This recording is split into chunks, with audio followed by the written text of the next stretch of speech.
From 36 months to 24 months. We propose that we retain at 36 months because this affects cash flow, especially on heavy startups businesses, such as in the construction industry, in hotels, and this will go a long way in supporting our tourism sector. On excise duty and digital tax, Honorable Chair, the clause of 20% excise duty on digital services, we propose as Kenya National Chambers of Commerce and Industry that we reject because it's an overlapping with existing digital service tax and value-added tax that stands digital economic growth. And if we look ourselves in Africa, we are leading in terms of the ICT sector. And actually, if we look at the leading economy in the world, which is USA, that they have a huge opportunities in terms of digital economy. We propose that we reject this in totality, and especially our young people. This is a section where they are very active and we are very competitive, not only in Africa, but globally. On miscellaneous and procedures provisions, on eco-levy, that is 10% on electronics, we propose suspension, and we do offer that we conduct impact assessment to protect the ICT sector and the consumers. On export levy, it has been reduced from 17.5% to 10% on semi-finished goods. This is a welcome move, but we suggest that we remove all this together to introduce alongside local incentives and power subsidy. And why? Because especially for startups and businesses which are entering into business, they would usually start their business in terms of trading before they go into manufacturing. So I think here we are stifling new babies in terms of businesses into our economy. On mandatory invoicing for exempt supplies, we propose as KNCCI that we reject in totality. This one adds administrative cost, especially for small and the informal traders. KRA access to private and M-Pesa data without a court warrant. We propose, because of trade secrets, intellectual property, that we reject, but we do retain judicial oversight to avoid rights on violations. Audit for periods for refunds, which has been extended to 180 days. We propose that we reduce to 60 days. And this, we know there are tax administrative measures such as e-TIMS and iTax, which allow faster audits and avoid SME liquidity squeeze. You cannot, as a country currently, tax poverty into prosperity, but you can enable enterprises into productivity. I know there has been a very big question. Is it the chicken and the egg? But as Kenya National Chambers of Commerce would say, let's preserve the egg, we grow the chicken, so that we can be able to grow our economy. So what we are saying is that we should be able to tax revenue and not tax production or input taxes. This bill, as drafted, burdens those who can at least bear. Let's build Kenya into prosperity. Foundation for enterprise and not over-regulation. And we quite have a very comprehensive presentation that we've done in our written submissions on a number of levies, which at times, if you're an exporter, you would be subjected to over 58 levies that we have presented to you. And if you want to start an agri-processing factory, we have up to 20 levies that small enterprises will be able to conform before they start. Our priority asks to the Chair and honorable members is to cap turnover tax and housing levies for SMEs, fast-track VAT refunds and avoid liquidity shocks, remove excise duty on digital services to grow our tech sector, retain CSR deductibility, and maintain judicial checks and data access. In conclusion, and a call of action, Kenya National Chambers of Commerce and Industry, we ask this Parliament, through the Honorable Chair, rethink taxation as a tool to enable growth, not just to extract revenue, ensure predictable and simplified compliance of frameworks, support inclusive economic transformation led by Kenya's enterprises. We do submit, as a chair, and I would like to donate a few minutes to our tax expert, and also I'll ask my expert in mining to be ready for another 1 minute. Thank you, Honorable Chair. I think you already covered 10 minutes, but anyway, I'll give them, you have given them how many minutes? Okay, just start. Thank you, Honorable Chair. I'll just start from where our President had left. And I'm, first of all, very happy for this particular moment and historical moment that we are here just to participate in building a country that is stronger than our forefathers had. One, I will try to maybe begin on give a perspective why we have actually requested this particular honorable members to look at capping the turnover tax into a consolidated rate of 0.5%. We have actually done our research to most of the low margin SMEs, and from the word go, Honorable Chair, you realize that most of these, although we have 7.5 million MSMEs, only 200,000 actually contribute tax in this line. And I want just to give this example for the purposes of noting. For an SME that is actually just opened and is trading in a bag of, actually selling sugar, that MSME get a maximum of 50 shillings a bag of 7,000. Actually, that's 50, and I would like this one to be recorded. And when you look at this MSME, it's supposed to pay turnover tax of 1.5%, and it's also supposed to pay housing levy of 1.5%. In total, that is actually 3%. So 3% times 7,000, you get 210. This MSME has got only 50 shillings to be able to utilize it in covering his cost, at the same time make a margin. So from the word go, this MSME have a choice, either not to start on business, or this MSME will automatically start the business but prepare not to pay any tax or come into the bracket of tax.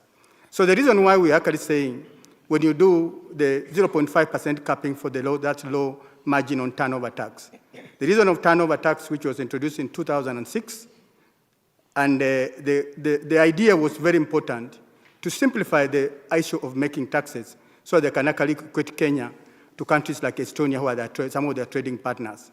Estonia, it takes only 5 hours to pay tax. In Kenya, for such MSMEs, it took under 180 days to pay the same tax. So in competitive advantage, you actually find that Estonia has the competitive advantage only on the legislation. But on the side of the rate, it is very clear, the chair, we have introduced or requested this to be put in because if I'm making 50 shillings and the government wants 210, from the word go, I'm actually branded a criminal because I'll not be able, either I go into business preparing not to pay, or I go into business, or I totally refuse to go into business. That's actually why we are proposing that although this was not one of the substantial issues that have been brought in the bill, it is an area that we need to look at it. Honorable Chair, on the issue of loss carried forward, Honorable Chair, this matter has been coming in several bills and has been executed properly. We don't actually look at why this particular item should also come and feature again, because most of the industries, like extractive industries, sometimes they take, those guys who do oil exploration, they take even 10 years without even getting a well to draw oil. So within that parameter, that those particular industries will have, from the word go, determined not to do any major investment in Kenya, and that will actually reduce Kenyan competitive advantage in this line. So in our submission, we believe that by working with this House, working and through this committee, working with Kenya Revenue Authority, and working with all other areas, Kenya National Chamber of Commerce represents 7.5 million, and who actually contribute around 98% of the jobs in this country, can grow these jobs, so long as we give a fair tax regime for MSMEs to make them to continue moving. Thank you, and I submit.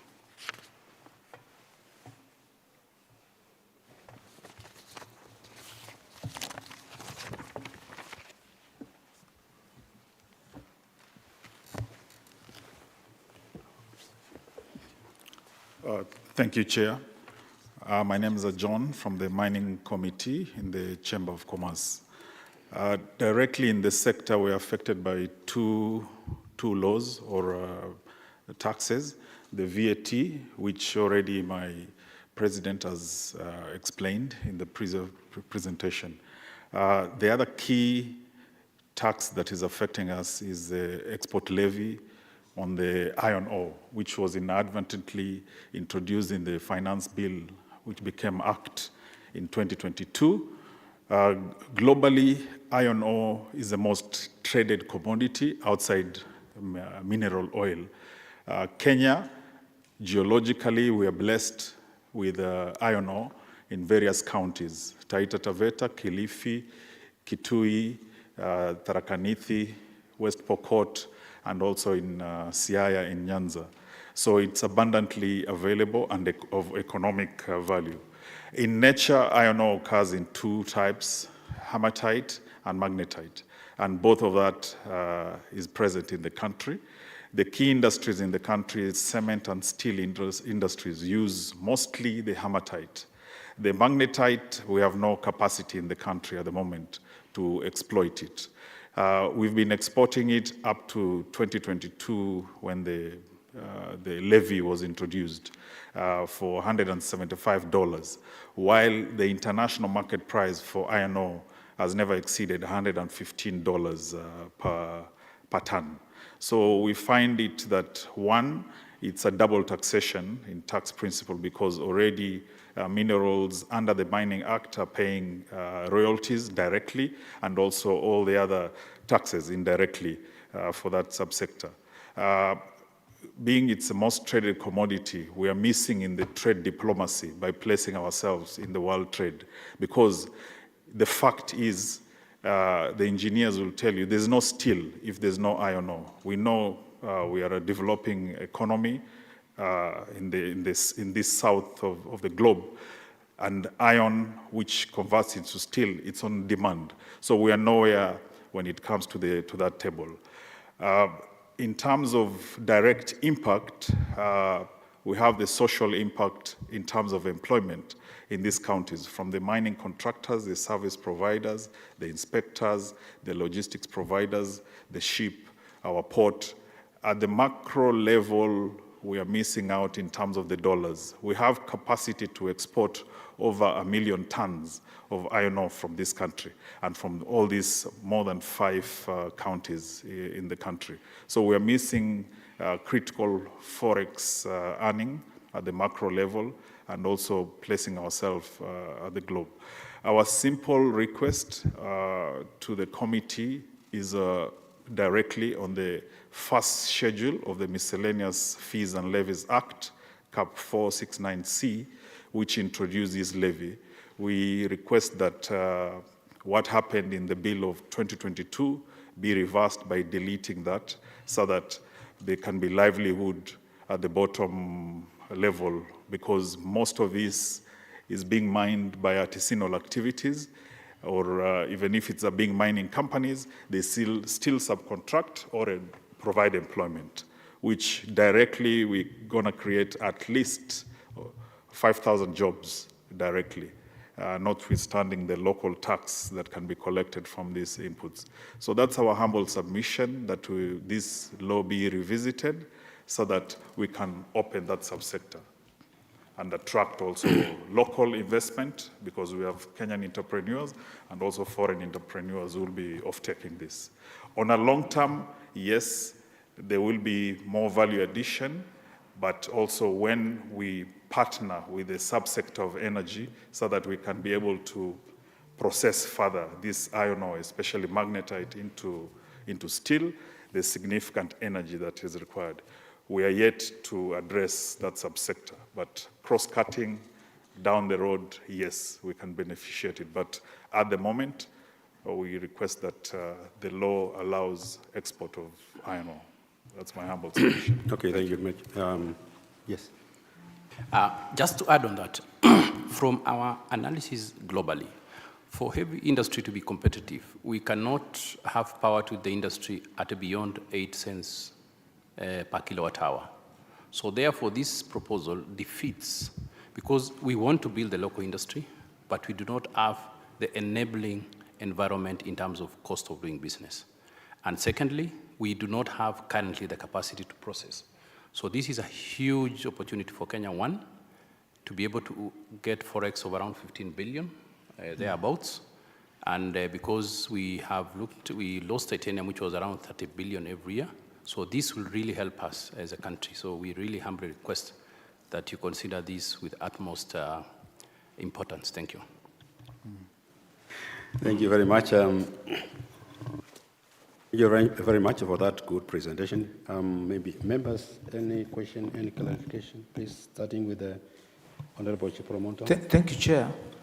I would wish to hear from the President and the team, especially on the issue of loss carry forward.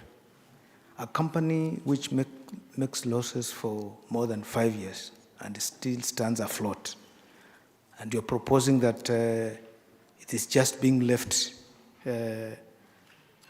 indefinitely. What's your take on that?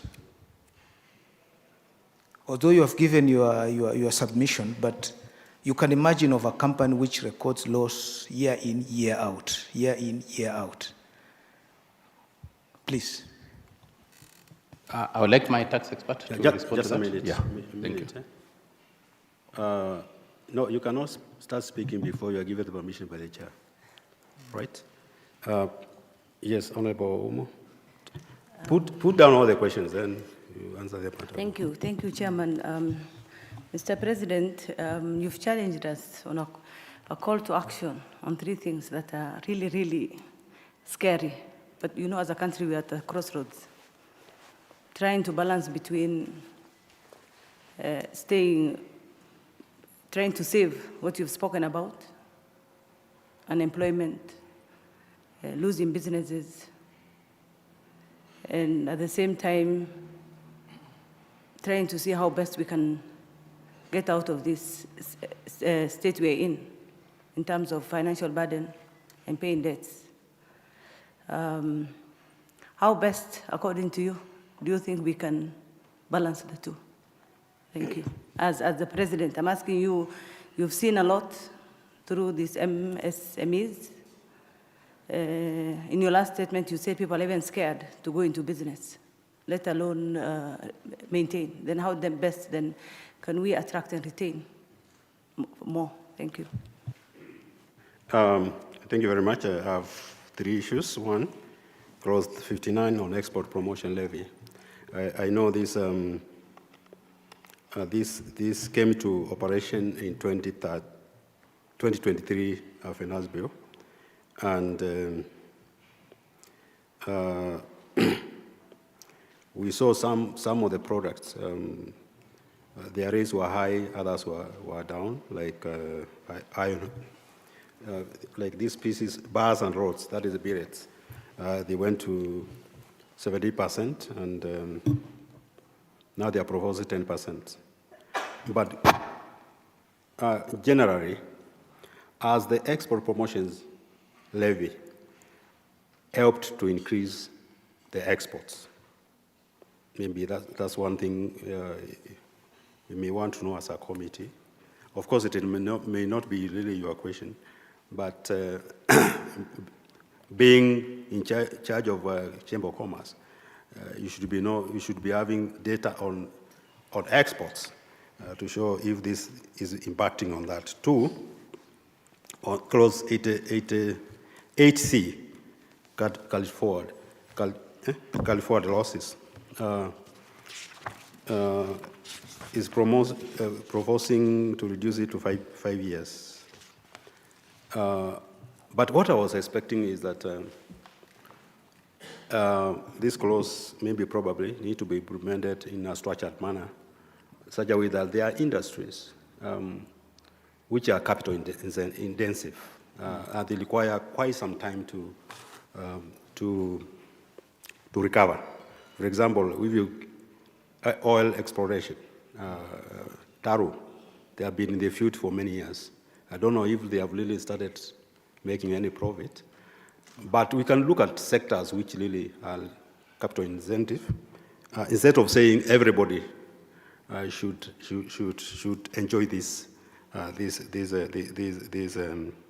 incentives, because there are some companies which have been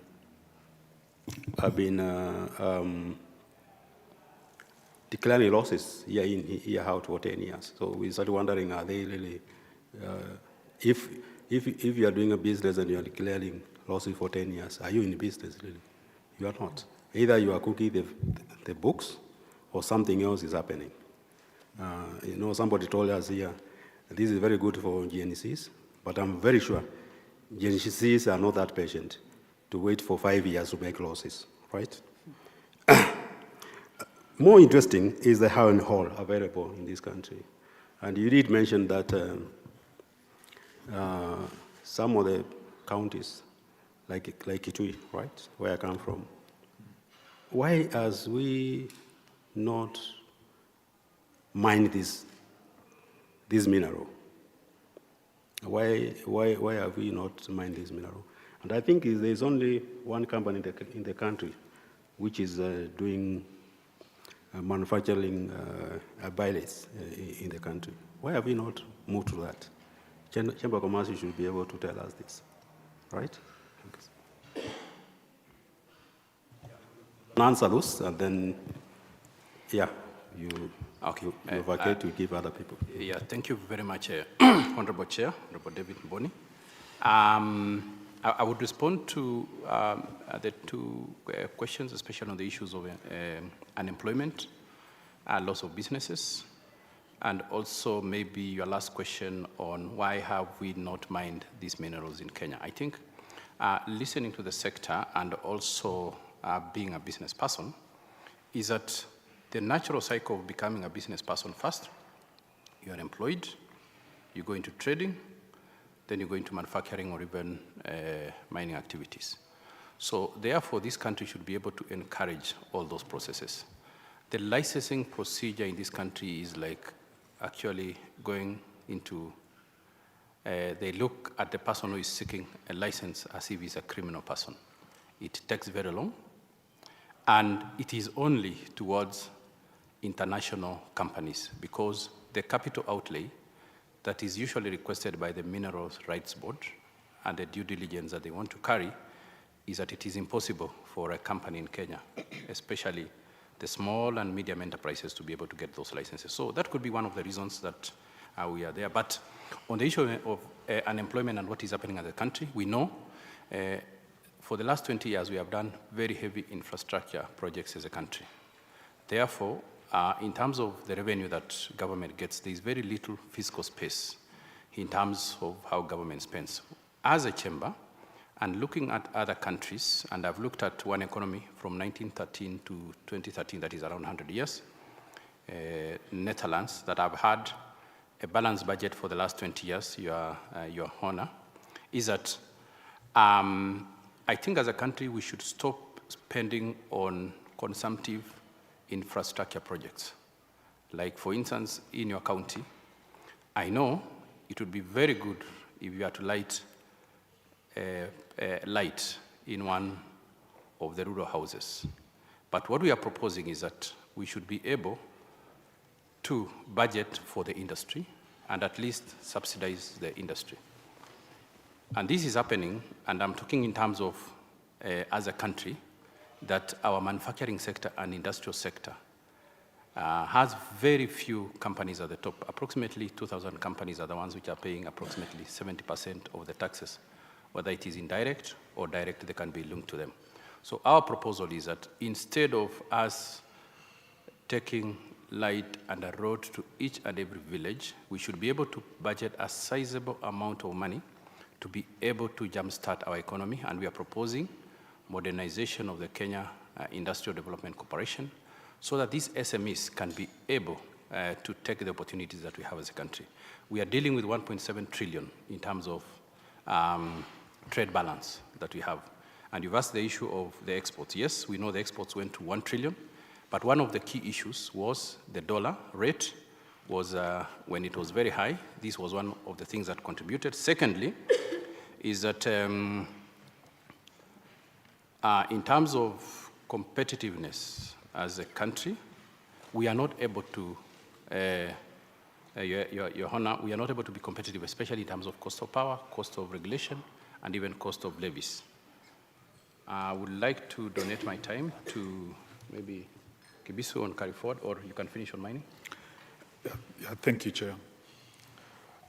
Okay, now we want to, the last one, right? Yeah, 1 minute. Okay. Think. Or carry forward. Yeah. So on mining regulatory limitation, there is the Mining Act, which is being in the Natural Resources Committee. It is meant to convert the Mineral Rights Board into a Minerals Authority. Then just like all the other sectors that have an autonomous regulatory body, then our members in this sector should be able to be licensed and regulated by an independent body. That's one of the limiting factors. Technical limiting factors is energy, I think as the chair said, but the upside of it when the fiscal, which belongs now to this committee, when you open for us the fiscal by making this amendment, then the upside is good because all the 5-6 counties will benefit. Economically, I think we've explained that. Geographically, Kenya is centrally positioned at the equator. These are God-given. From a Mombasa port into China, if someone starts in Durban, I'll be there 2-3 days ahead. If someone starts with his iron ore in Australia, I'll be there 2-3 weeks before him. The other one from Brazil, the same. So this is opportunity that we have that we just need to commercialize. Thank you very much. We'll be in Mombasa on Friday. Okay. So you can, what you have not covered, you can cover it in Mombasa. Before I have problems with the Edina. Edina is not very happy. So thank you very much for that presentation. Safe trip, Chair, President. Edina.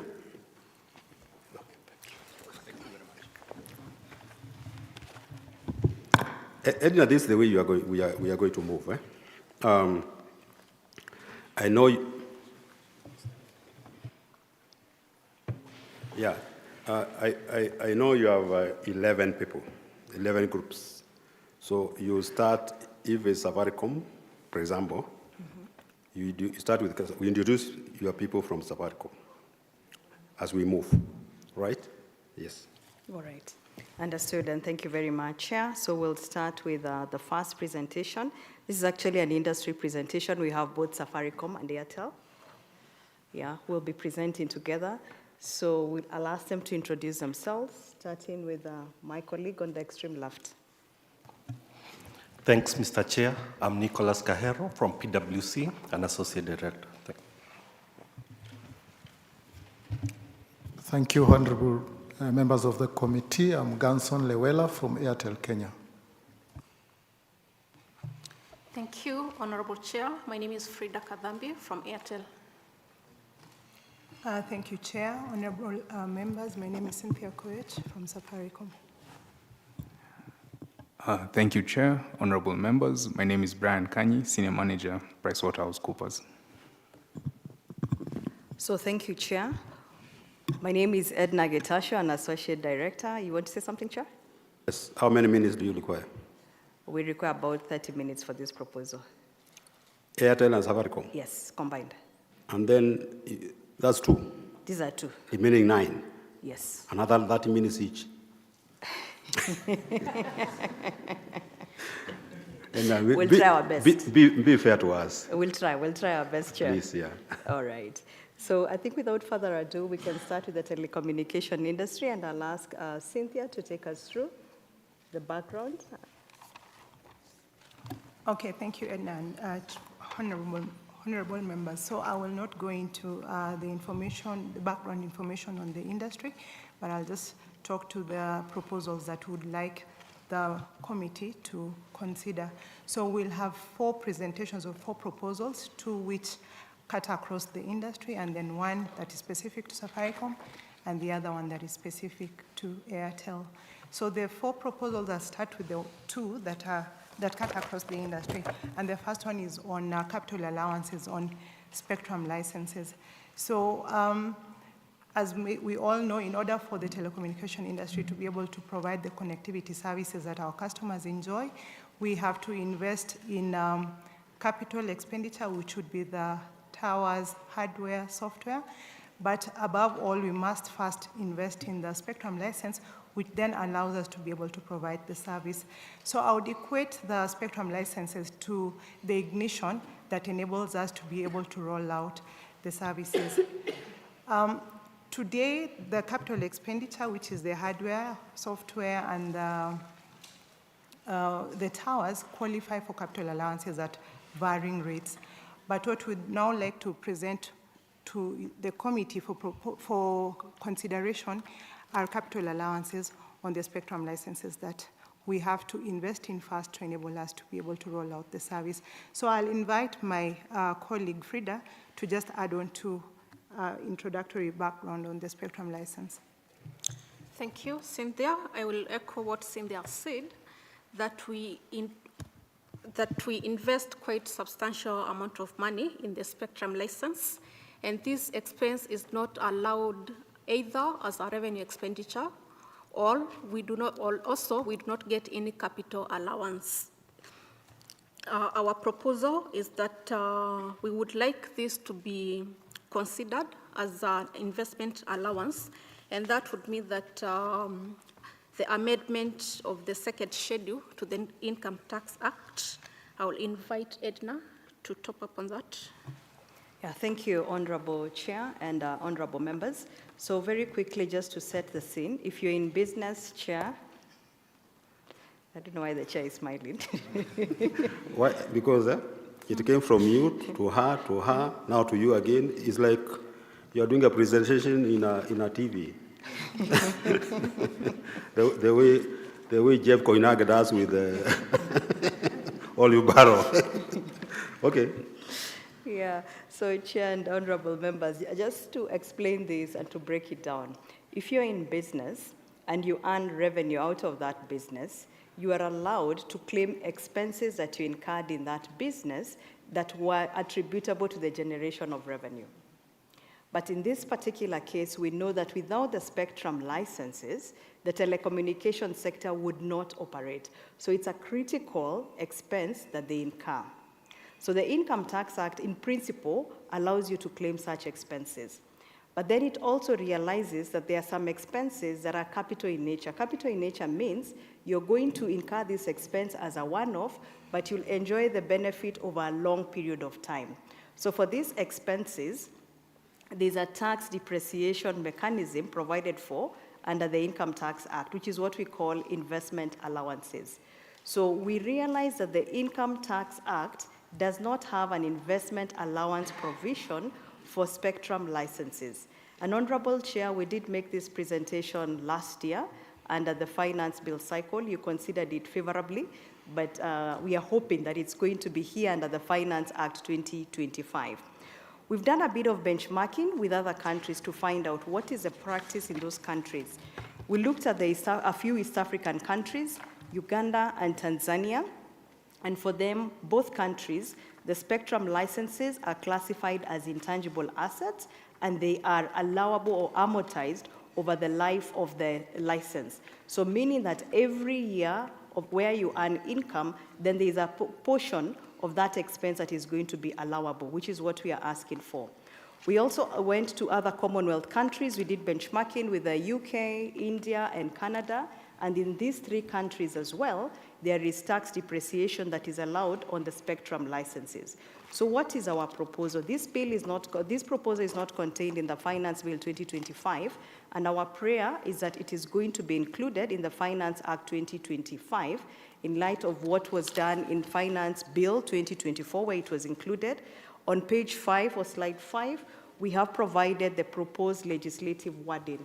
And what we are saying is that any capital expenditure that has been incurred in the acquisition of these spectrum licenses, then this would be amortized over the life of the license. And for licenses that have already been acquired, we are saying this is going to be on a going forward basis. So if you bought a license and probably you're in year 5, licenses typically take about 10 years, you can only amortize the remaining part, and that is what is going to be claimed as an expense for tax purposes. So, Chair, I will move to the next proposal. It's a proposal that has been touched on by the colleagues who've just left, carry forward of tax losses, and I will ask both Cynthia and Frida to comment on that.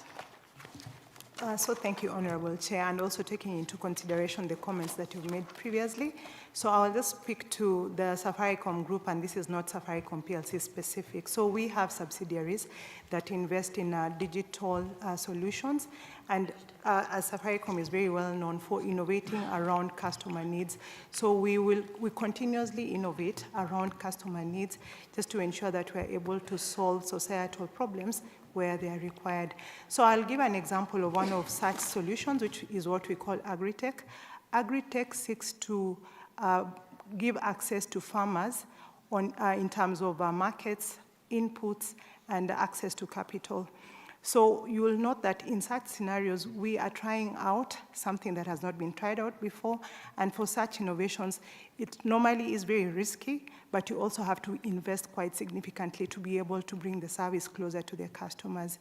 And what we have seen in the past is that it takes quite a bit of time to be able to educate the customer, for them to be able to appreciate the need that we are trying to access. And most of the time, it's really just to make it easy, in our case, for the farmers to be able to access all these services. So we would like the committee to appreciate what the issue is and to enable us as a Safaricom group to continue innovating around societal issues. As we had previously indicated, or even our predecessors have indicated, most of the time, because you're getting into uncharted waters or a green field, it could take between maybe 7 to 10 years to be able to realize, because we are going in to try out something that has not been tried before. And of course, we are in business, and we are hoping that whatever innovation we come up with will be able to gain fruition at some point in future. So I'll also invite Frida to speak on to the issue that is very specific to Airtel. Thank you. Thank you for that. I would like to probably respond to the question asked on why some companies have been in losses for quite some time and they are still standing. I will speak specifically to the case of Airtel, that for Airtel, it is in the telecommunications sector that is very capital intensive. Right now, as Airtel, we are talking about 4,200 sites. And for us, we need to maintain that site or that network for us to be able to serve our customers. Yes, for us to maintain that network, we also need to keep on upgrading our network. And this requires a lot of investment. And the reason why we keep on investing in this is because the shareholders of this company, they have confidence that at one point that they're going to turn around this company. Thank you. Yeah, so let me pick it up from there, and we are referring to Clause 8C and Clause 8D of the Finance Bill 2025. And Chair and honorable members, just allow me to give you a bit of history around this provision of the law. Through the Finance Act 2009, there was a similar proposal which capped the carry forward of tax losses to 5 years. The difference is the proposal had a provision for extension of losses beyond the 5 years. And this was supposed to be extended by the Cabinet Secretary in charge of the National Treasury. A few years later, I guess there must have been very many applications. A few years later, Finance Act 2015 then amended the law to remove the 5 years and substitute with 10 years. But still, the Cabinet Secretary, National Treasury, also had the opportunity to extend the losses on a case-by-case basis. 2021, we then again changed the law, and we say that these losses can be carried forward indefinitely. So as we speak, the losses can be carried forward indefinitely. And what we are asking is, just associating ourselves with what our predecessors said, our prayer would be for this to be deleted. And in the alternative, we'll be saying, since we've already tested 5 years and 10 years, why don't we, at the bare minimum, go for 10 years with room for extension? And I do agree with the comments that you made earlier on, Chair, that this is going to particularly affect the capital-intensive sectors of the economy. We also have some very low-margin businesses that take a very long period of time to break even, and we need to encourage innovation in the country. That's how we are going to be able to create jobs. So our prayer is that, two prayers. The first one is Clause 8C, if it is not deleted, we replace the word 5 with 9, so that in total we'll be having 10 years. And the second one is that Clause 8D of the Finance Bill is deleted, so that the CS, the Cabinet Secretary in charge of National Treasury, will also have discretion to extend the losses beyond the 10 years on a case-by-case basis. The next proposal, before I go to the next proposal, we've done a bit of benchmarking across Africa. We have been able to cite 4 African countries. The first one is Tanzania, where they can be able to carry forward their losses indefinitely. We have South Africa, they can carry forward their losses indefinitely, but there's a rider. So for South Africa, even though you carry forward your losses indefinitely, for every taxable year, you can only utilize a maximum of 80% of the losses. In Uganda, you are able to carry forward the losses for a period of 7 years, but there is provision for extension of the same. In Rwanda, they've stuck to 5 years, but again, there's provision for extension on the same. If we go across outside of Africa, we have other Commonwealth countries, the United Kingdom and Australia. Both of them allow for carry forward of losses indefinitely. So our prayer is that this is going to be allowed, and I want to invite Cynthia to just tell us what the benefit is going to be for the telecommunication sector. Thank you, Edna, and Honorable Chair and members. Just to wrap up the first 2 industry proposals, if you consider the proposals favorably, we'll see 2 impact to our customers. One of them is that if we're able to get the spectrum license capital allowances, it will translate in lower costs to our customers, because the spectrum license speaks to our cost to carry, which you would be able maybe to relate with cost of sales in the case of goods. So if we are able to reduce our cost to carry, then it will translate in lower costs for our customers. And taking into consideration that the government today is pushing for digital services, digital connectivity, we want to be able to have all our customers or all Kenyan citizens be able to access government services. With respect to the tax losses, would really want you to consider our proposals favorably so that you can allow businesses to do what it is that they do, to concentrate on what their core is, as government also continues to create an environment where we are able to incubate and come up with better products. Okay, your time is off. So we have one last one, which we'll present very quickly. This one is actually 2. There's VAT on bad debts. The predecessor group had already touched on this, so we'll take a very short period of time on this. And then finally, we'll be talking about investment deduction for Airtel. So we can just set the scene on VAT on bad debts, Cynthia? All right, so thank you, members. So I'll not speak too much to it. In fact, I just want to first appreciate that our proposal was considered with a reduction from the current 36 months to 24 months. Our proposal is to reduce it further to 12 months so that at least we are able to inject capital into businesses, especially during this season when it's very challenging as a businessman to run our businesses.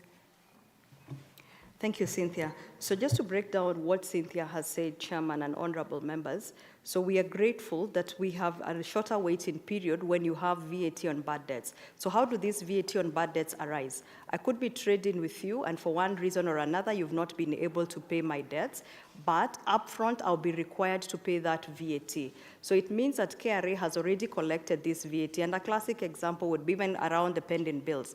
KRA has already collected this VAT, but I would have to wait for my customers to be able to pay the VAT back to me. So currently, the law provides that for a waiting period of 3 years, and we are very grateful that this waiting period under Clause 33A of the Finance Bill has been reduced to 24 months. So, and we are saying that if you look at the 24 months, KRA, once you lodge your refund claim, KRA has 3 months to be able to ascertain that refund claim, and there's a proposal under Clause 50B of the Finance Bill to increase that to 4 months instead of the current 3 months. Then KRA has another 4 months to do the audit. There's a proposal under Clause 50C of the Finance Bill to increase this from 4 months to 6 months. And then eventually, once the refund claim has been approved by the Revenue Authority, you have a waiting period of 6 months. Chair, I don't understand why you have to wait for 6 months to be able to offset that VAT refund claim or whatever refund you have against current or future liabilities. So our proposal is, let us reduce this from the current 49 months that we have in the law, which is 4 years, 1 month. The current proposal in the Finance Bill is going to reduce this by 9 months to 40 months, but we are saying that there's an opportunity also to reduce this further to about 22 months.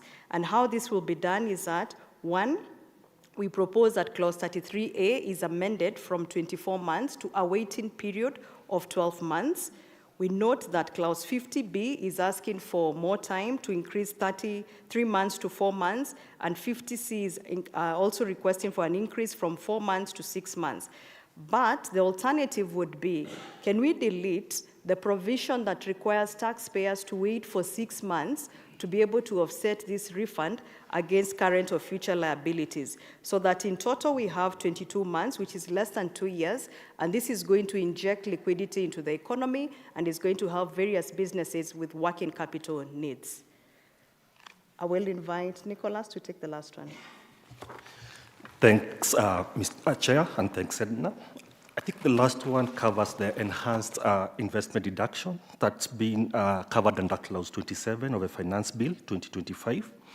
And the Finance Bill 2025 proposes to delete this tax incentive that's normally applicable to capital investments that are made outside Nairobi and Mombasa, as well as the SEZ zones. I think, Mr. Chair, what we need to take into consideration is that this tax incentive has been very instrumental in driving infrastructure development in underserved regions in Kenya that are mainly outside Nairobi and Mombasa. And really down home closely to telecommunication perspective, this incentive has enabled the rollout of critical network infrastructure in counties which would otherwise remain commercially unviable, as well as no one will want to invest in them due to the high capital cost together with lower immediate returns.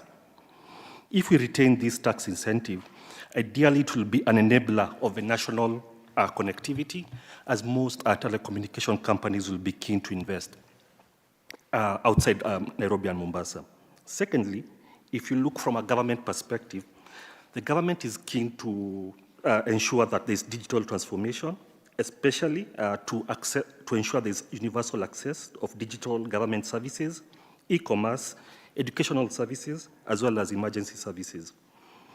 This will require the private sector, especially the telecommunication sector, to invest quite a lot in the infrastructure and roll out across Kenya for everyone in each part of country to enjoy these services.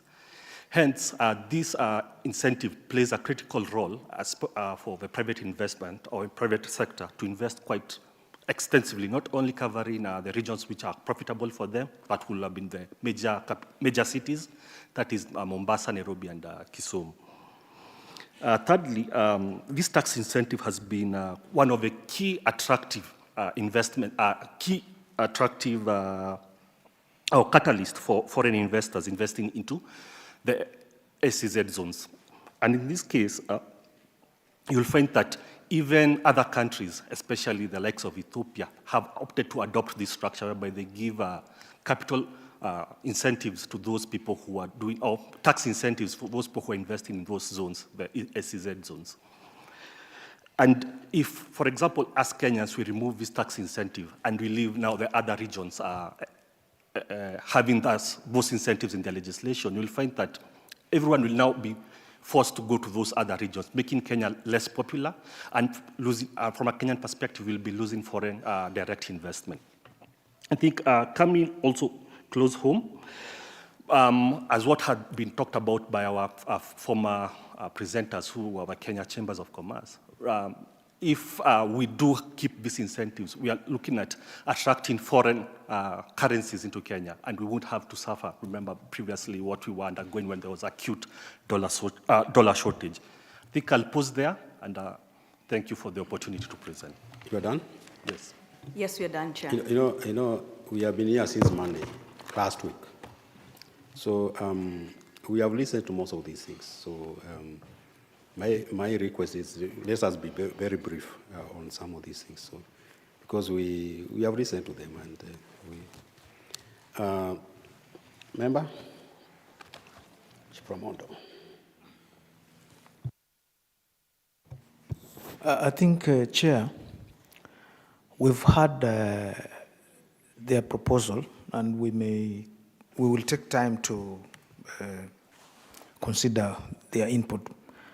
But this issue of loss carryover, I think we need to agree that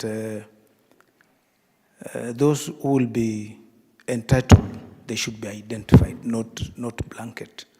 Because from our own perspective and the research, small research which we've done, these are the clauses which have been misused for long. Yeah, and it has made Kenya to lose a lot of money, among other things which you've not mentioned, but they've come over through other agencies. Otherwise, thank you, Chair, for the time. Okay, thank you very much. I think I don't have much, but some of these things, I think they are going, the proposals are addressing tax expenditures.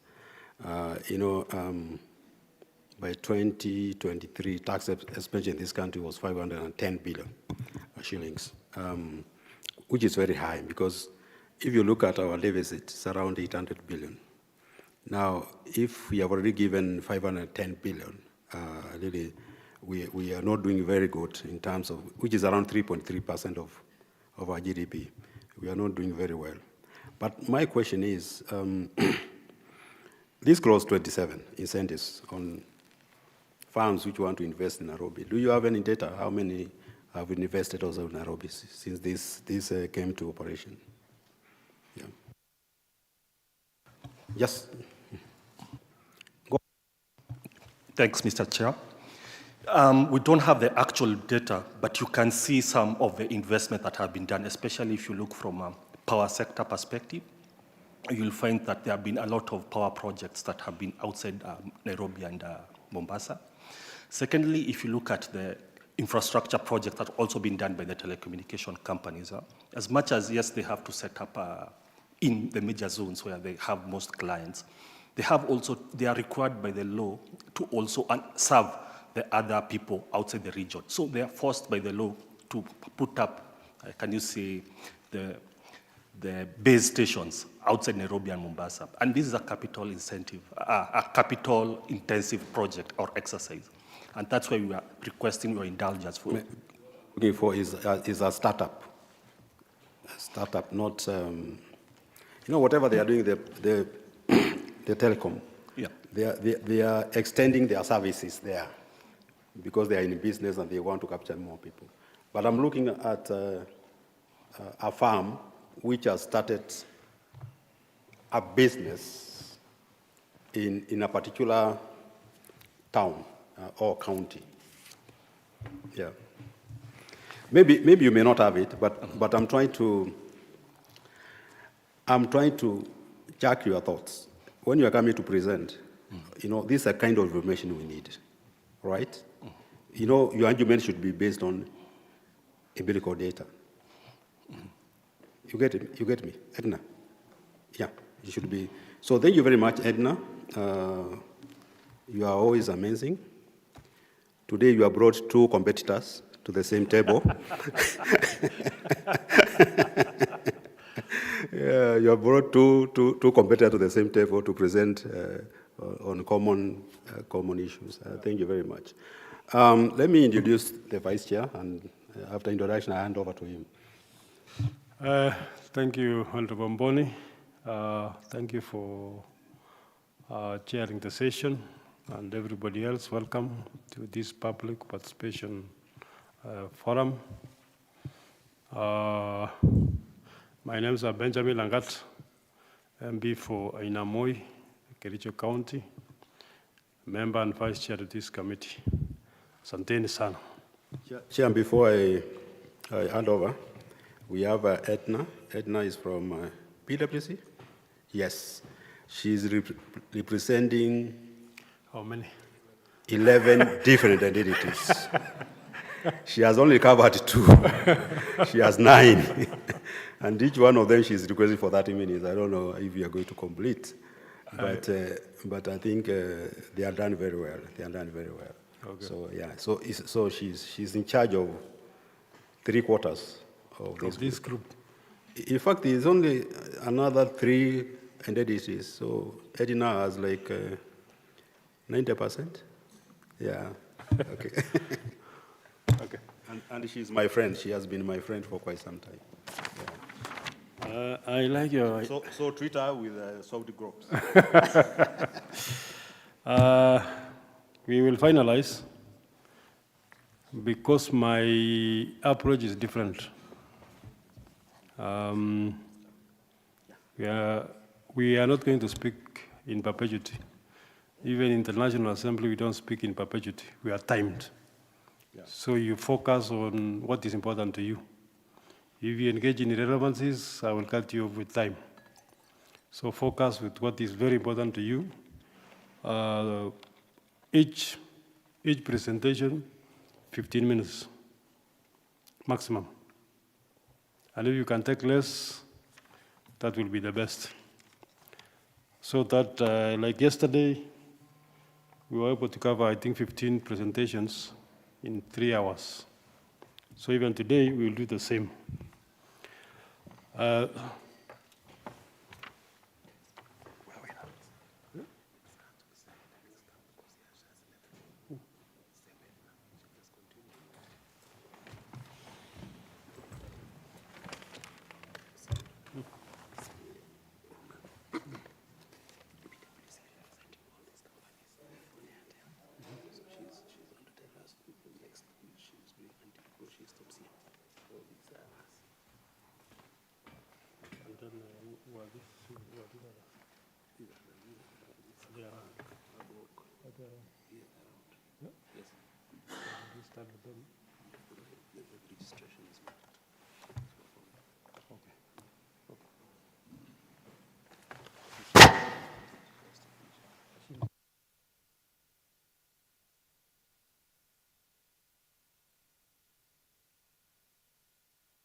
So PwC, I'm giving you, I hear you still have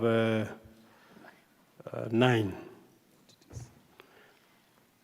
If you can finish within 1 hour, and if there are things which are cross-cutting, let's finish in the shortest time possible. So I'll give you maximum 1 hour. Thank you, Honorable Chair. 1 hour might be a very short period of time, but we will try our best.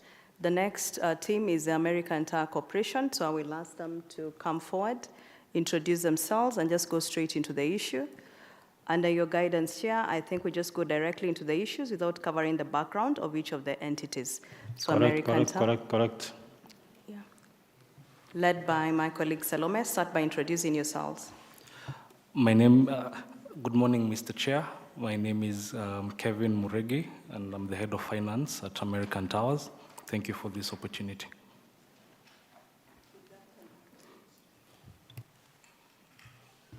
Good afternoon, Chair.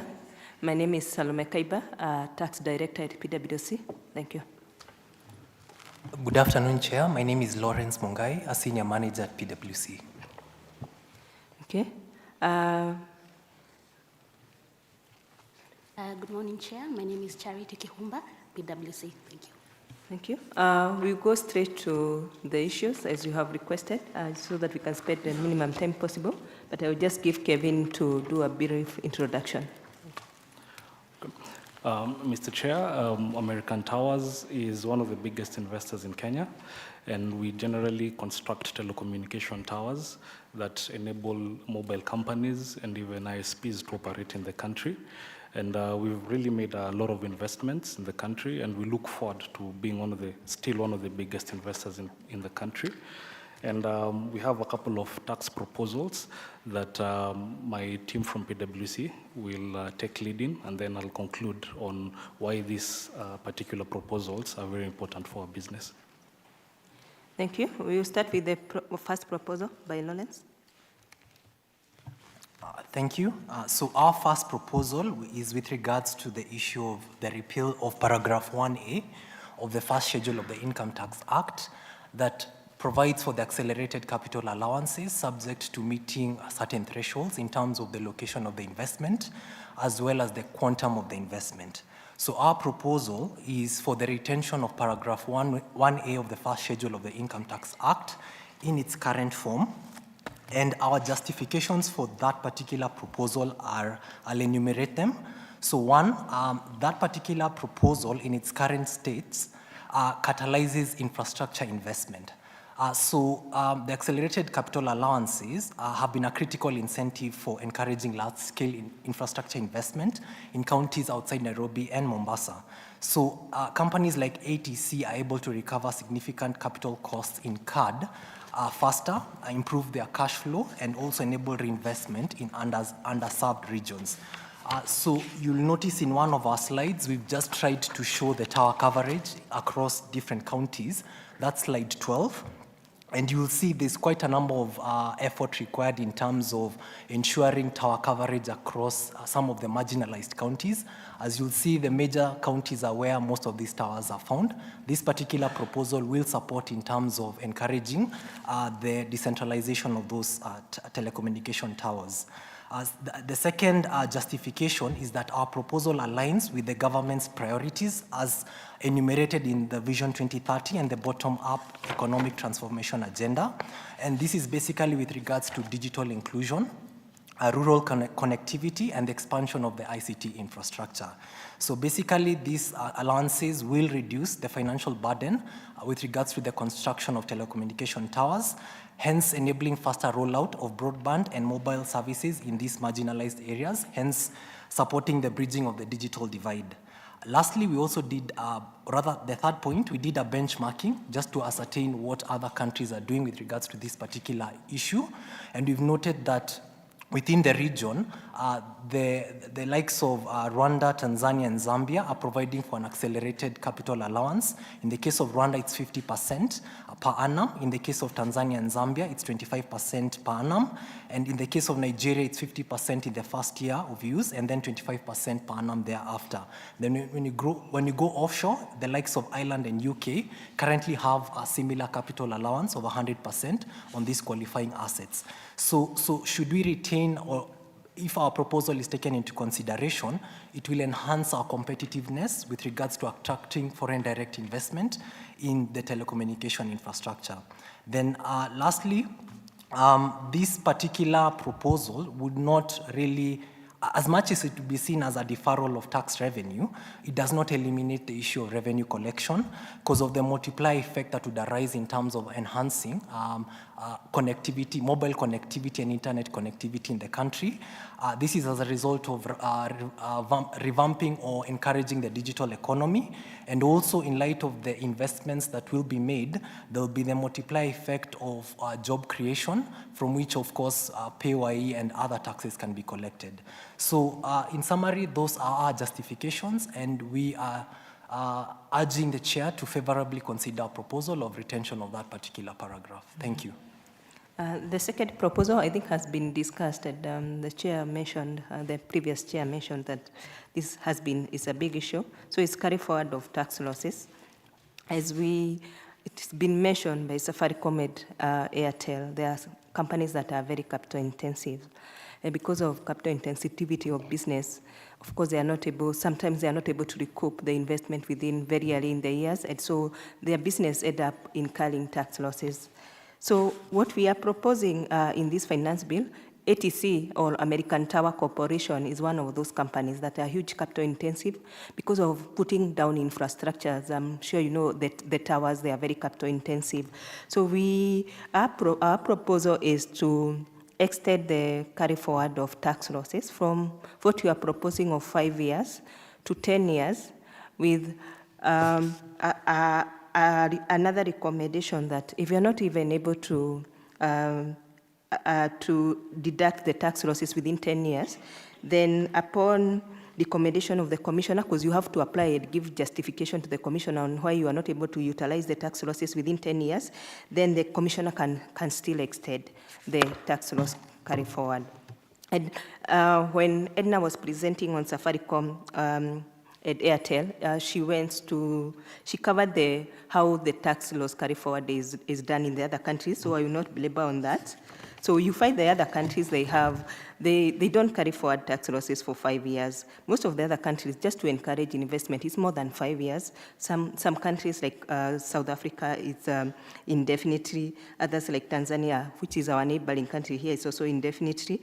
Where the carry forward is for like 7 years, like you find in Uganda, then you can apply for extension So I think that's something that as a government of Kenya, we need to consider. There are these companies that are very capital intensive. We need to give them a chance to utilize their tax losses for longer period. The other proposal, it's not contained in the finance bill. It's a proposal that we had submitted in the previous year. It's on the withholding tax. So basically for American Tower Corporation, when they lease the space on the tower to customers, the customers are here, it's Safaricom, Airtel, Telecom. When the customers are making payment to them, they withhold tax at 7.5%. But because, of course, as we are saying, these have been a capital-intensive company for a very long time. So when they withhold, then it means for their corporate tax, it results into a tax credit, which they need to be paid by the Revenue Authority. And as you know, how our refund system, as much as you have tried over and over again how it works in Kenya, we just need to be sure of that sometimes you don't get the refunds on time. And you need that money to reinvest in the business. So what we are proposing is, there is a paragraph 5JA of the third schedule that provides for withholding tax of 7.5% in respect of rent, premium, or similar consideration for use of or occupation of immovable property.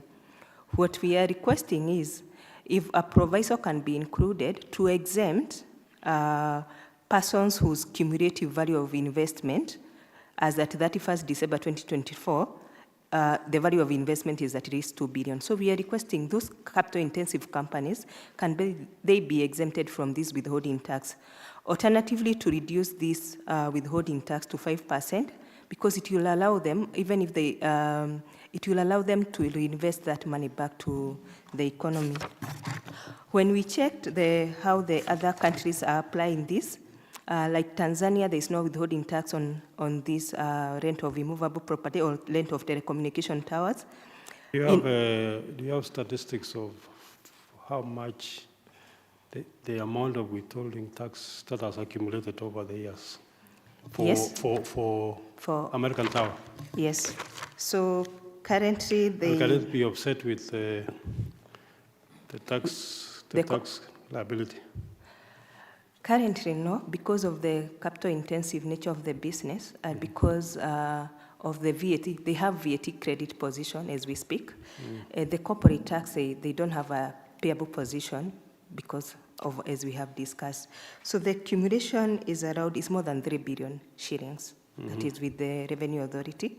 So it's accumulated over the years and they haven't really been getting the refunds. So we are requesting that withholding tax can be removed for them or for capital-intensive business, then it will help them to recover their business and invest in more towers. I think that's all. We have one last issue on minimum top-up tax. Thank you, Chair. The final issue that we'll be presenting on for ATC is on minimum top-up tax. It is the provision that was introduced by the Tax Law Amendment Act of 2024 in December, introducing Section 12G of the Income Tax Act. And this provision, however, exempts some entities from application of this tax. One of them is called a real estate investment vehicle, or a RAVE, or in other terms also called a rate. So that are ultimate parent entities. So you'll note that for ATC, the ultimate parent entity, American Tower Corporation, which is incorporated in the US, is considered a real estate investment trust or vehicle from the perspective of the US law. So the issue that we have two issues with this provision as it is, which is affecting ATC. The first one being that the law, while it talked about exempting real estate investment vehicles that is the ultimate parent entity, it did not define what exactly is a real estate investment or real estate investment trust, and it didn't say from which jurisdiction are we going to look at in interpreting whether an entity is which can bring a lot of confusion, because in some countries, for example, in the US, as I said, the ATC is considered a rate or a RAVE, and that would be to minimum top-up tax. However, when you come to Kenya, there is no clarification on whether such a definition would apply in a similar way.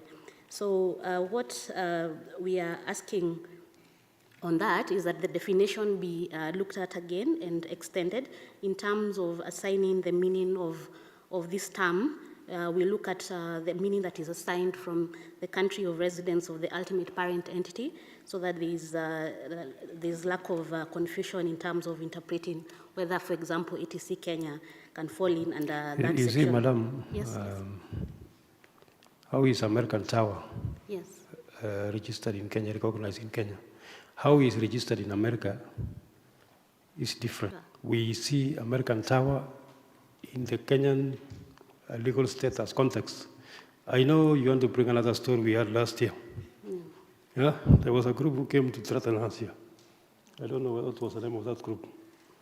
So, first of all, before you go there, how is American Tower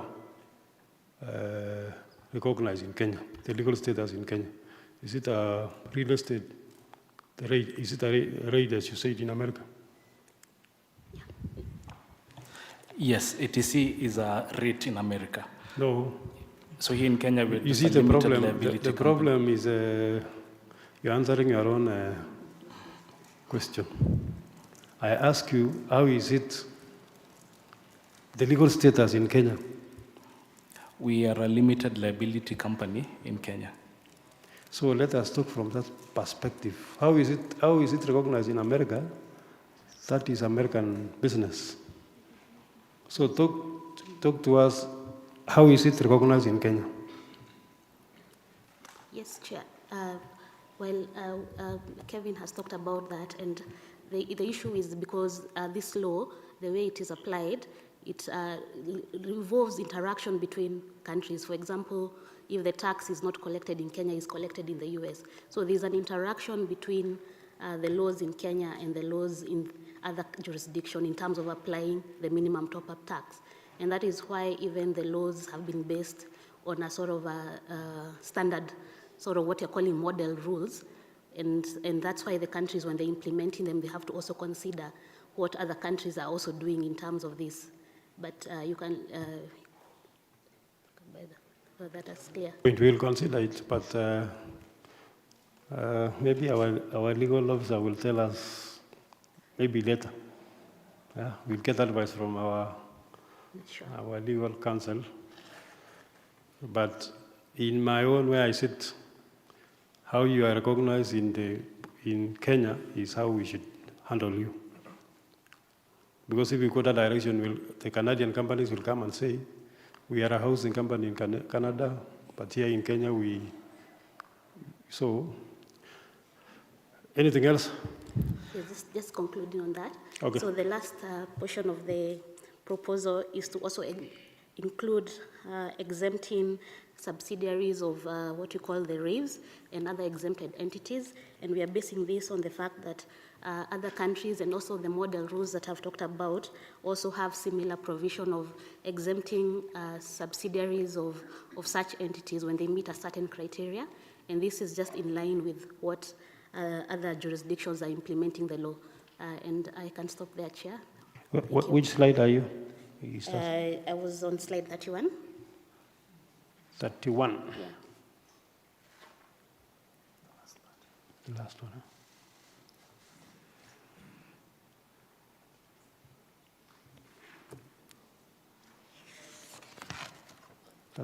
Yeah.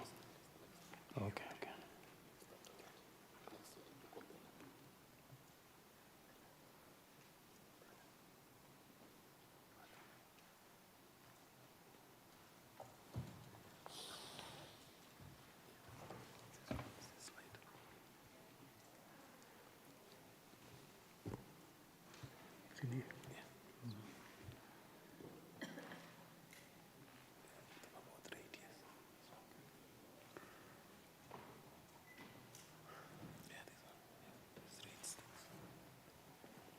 Okay, I think we'll consider. Thank you, Chair. Yeah, you're done. Yeah. So yes, just to conclude, Kevin. So I just want to conclude. Thank you, my PwC team.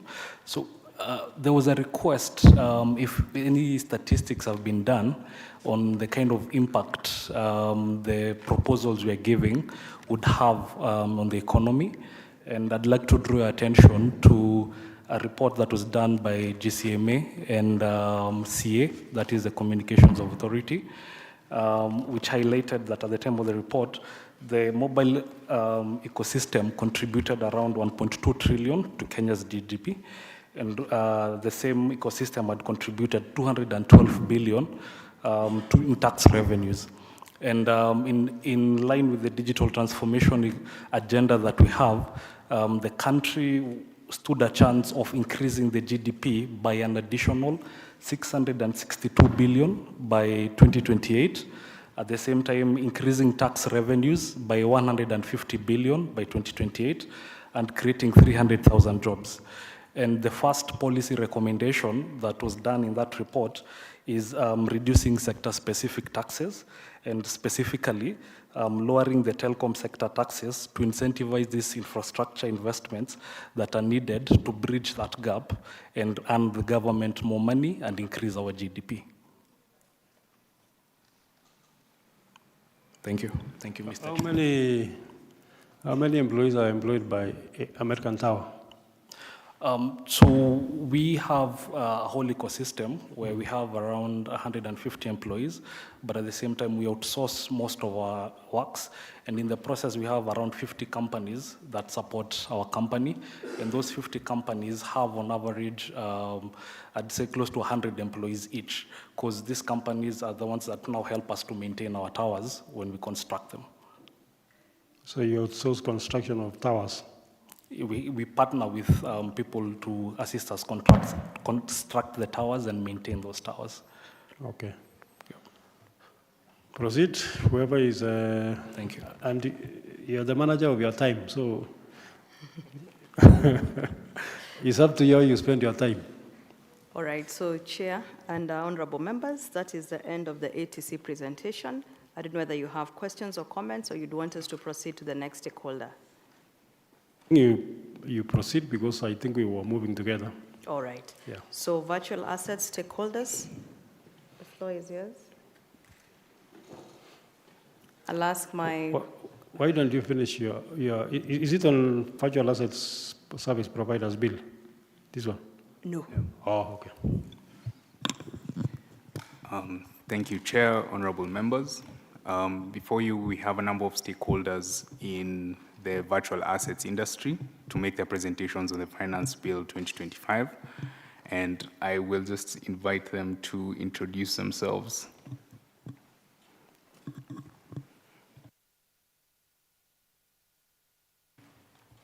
Thank you, Honorable Chair and committee members. My name is Apollo Sunday, Country Manager at Luno Crypto Exchange. Thank you, honorable members, for having my audience. My name is Dominic Mulinda. I'm the Chief Product Officer and a co-founder of a startup called Honeycoin.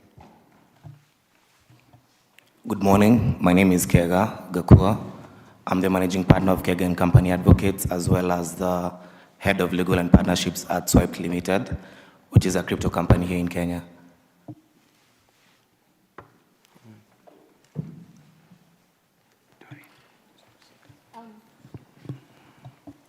Good morning, Chair. My name is Doreen Max. I am a Senior Associate and a PwC. We are now afternoon. Oh, good afternoon. Good afternoon once again, Chair and members. My name is Brian Kanyi, Senior Manager, PricewaterhouseCoopers. Apollo. Honorable Chair, while we talk about cryptocurrency and blockchain, I just seek your indulgence to take 1 minute just to demystify what this is, then let the rest of my colleagues proceed to respect the time allowance that we have. Chair, the simple explanation of what this is we are talking about and requesting your indulgence on. I think we have interacted with you before. Okay, should I proceed or should I skip this part? Straight to tax issues now. Appreciate because it. we interacted with you, I believe, in the is the virtual assets service providers bill, which we are still considering. So I'll be guided accordingly. Go to Thank the you. issues of finance bill. Thank you. Yeah. Okay, in that respect, I shall go straight on to the main flash of our submissions today. And so fundamentally, tech thrives or dies on the altar of law and policy, and fundamentally as a sector want to be deemed and treated as financial institutions. And so to make this a reality, there are two things that need to happen. The first is deeming and treating digital assets as property. And so essentially what this is going to imply is an amendment of the 8th schedule to be able to accommodate the definition of digital assets as property. And then secondly, and more fundamentally, is recognition of virtual asset service providers as financial institutions. And so the reason why this is important is because of the services that we offer. And so what we're saying as a sector is that we'd prefer to be regulated on the basis of the services that we're offering and not the underlying technology that we're using.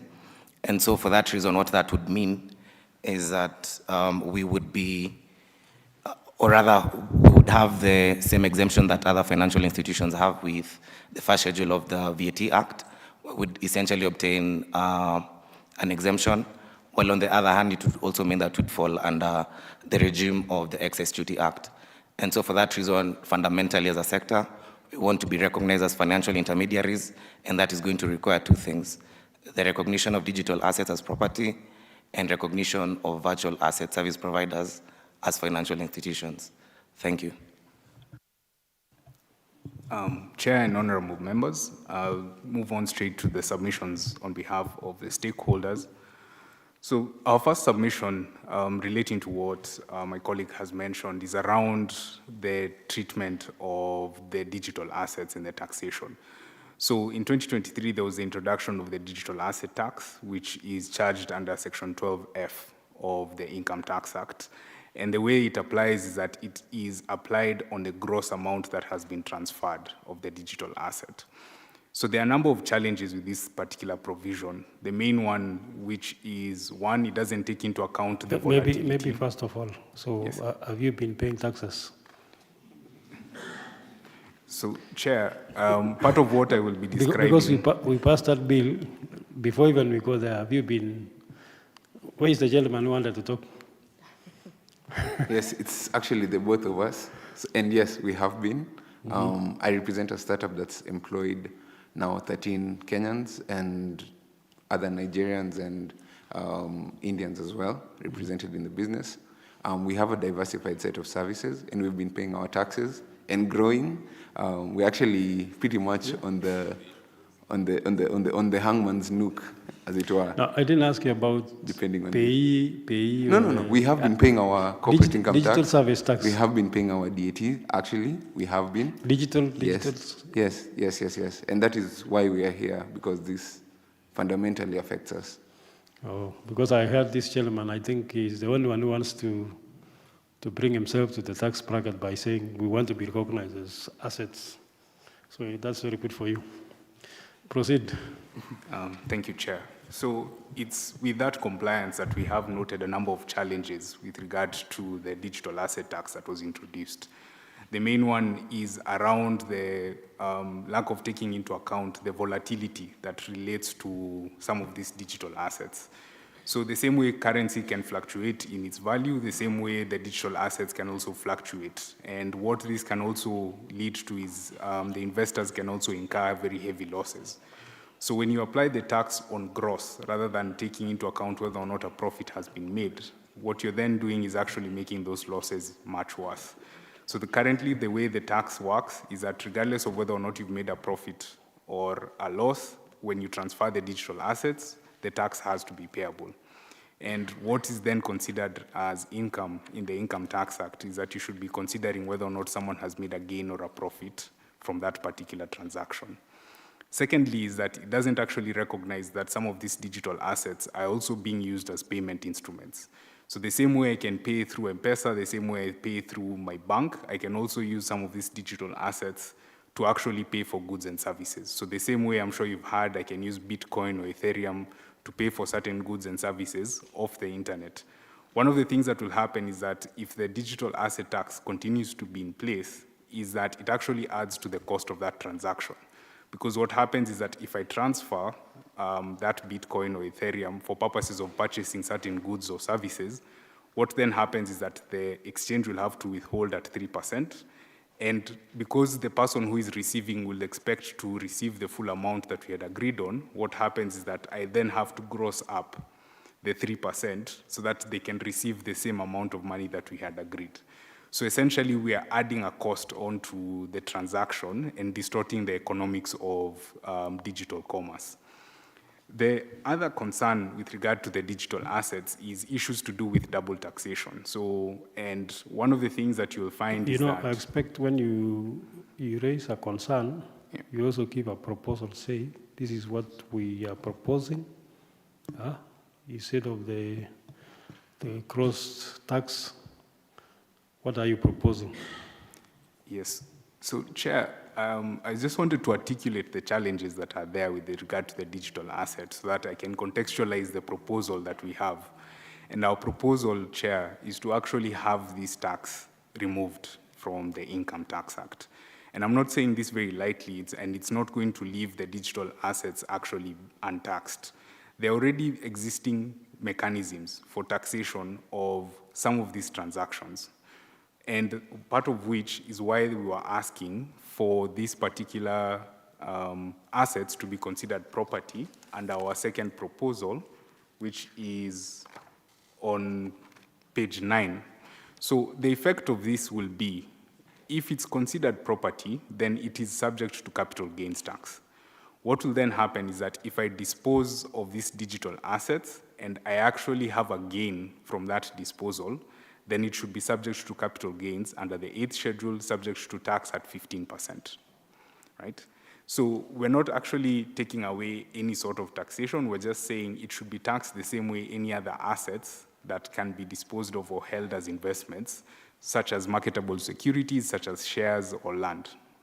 So our proposal, first and foremost, is to have the digital asset tax to be deleted, and then for digital assets to be included subject to tax under the 8th schedule as capital gains.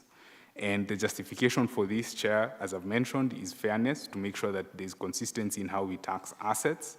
Secondly, also make sure that we're not taxing losses that may accumulate from the volatility of or the fluctuations in value. And last but not least, also, Chair, is also because of what we have seen in other countries in terms of the benchmarking. So we've done a benchmarking, and what we have seen prevailing is that digital assets, cryptocurrencies, are actually taxed under capital gains regimes in the UK and in South Africa. So on the indirect tax, I'll invite Doreen. Maybe before we delve into the indirect tax, it bears mention that this is something that had been contemplated by the government before. In 2022, there was a Capital Markets Amendment Bill that sought to recognize digital assets as securities, which in turn would recognize it as property.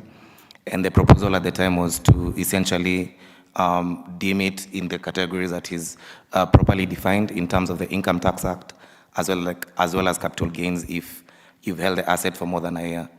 And so for background, this is something that the government has already contemplated before.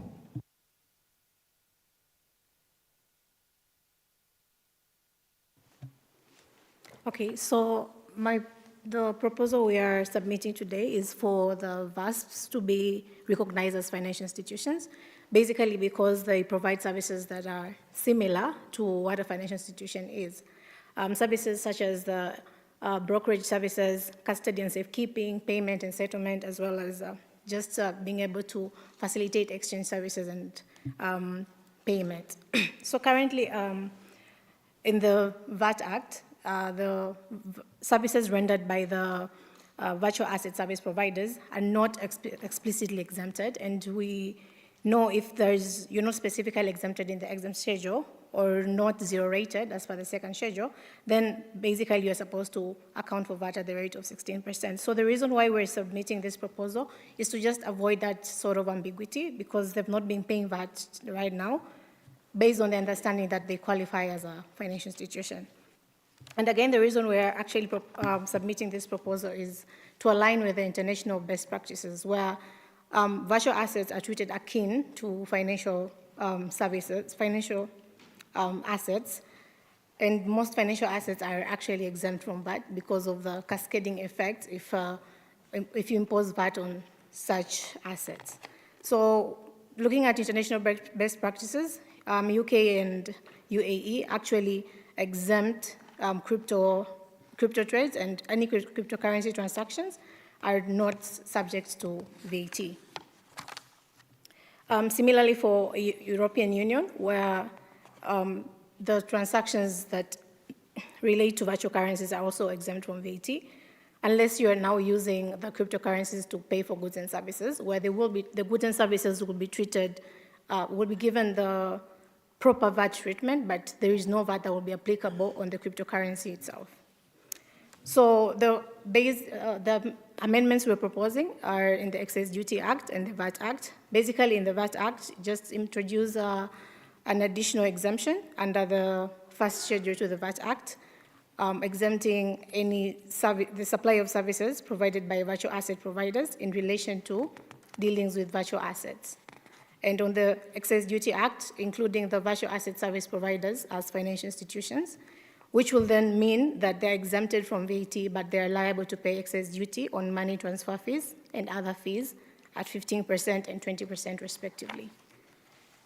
The justification for this is just to ensure there's a functional parity and equity in taxation, basically because the VASP bill actually is aiming to recognize the virtual asset service providers as financial institutions. So because financial institutions are getting, they have a tax treatment, at least from an indirect tax perspective, that actually works, which I've actually talked about this, then we're asking for the VASP providers to also be accorded with a similar treatment, just to ensure there's a horizontal equity and ensuring that similar services are actually taxed in a similar manner.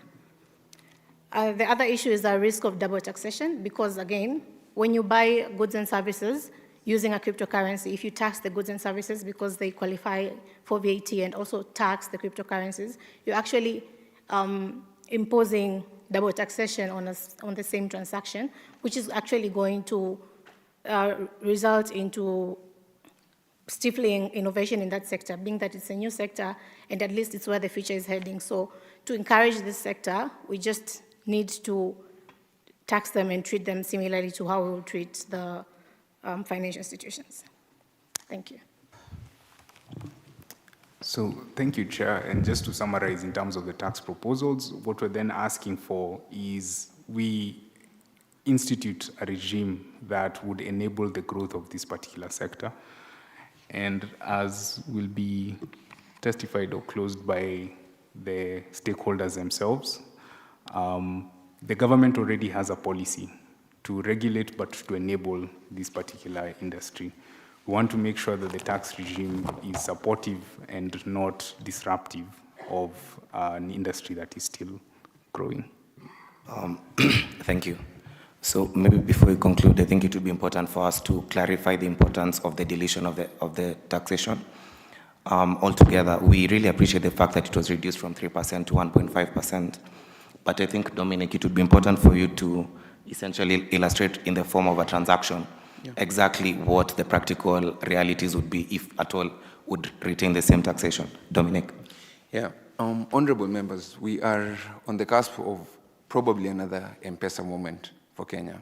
So imagine if you had a 1.5% DAT on moving your funds from M-Pesa to your bank. So if you moved your funds 10 times from your M-Pesa wallet to your bank account, you'd essentially lose 15% of the value of those funds that you're moving from one account to another. But at the same time, M-Pesa's success has been on the fees that it charges, right? And M-Pesa, in other banks as well, they're already on a very fair regime that incorporates both CIT and the excise duty, which is basically the parity that we are, in summary, trying to request for. Because the reality of these businesses that we operate is that they run on very thin margins.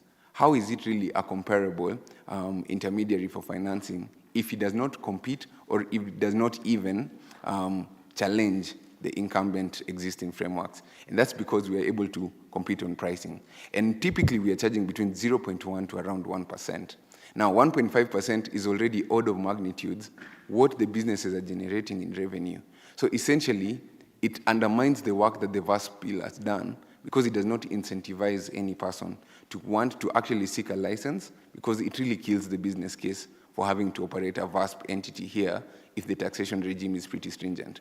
And the sad news about this is that we've been deliberating a very beautiful VASP bill that could potentially be copy-pasted in so many other markets on the continent. And if they can get the taxation bit right, basically that represents capital flight. It represents all of these innovations, all of the 102 plus startups that are waiting for the VASP bill to come out to seek those licensing, to begin taking their operations offshore.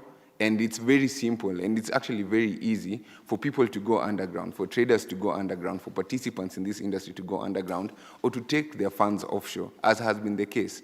And I think the potential value for this is massive. Last year alone, over the region, we're talking about $125 billion worth of transactional volume. If we have a very well-structured, moderately measured, let's say excess duty, CIT combo, and income tax combo that works on this particular sector, we are encouraging everyone to come and set up, to seek licensing here, to bring that transaction volume here. And I think for me, that's basically the business case that I really wanted to illustrate. And so, in conclusion, Chairman and members, us as a sector would want to be deemed as financial institutions and as intermediaries, and would equally want to enjoy the same benefits and responsibilities that other financial institutions have. Thank you. Sure. Can I go on? Yes. I think I'm a bit confused. We have a bill here on financial assets, Providers Bill 2023. I don't know if you have looked at it. Yes. And the proposals which are here. Correct. Clause 6. Clause 7 of the bill is actually 7 is proposing to a setup of financial assets authority regulatory. I don't know if you're aware about it. Yes. And then now you're proposing to become a financial institution. Now, financial institution, definitely you go to central bank. And this one is proposing an authority to regulate you. A financial institutions, I'm just consulted.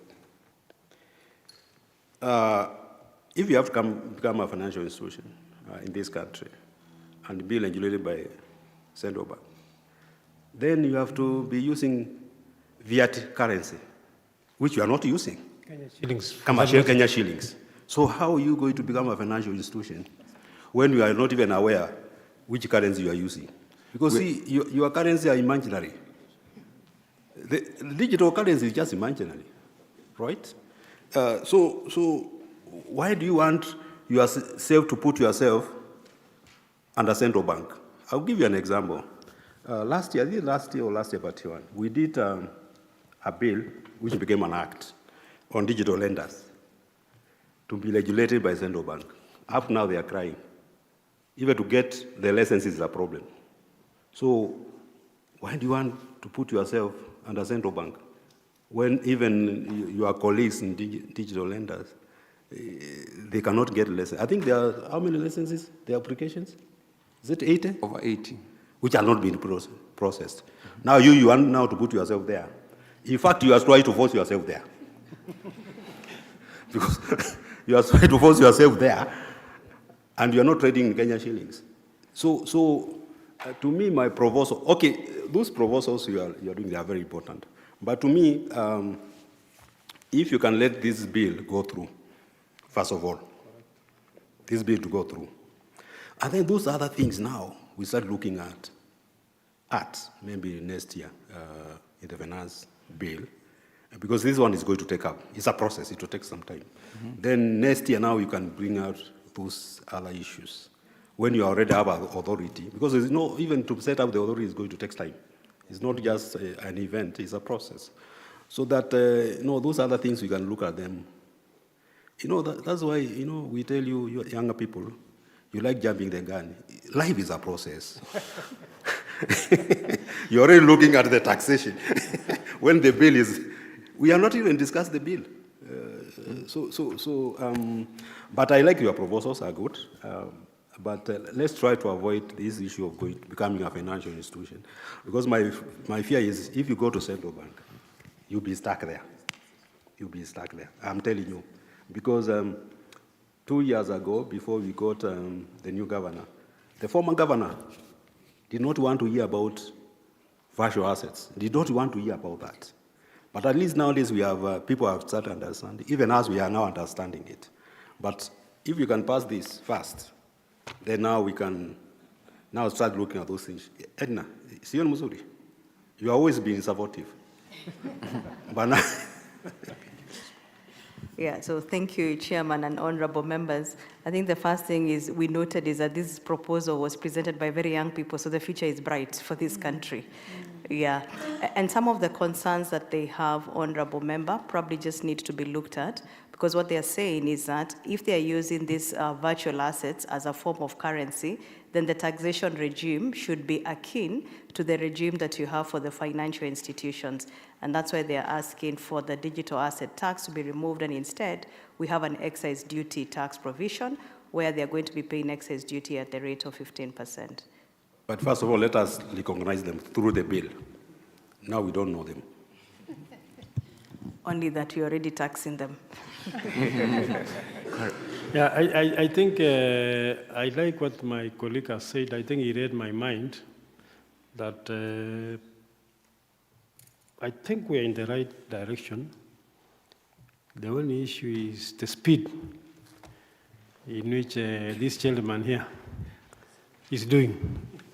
Because you know we are in this bill of the Virtual Asset Service Providers Bill, which actually now gives you some legal recognition,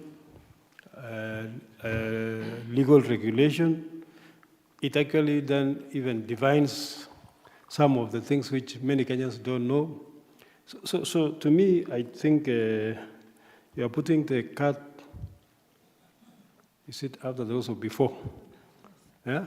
I think if you can reduce your speed a bit, kidogo tu. Once we finalize this bill, this other bill, then other things will actually fall in place in terms of what you're asking. So, but we have heard you, and we will continue engaging you in this bill where the Virtual Asset Service Providers Bill, because we want to make it a futuristic law. So I think on what you have asked, good proposals, but maybe next year's finance bill will be the moment for those proposals, in my view. But of course, the committee, we will sit as a committee and discuss your issue. So do we still have any other? Chair. Okay, sorry. We have a new member who has walked in. Maybe he can introduce himself. No, I was there. It's that. Oh, Yeah. Well, I just wanted to appreciate the young men, at least for having taken their time. Though I know Bonnie, who is very senior here, said they are going at a terrific speed. But let me appreciate what you guys are doing. Of course, as we go to retreat, we will think about what you have said. But first things first. And it is good. There are so many youths out there who don't even know what is going on. But let me take this opportunity to appreciate you guys. And I know, as you've been told, it is a process. We will get there. So don't get discouraged. Thank you. Maybe just a point of clarification. I think one of the things that is stifling our progress as an industry is the fact that, as it is, we are already making loss-making transactions by the 1.5%. We shall consider the issue of the taxation that is already there. Thank you. Which is it 1.5 proposal? Yes. So that one we'll consider. Okay. But we were discussing about considering the considering you as financial institutions and Yes. all those other things, I believe were the ones we are saying. Yes. We are overspeeding a bit. Okay. But the issue of taxation, we shall Yes. we shall consider. Thank you. Okay. So are we? So we are done with this stakeholder. The next one is Cusco.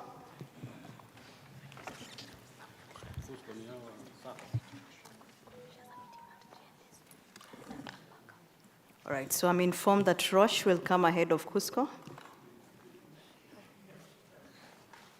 Roche. Cusco is the Cusco we know.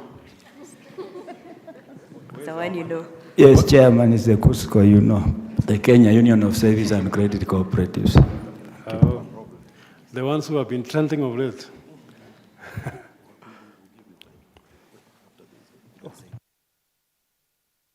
So we'll start with Roche, then Cusco. Corazon and Tim. Thank you, Honorable Chair. Very quickly, we'll introduce ourselves.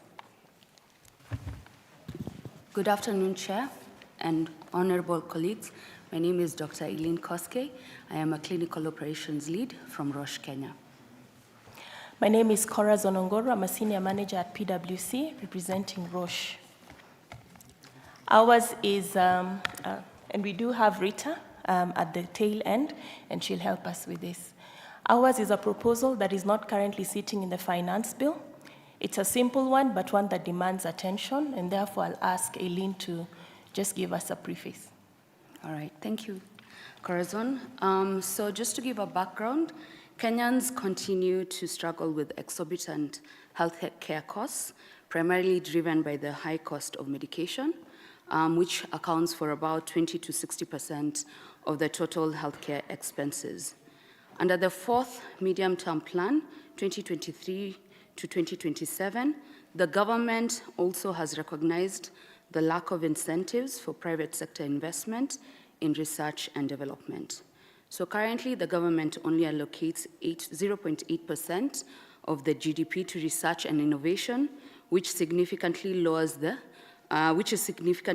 the 2% GDP threshold stipulated by the Science, Technology, and Innovation Act. So I'm going to just give you a bit of a background on the importance of medical and clinical trials, and then my colleague Corazon will highlight the problem issue, which is the VAT 16% that is applicable currently on our clinical trial kits.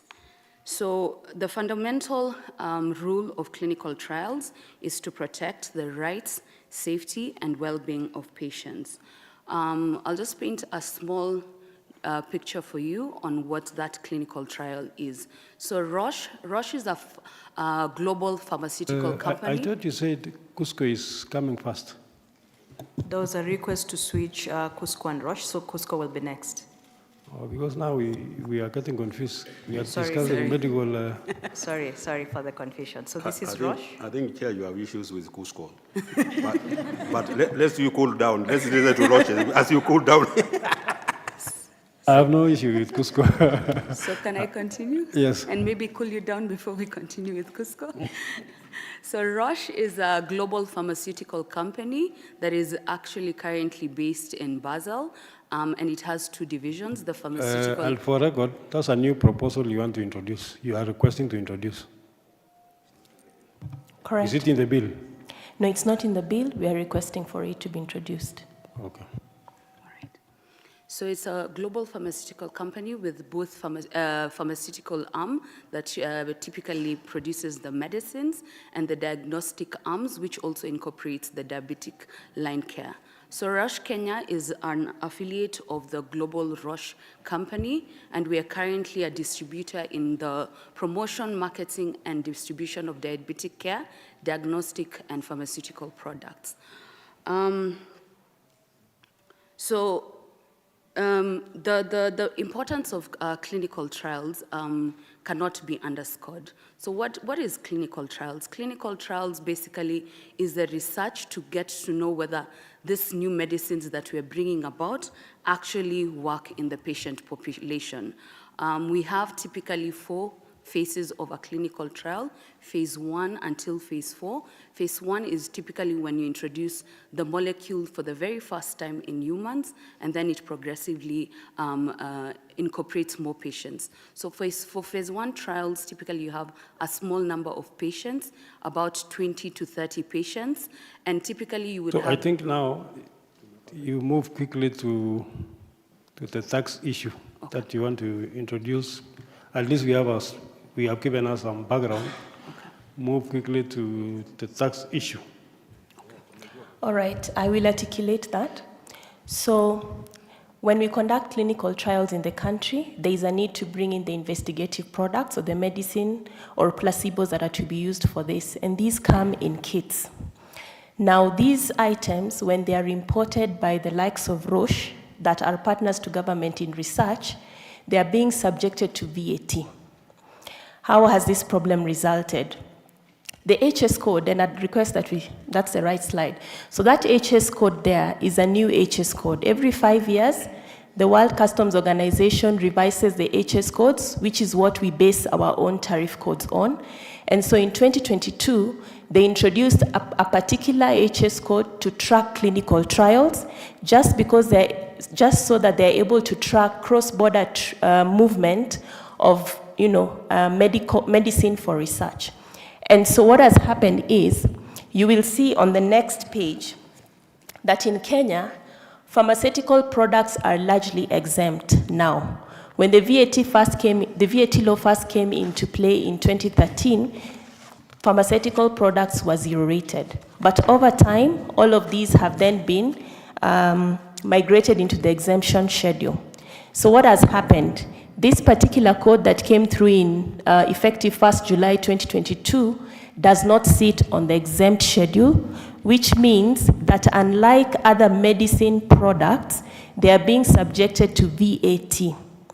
And that means that Roche, who is a partner to government in conducting clinical trials, which government doesn't pay for, it is Roche sponsors this 100%, is having to pay VAT, which means that whatever is available to fund research is limited in terms of scope. So what we are requesting, Honorable Chair and Committee, is that this particular tariff code be introduced in the VAT exempt schedule, similar to other pharmaceutical products, which we all know are VAT exempt. Thank you. Thank you very much. I think our substantive chair has walked in. Maybe he can introduce himself and proceed from there. Chairman, you can, I don't know whether you introduce yourself or you proceed. Thank you, Session Chair and my Vice Chair. Good afternoon. Good afternoon. My name is Superior Kuria Kimani, MP for Molo and the Chairperson of the committee. You may proceed with you have finished your presentation. Are there questions from our members? No, I think it's just a simple, they are seeking to be exempted, which I think it's something we can consider at the relevant time. Yeah. It's a new proposal. The current status is vatable or exempt? The current status is vatable because this HS code is new. It does not currently sit in the VAT law, similar to other pharmaceutical products. And your ask is that you move now from being vatable to exempt? Correct. Okay, so well received. Thank you. Thank you. So next. Thank you, Honorable Chair and members. So the next team is Cusco. Vice Chair's team.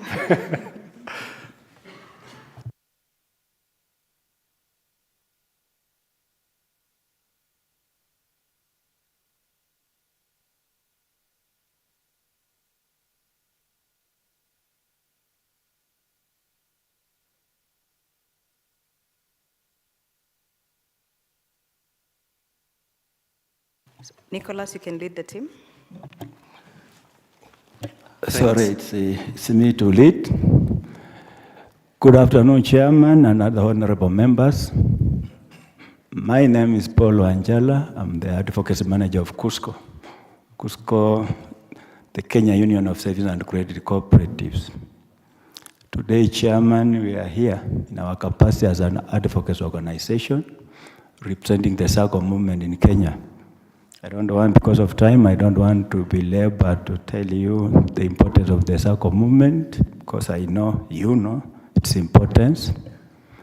And accompanying me, This is Kenya's Union of SACCOs. yeah, Kenya Union of Service and Credit Cooperatives. Did you refund your customers? Chairman, we are in the process. We are having sleepless nights, working around the clock that we refund the customers. It's not easy, but that is what we are doing. Why can't you do the refund fast?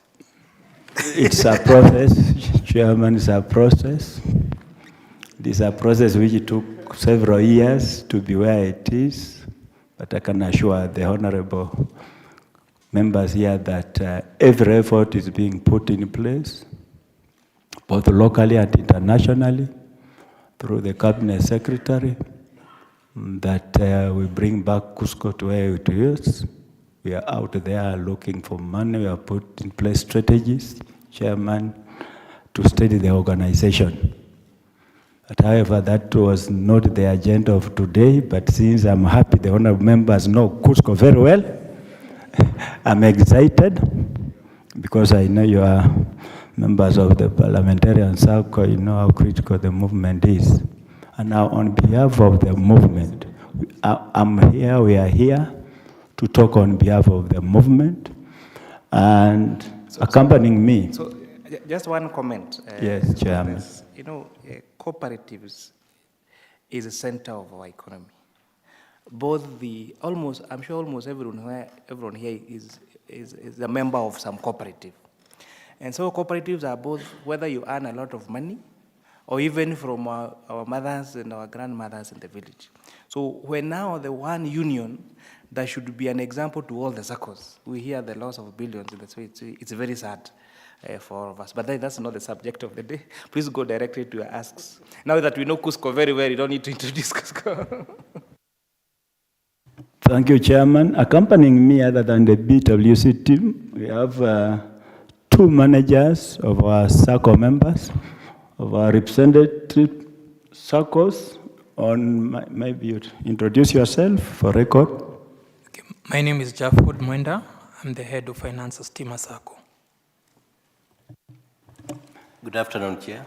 My name is Kea William, the credit manager, Kenya National Police DT SACCO. Thank you for the introduction. Chairman, today we just have 4 asks. And to put across those 4 asks, I call upon Nicholas from BWC to continue. Thanks, Chairman and honorable members, and thanks, Wanjala. In front of you, we have 4 new asks that are not contained in the finance bill, and we are requesting to consider it when you go back. The first one is around the amendment of the definition of the term primary designated society.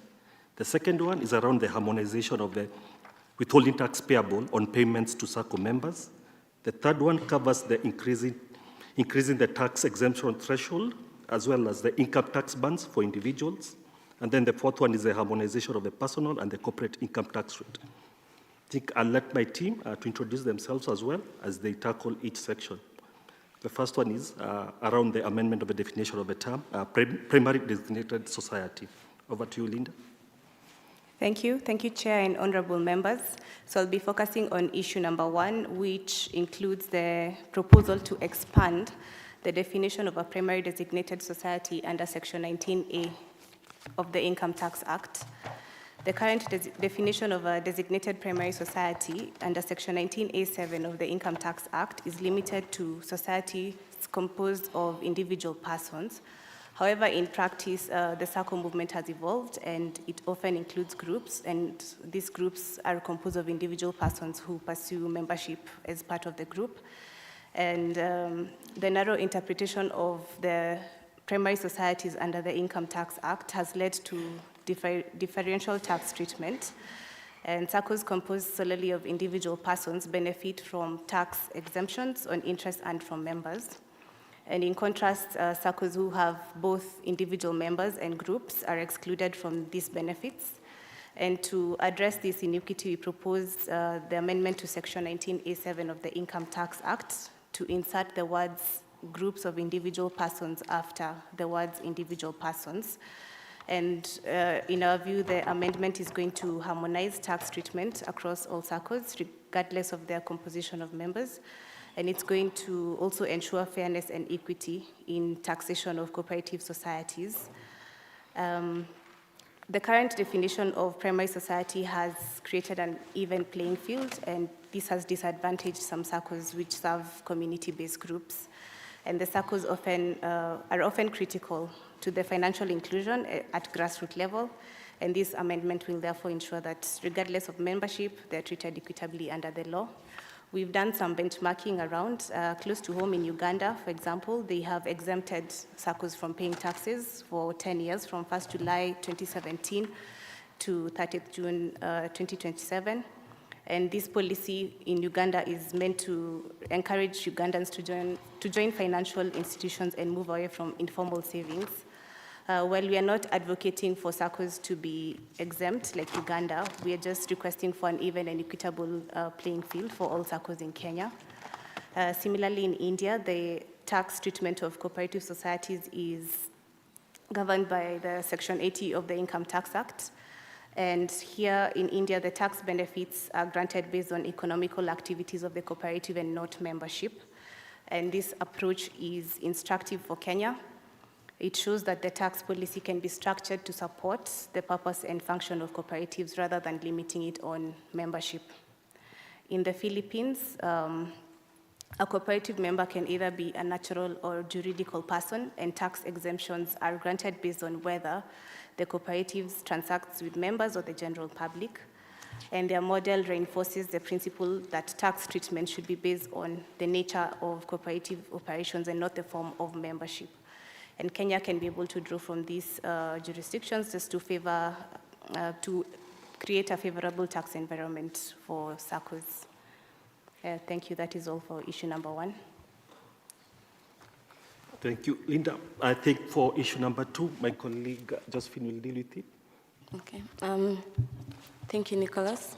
My name is Josephine Ongai, a tax manager at PwC, and I'll be presenting the second proposal for CUSCO, which is the harmonization of withholding tax rates on dividends and interest. So under this proposal, there's an ambiguity in the law on the rate of withholding tax that is applicable on distributions paid out by SACCOs to their members. Due to the differing interpretations between different people, there's a discrepancy between the industry stance and the carrier's position in the taxation of rebates from SACCOs, because SACCOs distribute their earnings to their members at 2 different levels. The first one is distributed on the shares, on the share capital of the members, which are the core shares, and the second distribution happens on the deposits of the members of the SACCO.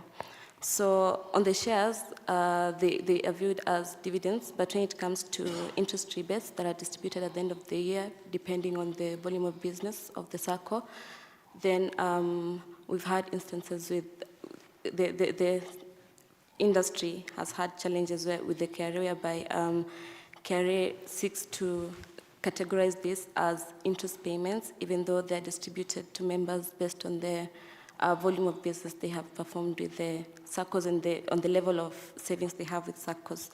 So our proposal is to harmonize the rates of withholding tax that's applicable to dividends and the interest rebates to 5%, because this would simplify the administrative process and reduce the compliance risks by the SACCOs and provide clarity, fairness to members, and ultimately enhancing the overall efficiency and effectiveness of SACCO operations. It will also incentivize members to join SACCOs, because I think SACCOs, by the very nature of their businesses, their rates of interest are lower than market rates, they're lower than bank rates and other lenders in the market. So by default, their payments are lower than the market payout rates. So because of these unique business structures of the SACCOs... Is it possible that you hear? Yeah, and in order to safeguard the investment of the members... Excuse me. Yeah? This side. Height. It would be much easier on our end if you would tell us the sections or the clauses you'd like amended. Because when you, like I'm trying to, when you say that this treatment is different from SACCOs to, can we quote the particular law, whether it is currently provided for in the bill, or if it's not provided for in the bill, that is a new, then it means you want a new proposal, and then you cite the section that you want amended. Okay, Chair. Then, Chair, maybe what is the withholding in terms of dividends and interest tax? Yes, so this is a new proposal. It was not there before. And there's, in the Income Tax Act, there's the provision for dividends under Section 34. Dividends and interests are subject to withholding tax. And in the third schedule, they are subject to withholding tax at 5% on dividends and 10% on non-qualifying dividends. And then for interest, it's withholding tax at 15%. So there's no specific, because of the SACCO's unique business structure and whereby they pay interest rebates, which is a bit not like the other interest, because there's the monthly interest that is paid, but then at the end of the year, depending on the performance of the SACCO, then they distribute further interest rebates to their members. So there's no distinction between the ordinary interest and the interest rebates that are paid now by SACCO, and that is very specific to the SACCO business. So you mentioned that the particular section would like amended is Section 34 of the Income Tax Act. Yeah, we need an introduction of interest and rebates paid by SACCOs. And then amendment to the third schedule.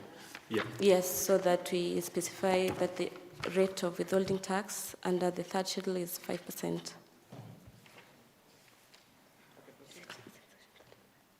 Okay, yeah, so the justification of our proposal is because of the unique business structure of SACCOs. We also need to safeguard the investment of members because, as you've mentioned, the interest rate that SACCOs have is lower than the market rate. So in harmonizing these rates and making them 5% will be safeguarding the investment of members, and then enhancing compliance through simplification of tax administration, because we'll be having a unified rate, and then promoting access to credit in financial institutions of marginalized groups, because we'll be able to give them tax at lower rates. So some of the best practices we've seen under this is that in Tanzania, the rate of the withholding tax on dividends and interest, the rate of withholding tax on both dividends and interest has been harmonized, and it applies to all payments made by SACCOs to their members. So in Tanzania, it's at 10%. And in Uganda, the Income Tax Amendment Act of 2017 exempted SACCOs from withholding tax on dividends and interests up to June 30th, 2027, so for a period of 10 years, in order to promote savings and promote financial inclusion. So that's it on our second proposal, so unless we have any questions. Thank you. Thanks, Josephine. I think the last ones are relating to employment taxes. I'll hand over to my colleague Shreya to take us through.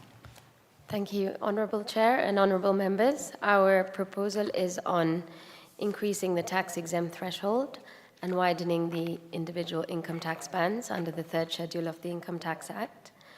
So in our view, the existing bands are not progressive. We're trying to understand this amendment to that schedule. So you're saying the amendment, the withholding tax that you pay on dividends, there is two rates, 15% and 5%. Is that what I heard? Sorry, for dividends. Sorry, Chair. For dividends, the rates of tax are two. In the Income Tax Act, there's a 10% and a 5%. Which paragraph? Okay. In the third schedule of the Income Tax Act. But which paragraph? Because the third schedule, 5, talks about the resident withholding tax rates shall be, in respect of a dividend, 15% of the amount payable. And then in respect to interest, discount, or original issue, that's the other paragraph is on government bonds. So we're thinking that the particular paragraph you're referring to is 5A, which says 15% of the amount payable in respect to dividends. So which are these two rates that you're referring to?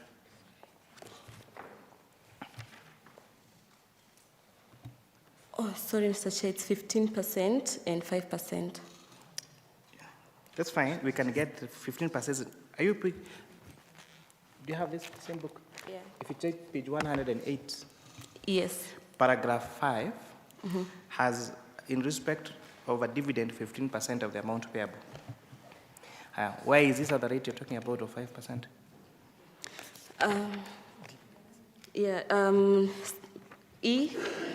Paragraph E, in respect of qualifying dividends. Sorry? Paragraph E, Mr. Chair, of the same, just the next page, page 109. In respect of a qualifying dividend, 5% of the amount payable. So fine. So your proposal is we harmonize the two rates to have both rate 15%.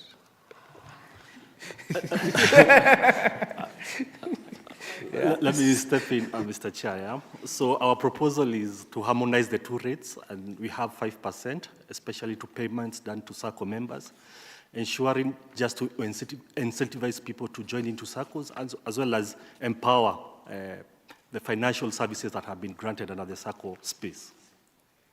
So this qualified dividend is what we are paid on on what you call share capital. Share capital. The other one is one we are paid on contributions. Contributions, yeah. Okay. The share capital is normally very low, right? It depends. Some SACCOs have put a cap. Some SACCOs have left it open. So you'll find there are some SACCOs where members do contribute a lot of share capital. But now the idea is to harmonize, so either have 5% for both or 15% for both. And they proceed on a light note. For this harmonization, is it going to help Cusco? It's going to help the members of Cusco, who are the... Yes, Chairman, is going to help not only Cusco, but individual members. Actually, it's targeting individual members.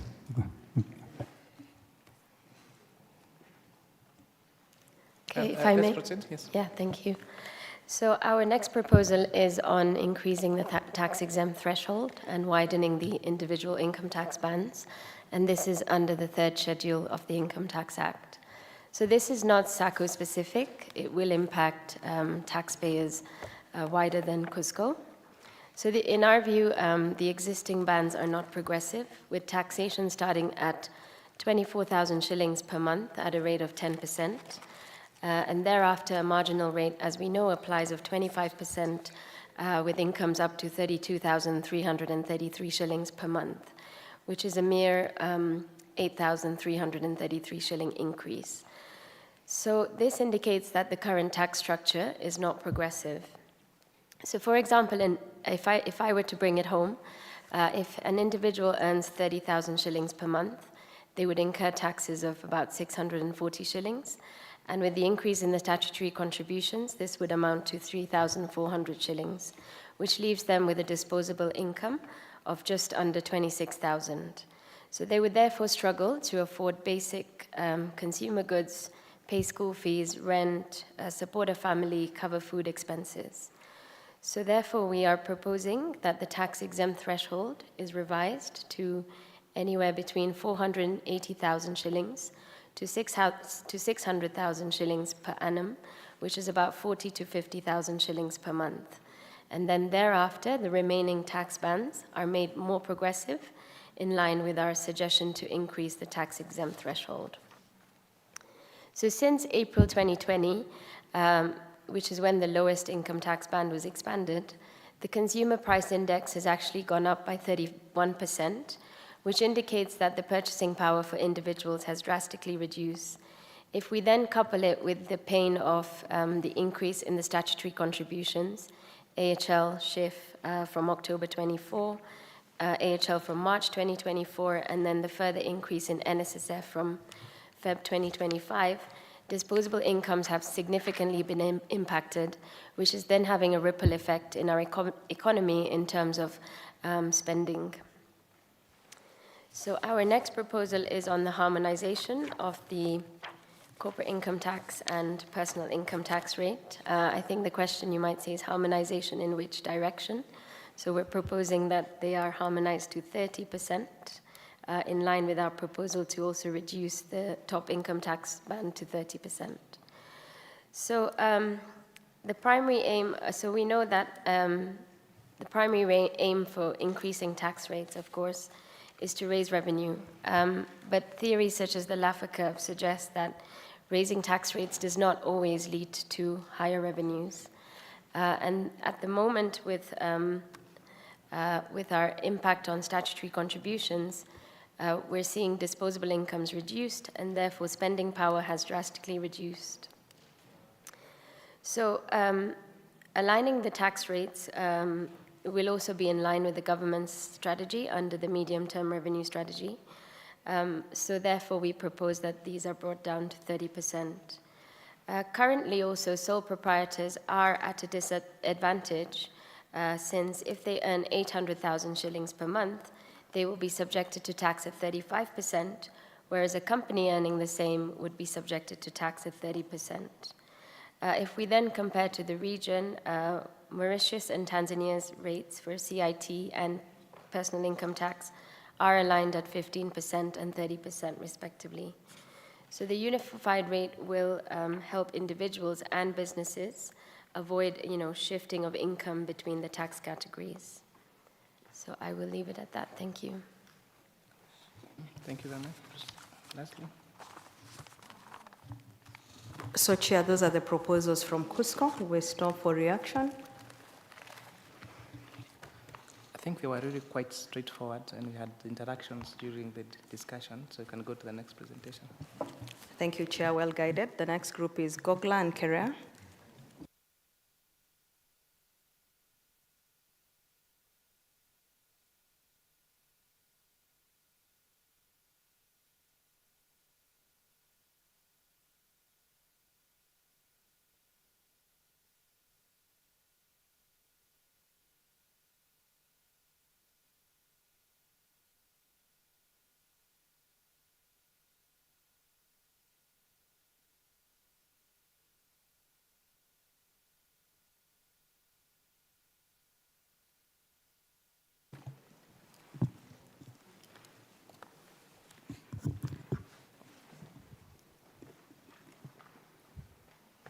Okay. Introduce yourself and take us through some. Okay, thank you. Good afternoon, Chair and members of the committee. So my name is Gideon Rotich. I'm an Associate Director at PwC.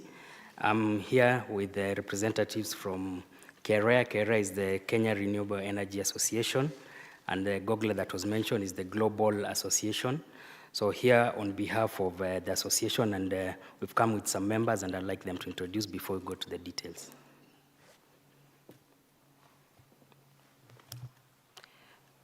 Good afternoon, everyone. It's good to be here. Thank you for the opportunity.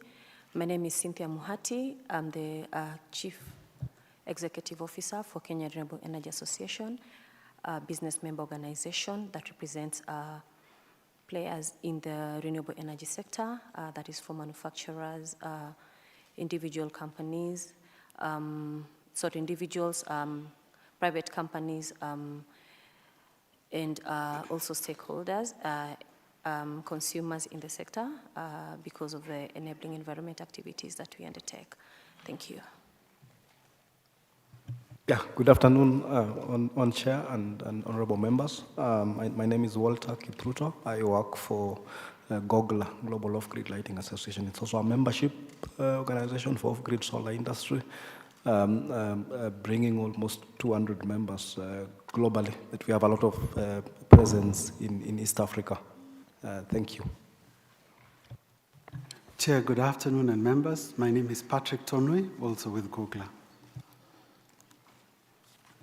Okay, thank you. So we are here to present two main proposals that are contained in the finance bill impacting the VAT. So the first proposal is the VAT Act. Please switch off your mic. we only have one work representative.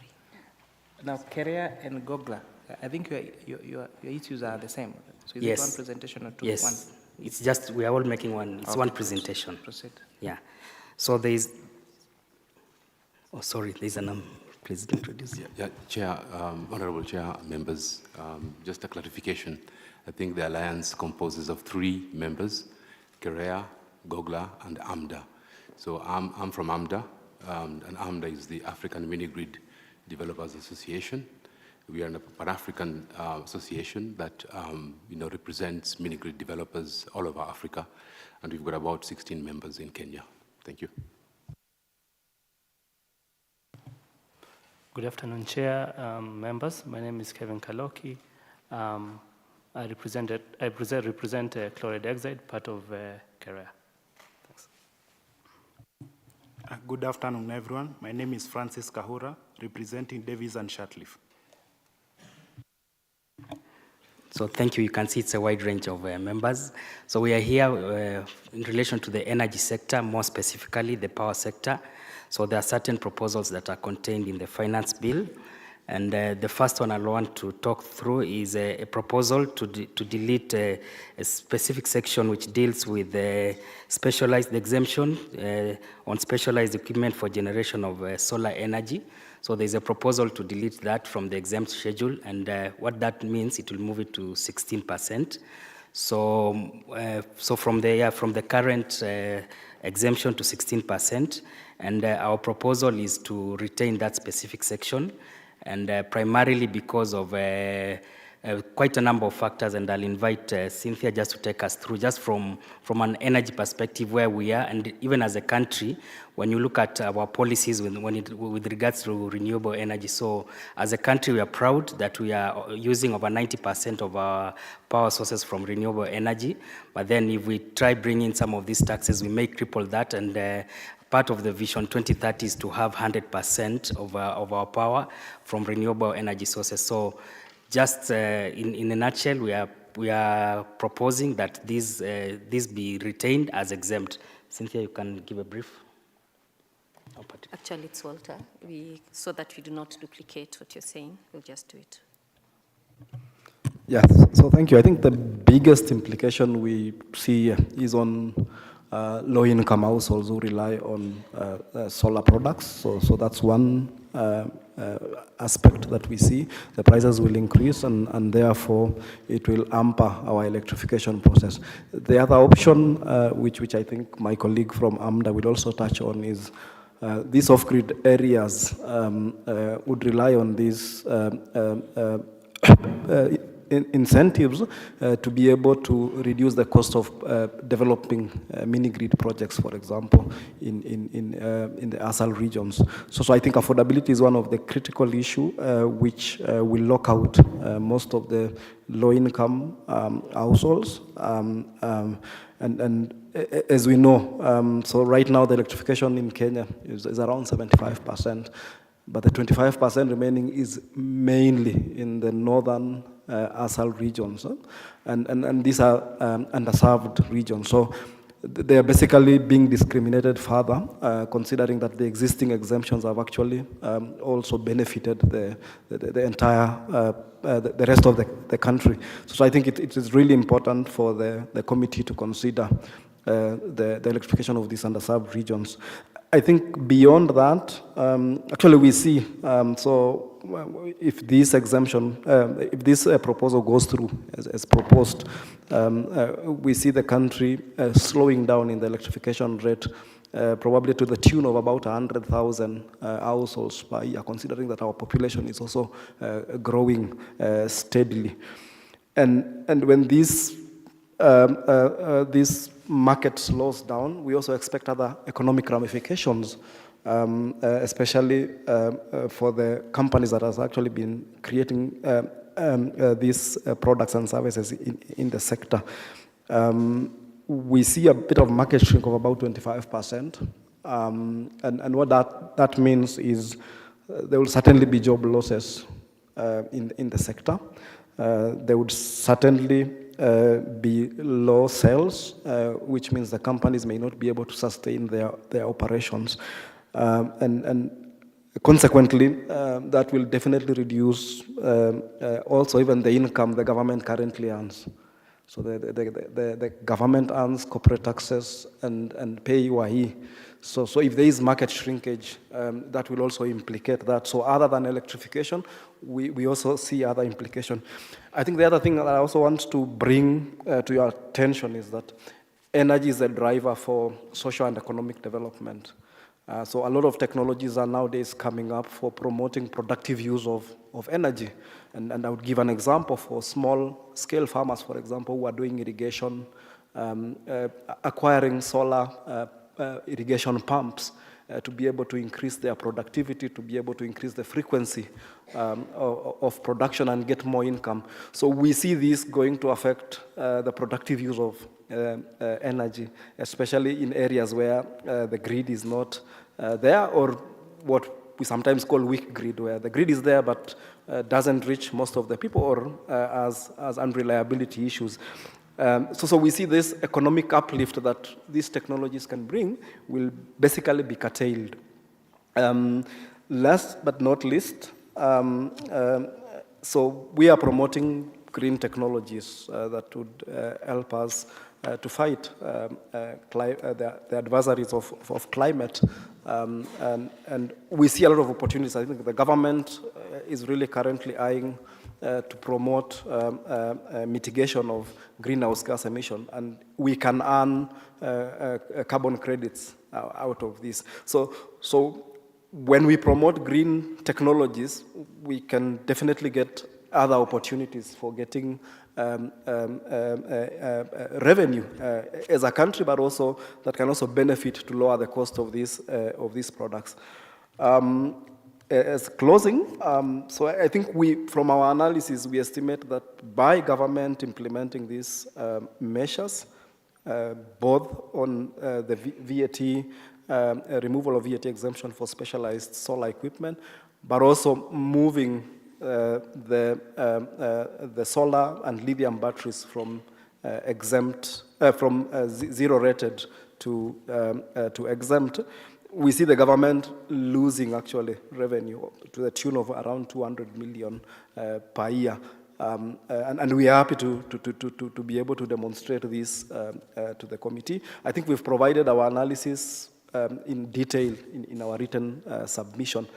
So maybe I will stop there, and maybe have any of my colleagues to complement and add, and maybe I'll start first with our colleague John from AMDA. Thanks once again, Honorable Chair and members of the committee. I think my colleague has said everything that needed to be said. What I'm just going to add is that we all agree that we are here to, accelerate the pathway to scale in terms of affordable energy and electricity for our population, and that into achieving the 2030 SDG goal, right? And we have, I think, four factors in that SDG goal. One of them is affordable, second is reliable, third is sustainable, and four is modern. In terms of modernization, there is a lot of technology coming in, and we think that when we bring in taxation of this nature, we kind of cut that acceleration towards modernization. And I can go on and develop the kind of modern technologies that are coming in the solar industry, in the battery industry, with lithium batteries and all that.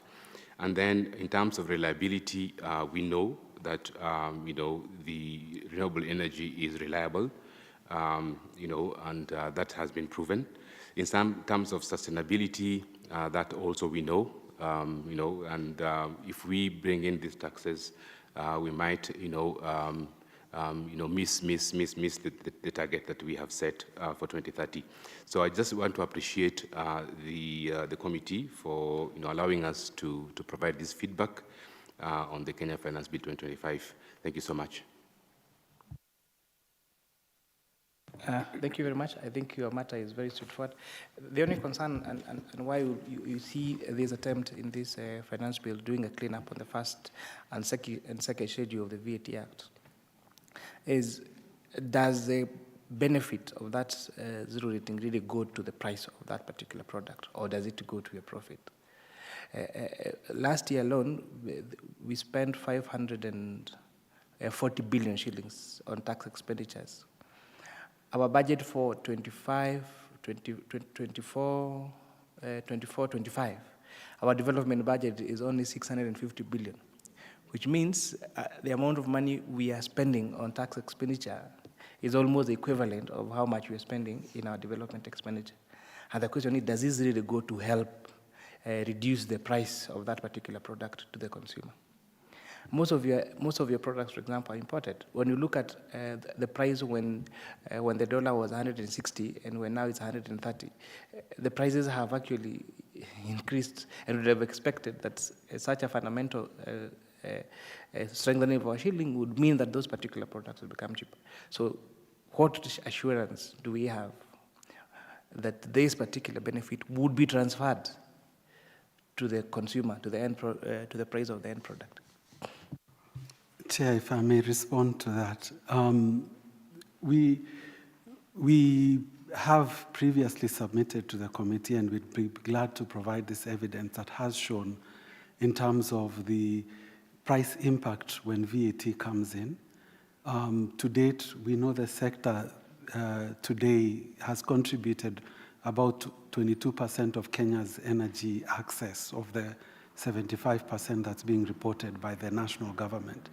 And also our industry and our members have shown what they would have to do in terms of price increases to accommodate these VAT. So, Chair, I think we can assure you that the pricing today reflects those exemptions. And I think we do have some members here who are in the business that can directly tell you what they will have to do to accommodate this exemption. But I think, Chair, it's important, and we recognize that, yes, this benefit has to reach the beneficiaries, the people targeted. It should not go just to essentially pad profitability. Thank you, sir. Yeah, I just also want to add, I think the companies are also doing much more to improve the affordability of the products.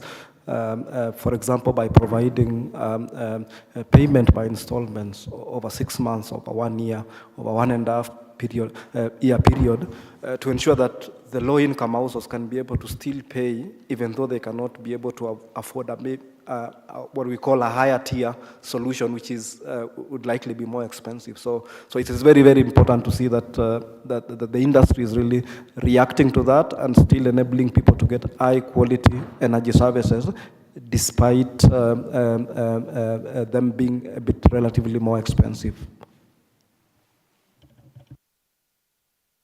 So maybe a quick example, how did your prices move between when the exchange rate was 160 and when it's 130? So Chair can answer that. Sure. So if you look at, for example, a 5 kilowatt lithium ion battery, that used to retail at around 250,000.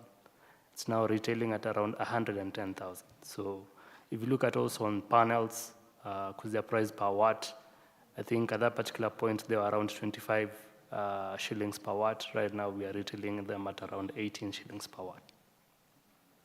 Thank you. Could you resubmit, just update the document in terms of the price shift of what this movement will mean, and especially the basic product like those batteries? Just need to update the document you uploaded on our system. Thank you very much, Kerea and Gogla. Yes. Honorable Umi? Yes. Chairman, I just wanted on the second proposal to retain supply of solar and lithium-ion batteries as zero-rated, coming from a region that depends on off-grid solar system. I want to agree with them. And I also want to laud them for mentioning the marginalized areas. So I'm already declaring my interest here. The Chairman, tutapambana na wewe mbele. Thank you. Thank you. The good thing, you have a chance to make a decision. Then we'll see which one wins. But thank you, Mheshimiwa Umi. Our next, you have exhausted all your presentations, PwC? Not yet. So we still have 3 more. The next one is the Associated Battery Manufacturers and PwC and KBA. We're almost there, Chair. Could you please allow us, I think PwC have given you some quite sufficient time, to just have a brief presentation by Honorable Kitur. He has also been with us the whole morning.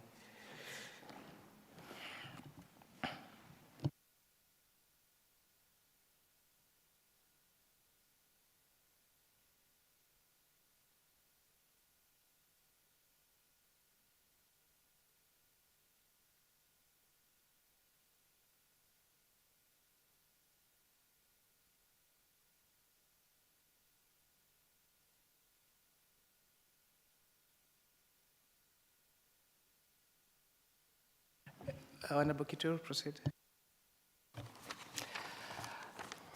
Honorable Chair and members, my name is Bernard Kitur. I'm the Member of Parliament for Nandi Hills constituency.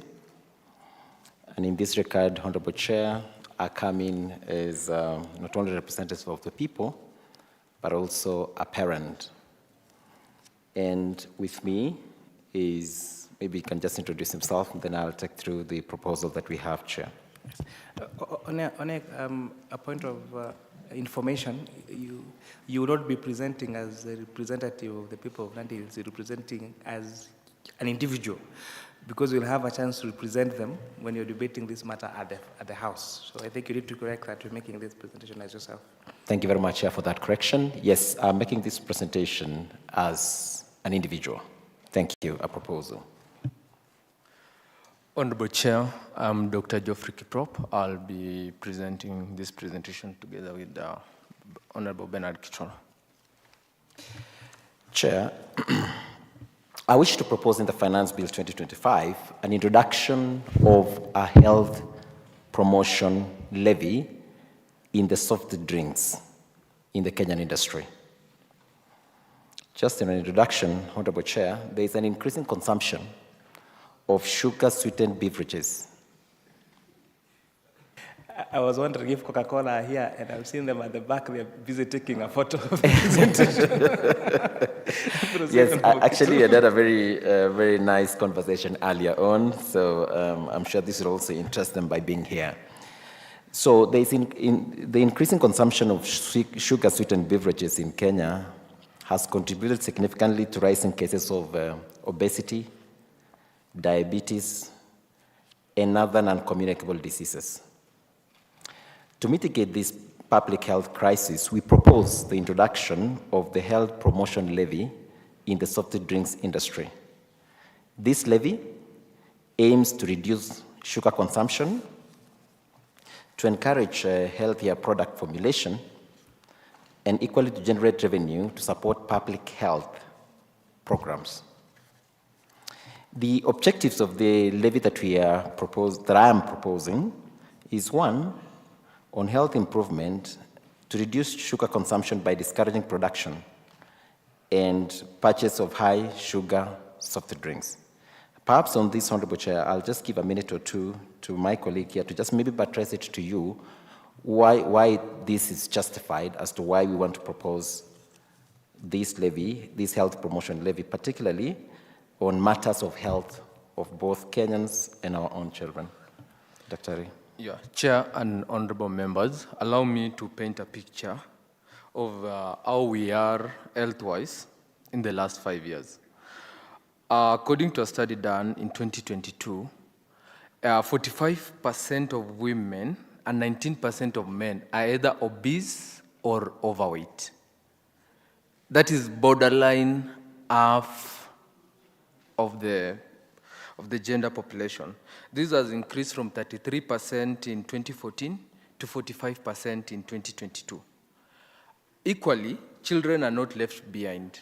4% of children now are overweight, with 13% in adolescent.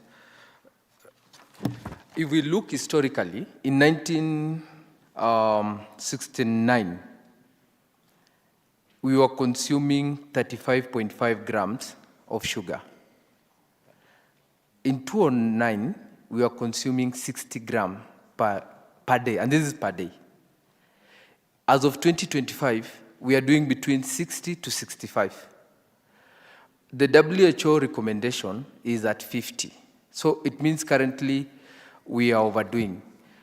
Let me now redraw this. An average person in Kenya drinks per year around 25 kgs of a sack, you can imagine. So if you are a married couple, you're doing like you and your husband or your wife, you're doing 50 kgs. This now informs the statistic I just read, where we have around 3.1% of the population being diabetic. And this is projected to go up to 7% in the next 5 years if nothing is done. So maybe it can continue, then I'll continue there. Yeah, that was just painting a picture, Honorable Chair, on this high consumption of sugar-sweetened beverages. Most of this, the contribution is actually around processed sugar being used in products. The second objective of this levy is the industry reformulation. We want them to encourage manufacturers to lower the sugar content in their products. And we will be able to demonstrate that in several other countries who have been able to implement the health promotion levy, in fact, one of them being South Africa, literally all the companies then have been able to reformulate their products. And I'll take even a case scenario. So sometimes when you take some drinks, those of us that have traveled, you go to other countries, you find that the drinks they take, the soft drinks they take there, the same brand, and what you take here tastes totally different. Sometimes even in the future, because we just wanted to start with the sugar-sweetened beverages, you will even not sometimes some confectionaries. When you have them out there, the tastes have got not too much sugar than as is in the same brands that are sold locally. The third objective is revenue generation. We wish to raise funds to support public health campaigns, probably school nutrition programs, and healthcare infrastructure. Lastly, we want to bring consumer awareness, where we want to promote healthier beverage choices and public education on health risks of excess sugar consumption. In that regard, therefore, Honorable Chair, we want to propose a tax structure that will be subject, of course, to a discussion between yourselves as the committee and, of course, the industry players. We wish to propose that a levy be applied to manufacturers and importers of sugar-sweetened beverages as follows. The base be set. Of course, we didn't come arbitrarily with this figure as captured. We have been able to study several countries, which have been able to highlight some of these countries that have actually implemented this, and we saw the lowest of them all was actually doing 4 grams per 100 mil as exempted from this tax. Therefore, anything above the 4 grams, we propose that for the local manufacturers, the beverage should to attract a rate of 1 shilling per gram of 100 mil above the set base. For the imported beverages, it be 2 shillings per gram of 100 mil beyond the set base. Honorable Chair, we will also propose some exemptions to this, that for those fruit juices that are 100% produced, that they are the natural juices, they have no added sugar, that they be exempted. Equally, the dairy-based beverages containing at least 75% of milk content be equally exempted. As well, any of these beverages that are produced locally and they are meant for export, those ones also be subject to exemption. In our view, we wish that in the implementation of this be done by Kenya Revenue Authority to administer the collection of the levy, while the verification of the contents to be done by Kenya Bureau of Standards. As naturally has been, most of the products that are imported or done locally, we always give them to Kenya Bureau of Standards to be able to certify the contents therein. As I said earlier, the funds to be raised, we hope, should be used in the school feeding programs and public health awareness campaigns, subsidies for health beverage alternatives, and as well to support diabetes and non-communicable diseases prevention programs. What should be the impact then that we should expect, Honorable Chair, out of this is one, there will be reduction in sugar consumption and obesity-related diseases. Increased innovation in the beverage industry towards healthier alternatives, as I've indicated, and perhaps also we will be able to submit research that was done by several of these countries that were able to implement this, and they were able to do a study of the improvements that have happened and how the industries were able then to innovate themselves and be able to produce products that are within the ranges of not utilizing too much processed sugar, which in a way, of course, affect the public. Finally, we expect that there will be strengthened public health initiatives through dedicated funding. I want to conclude by saying that introduction of this health promotion levy will significantly contribute to improving the health of Kenyans while promoting responsible industry practices. Well, that is the other thing. I just wanted to mention also, Chair, that this is not an exception, Chair. Just to mention a few countries that have been able to implement this, and I think as Kenya, we've been left behind. We need to have this conversation. Countries like USA, Bermuda, Mexico, Dominica, Barbados, Panama, Ecuador, Peru, Chile. In Africa, we have Morocco. I know Mauritius have tried a bit, Seychelles and South Africa, which South Africa was one of the benchmarks that we really wanted to use. In Europe, we have countries like Norway, Finland, UK, Ireland, Belgium, France, Hungary, Spain, Portugal, Middle East, several countries, and Western Pacific. I'll also give just an opportunity also to my colleague to also highlight something in about 2-3 minutes, and then we will be able to close our presentation, Chair. Please conclude. Okay, Chair, allow me to engage you.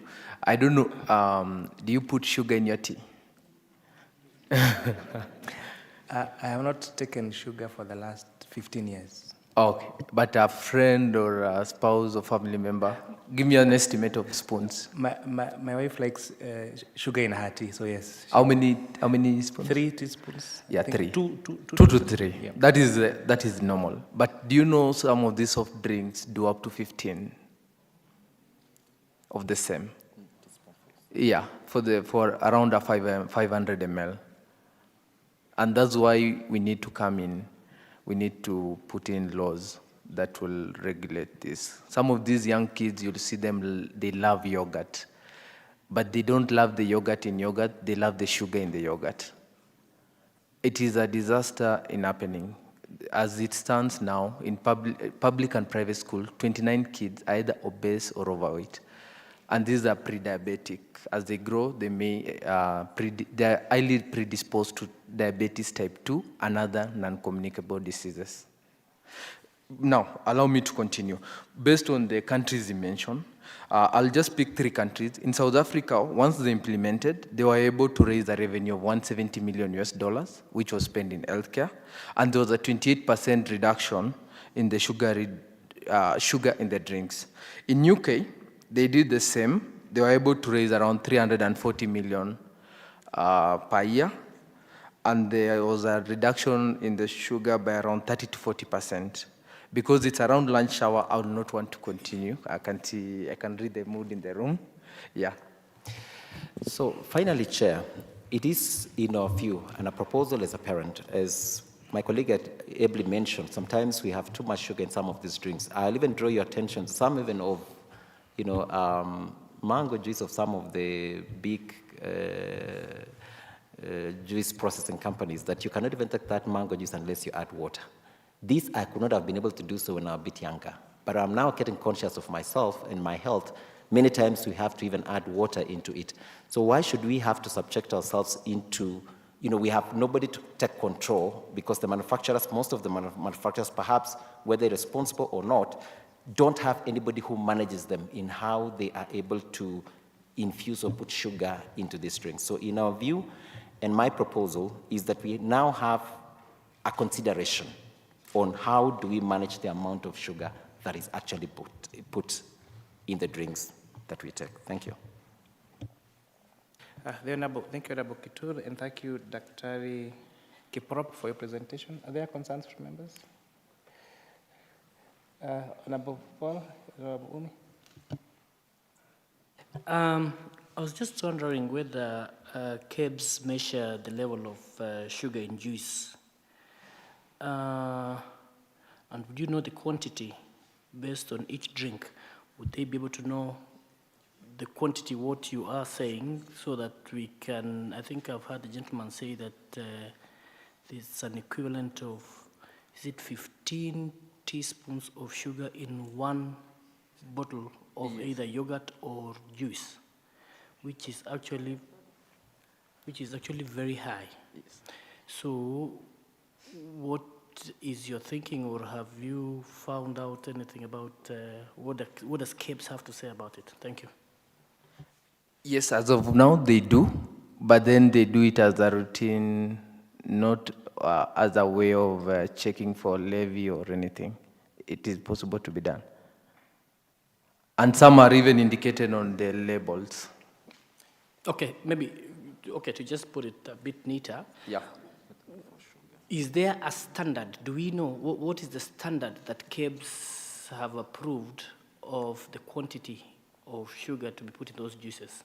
Are they exceeding, or what is the required quantity? As it stands, it is an open field. We are following maybe the WHO guidelines.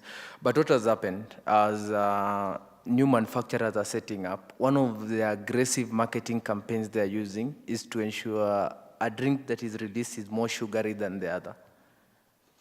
So there is no any cap as of now. That's why we are proposing like a base rate of 4 grams per 100 ml, and anything beyond that can attract a levy.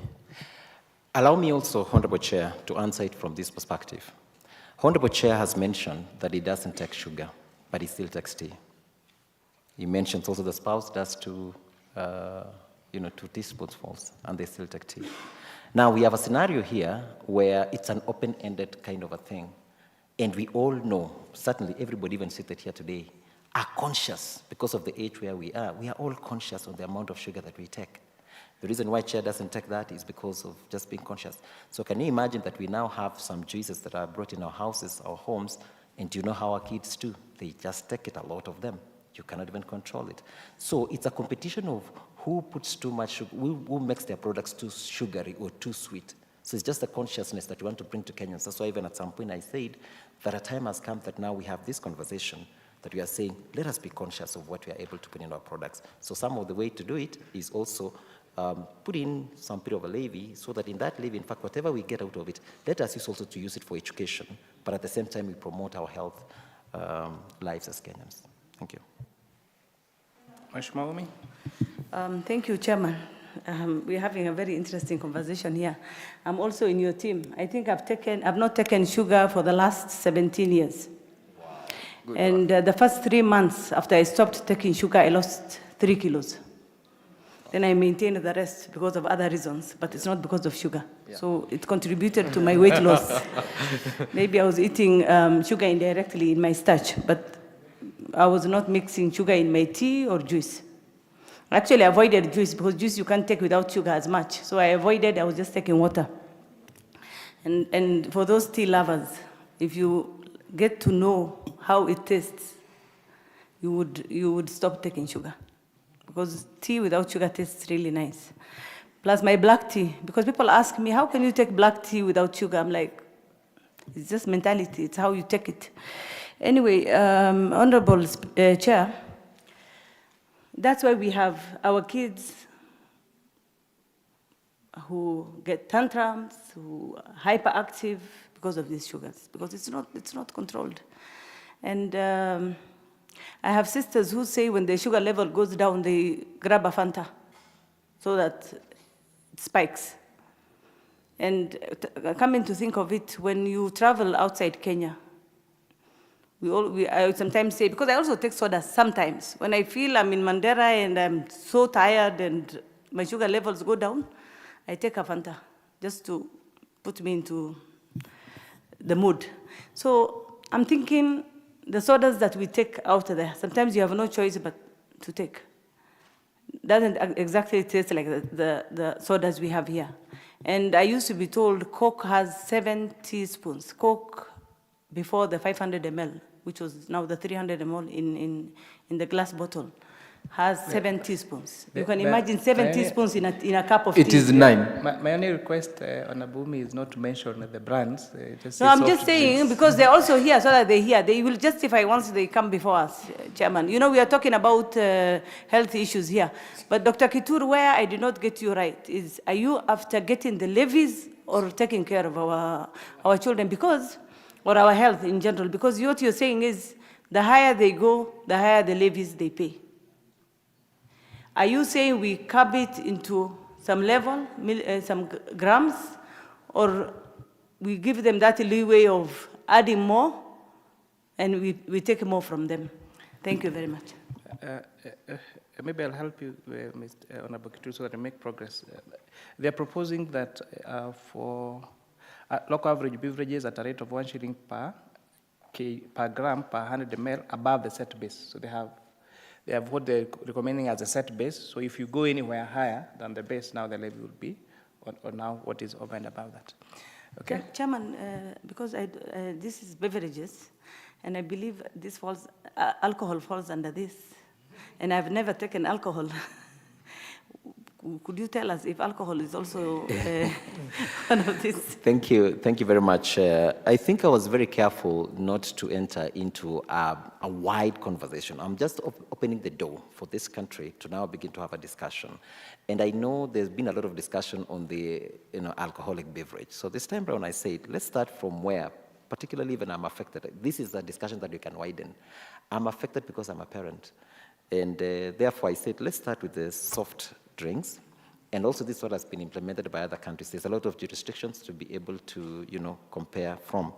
But I just want to mention something, Chair, as well, that in other countries who have implemented this, for example, in UK, there was originally a particular drink that had 10.9 grammage in the 100 ml. But when this law was passed, they were able to reformulate and did it at 4 to 5 grams per 100 ml in the UK. So what then essentially means is it is possible that we can be able then to control some of this. Nobody will just be throwing, sugar the way they want into any drink, which will be consumed by our own loved ones. And I'm also very happy that you mentioned that when you stop taking sugar, you are able to manage quite a number of things, including your own weight, which you've actually mentioned in the early introduction, that there's a lot of obesity and those kinds of things. So essentially, Chair, this is a conversation that I'm 100% sure many Kenyans are going to support. And it is not my intention to be able to raise the revenue. That was not the intent. My intent is just the promotion of the health, not only of my generation, but the future generation, that we are able to say any manufacturer be responsible. Thank you. Thank you very much, Honorable Kitul, for that very, you're going to raise, that's going to be a matter of national debate, as you would expect. The only two challenges that your proposal does, in terms of the intended purpose, you're saying it should go to support health initiatives, support school feeding program. But in the current form that you proposed the law to be, that amendment would come under Miscellaneous and Levies Act. It will be collected by KRA, and it will go to the consolidated fund. So then you may have to rethink if what you want to do is the health promotion that you want to do, you may have to rethink having a separate law, okay, that now safeguards that money is used for that particular purpose. But now, as with the way you've proposed the bill, the amendment as it is, that money will just go to the consolidated fund, and there's no assurance that it will go to the purposes in which you are intending those particular purposes. You asked why I stopped taking sugar. Mine is not even any of those reasons. So my grandfather used to take Ndufia. Ndufia is now tea without sugar. So when now the tea would be ready, ours would be naekwa sukari, and then yake inarudishwa jikoni, inaongezewa maziwa. So I noticed this one is better because it has more milk than that one. But then I would cheekily look for sugar and add to mine. So I am taking tea with more milk and with sugar. So nikashikwa siku moja. Sasa nikienda kuweka nikasema nilisahau sikunywangi sukari. So I started taking into and now got used to it. And thank you, Mheshimiwa Kitu. Let's go back to Chair, observation of battery manufacturers. Yes? Yeah, Chair, just on the advice that you've given, I think it would be very important. I didn't want to give a rebuttal of the same. I know it's an advice that you're giving. I would say, Chair, in the interest of time, had I gone through the normal legislation in Parliament, this would have taken me, up to the next session. And in my view, I feel, because I want to repeat again, I am a generational parent. And therefore, this is a matter of great concern. We can have this discussion later in how we would want the collected monies to end up. But for now, if it's possible, in whatever form or manner, since I've appeared before your committee chair, find a way that this can come in to have a conversation about it. I can flex a bit on the aspect of what this money needs to be done, even if it's cost a consolidated account. But can we have responsible manufacturing of these products or importation of these products in our country, but that focuses more on the tests rather than having sugar as the only model or an innovative way of manufacturing products in our country that are not meant to just necessarily be just sugar being added. I thank you very much. Thank you, Mheshimiwa. Thank you, Daktari. Association of Battery Manufacturers of Kenya.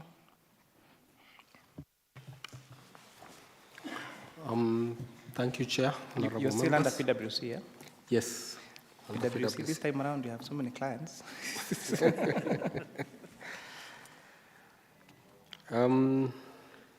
Maybe just a brief on who associated battery manufacturers are. Associated battery manufacturers, we do manufacture automotive and solar lead acid batteries. We are the biggest factory in East and Central Africa. A lot of our manufactured products, 55% is exported and 45% is sold locally. 80% of the raw materials we use are sourced locally. And we employ 700 employees. We produce 1.6 million batteries per year. We have a capacity to do 2.2 million batteries per year.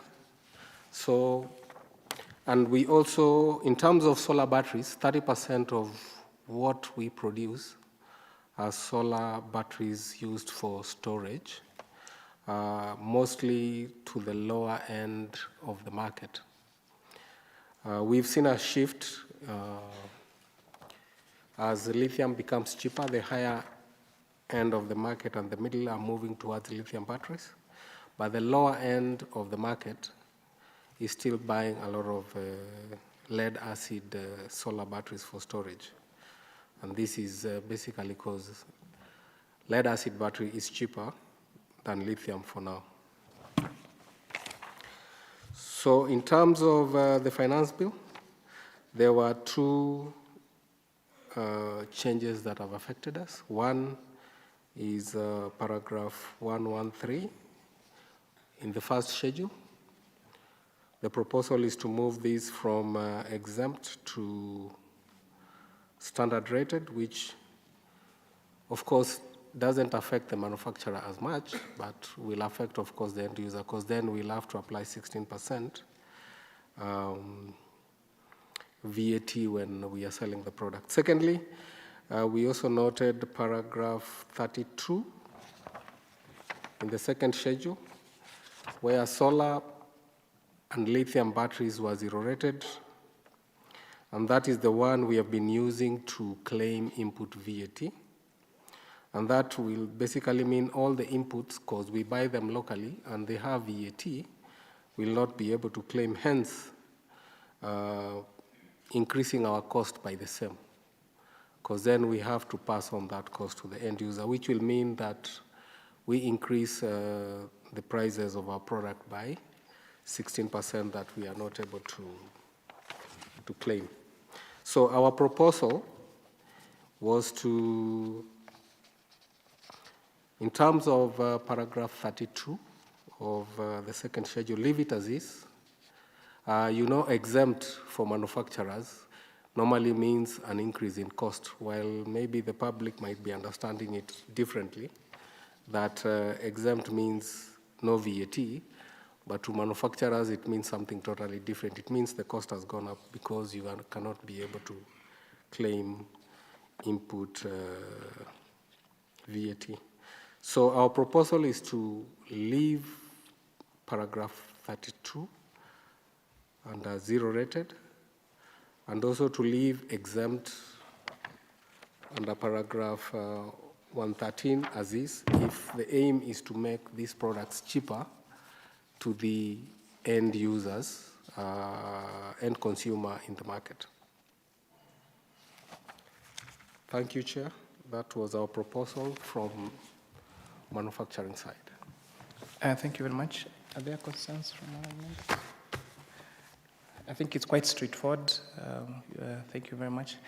I would ask whether this will be transferred to the end user if this proposal is made, and maybe resubmit your proposal with the financial implication on the price, as I had indicated to the other group on solar. Will do. Thank you, Chair. Thank you very much. Honourable members, it is 2:20 p.m. We have on PwC, there is only KBA remaining and PwC itself. The only others remaining is ABAC, AGOC, and a few others. If you could give us 30 minutes health break, then we convene here at 3 and continue the afternoon session. Is that in order? And we'll you may say no, then we'll sit here and we'll not hear you. So you'd rather give us 30 minutes and you have energy to come and continue the discussion. So we adjourn until 3 p.m. Thank you very much.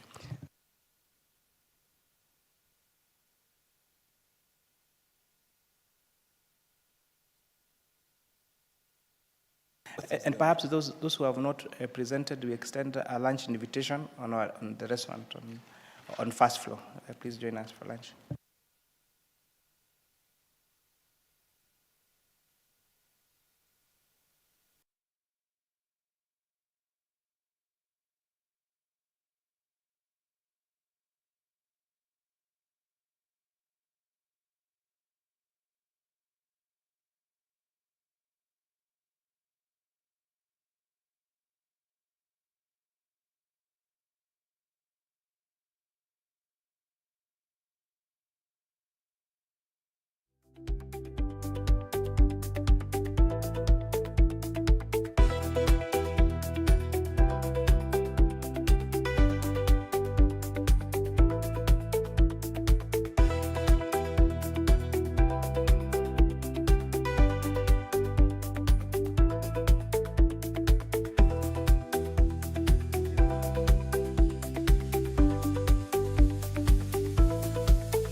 Joyce Wamai, manager at PwC.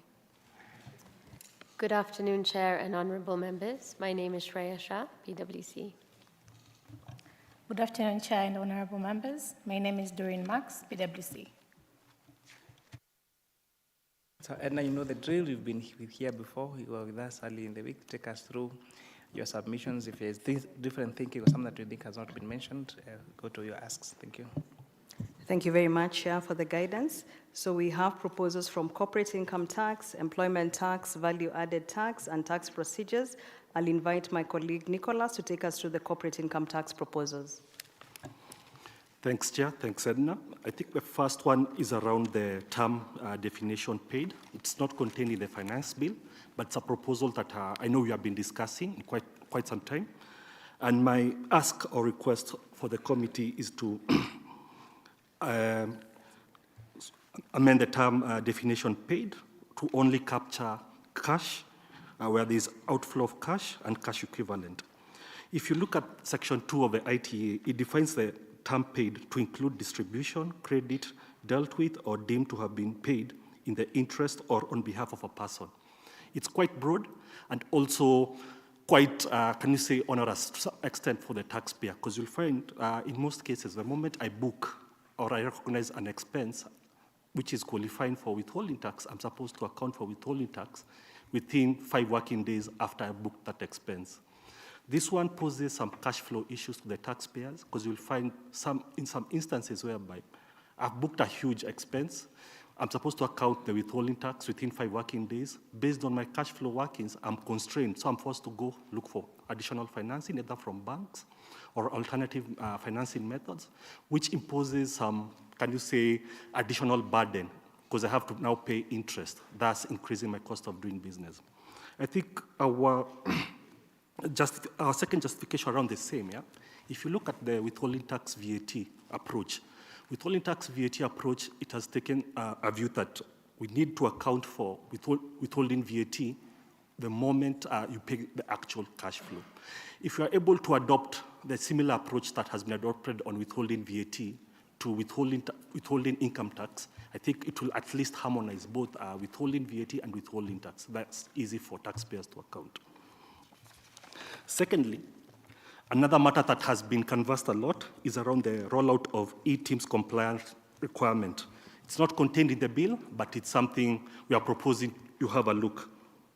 If you look at Section 16(1)(c), it requires that you are required to have, when you're ascertaining your total income for a person in a given year, no deduction shall be allowed in any expense or loss where the invoices of the transactions are not generated from electronic tax invoice management system, except where the transaction have been exempted in accordance with the TPA Act. So far, the rollout of e-Teams has not been, can you say, effective or efficient. We still have some taxpayers who are still grappling to understand how to efficiently or effectively remit or transmit their invoices through e-Teams.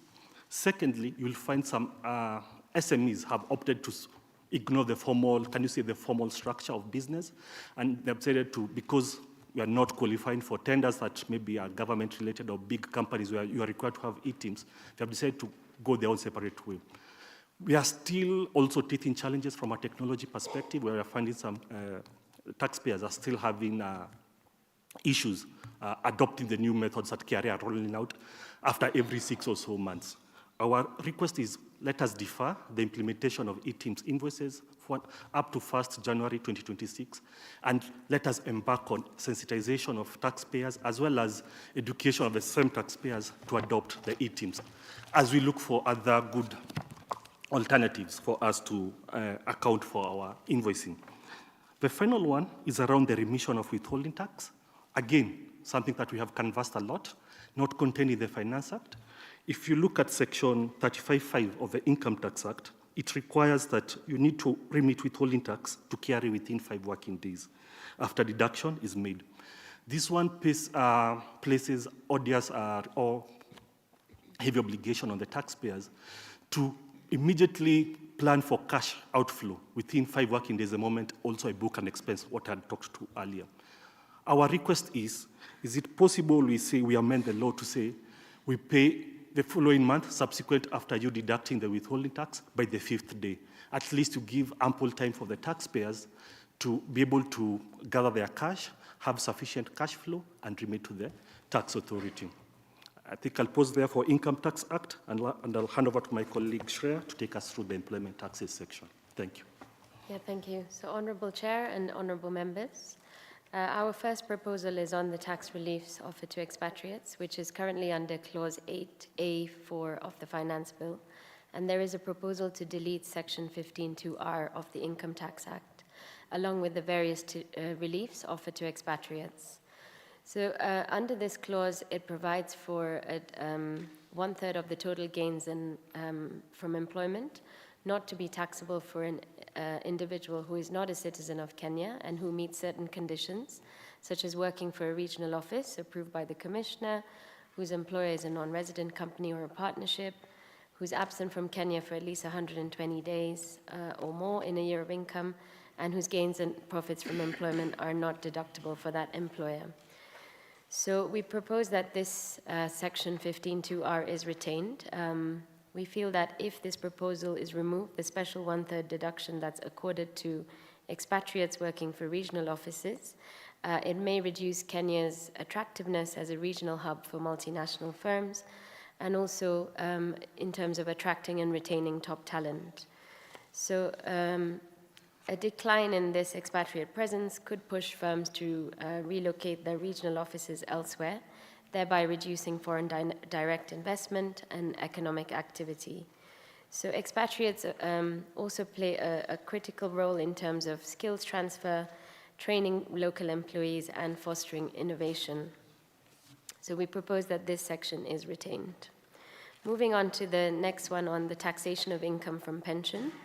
The Finance Bill proposes to delete sections 8.6 and 8.7 of the Income Tax Act, which relate to beneficiaries of a registered retirement benefit scheme, which could be the widower, or any dependents who, upon the death of an employee who is part of that registered pension scheme, would receive the same tax-free benefits from that pension fund. So where that pension fund gives a lump sum currently to a deceased employee's estate, the first 1.4 million shillings is currently not taxable. So we propose that this section is retained.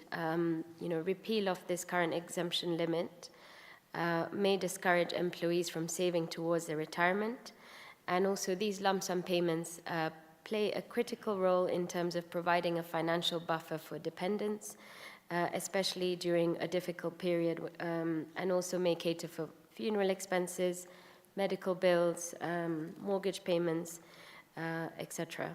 So the low-income earners especially would be, would suffer from this being deleted. So we propose that this section is retained. Moving on to the next one on the exemption of gratuity and pension payments. So currently under paragraph 53 of the first schedule of the Income Tax Act, there is a provision for exemption from income tax on payment of gratuity or other allowances paid under a public pension scheme. So this provision is limiting, as it's only applicable to payouts from public pension schemes. And the bill proposes to tweak this and separate out and have an exemption on payment of gratuity. So we recommend that the income tax is amended to segregate the provisions on tax exemption of gratuity. But in terms of the current wording in the bill, if this is then enacted into law, there may be some ambiguity in terms of how this tax exemption is applied, because the Finance Bill may suggest that all gratuity payments are exempt. However, the intention of the law may be to only exempt pension-sourced gratuity payments. So this wording needs to be cleared up when the bill is enacted. And finally, moving on to the taxable value of motor vehicle benefit, which is a proposal that's not currently in the bill, but under section 5(2)(b) of the... Could you please come back again on the justification on clause 26C on pension? On 26. On the gratuity. In our view, the way it currently reads, it may suggest that any gratuity payments from a employer-based gratuity scheme may be exempt. But when you read paragraph 53, the first sentence is around the payment of pension benefits from a registered pension fund, registered provident fund, registered individual retirement fund, public pension scheme, or NSSF, upon attainment of the retirement age determined in accordance with the rules of the fund or the scheme. And then it goes on to say, provided that this exemption shall also apply to payment of gratuity or other allowances. So under the bill, is proposing to separate out payment of gratuity and then have a B, other allowances paid under a public pension scheme. So there is a bit of ambiguity, we feel, in how this is worded, because it may suggest that any payments from a gratuity scheme may be exempt based on our current reading. So we suggest that clarity is introduced if this is only relating to gratuity payments from a pension scheme.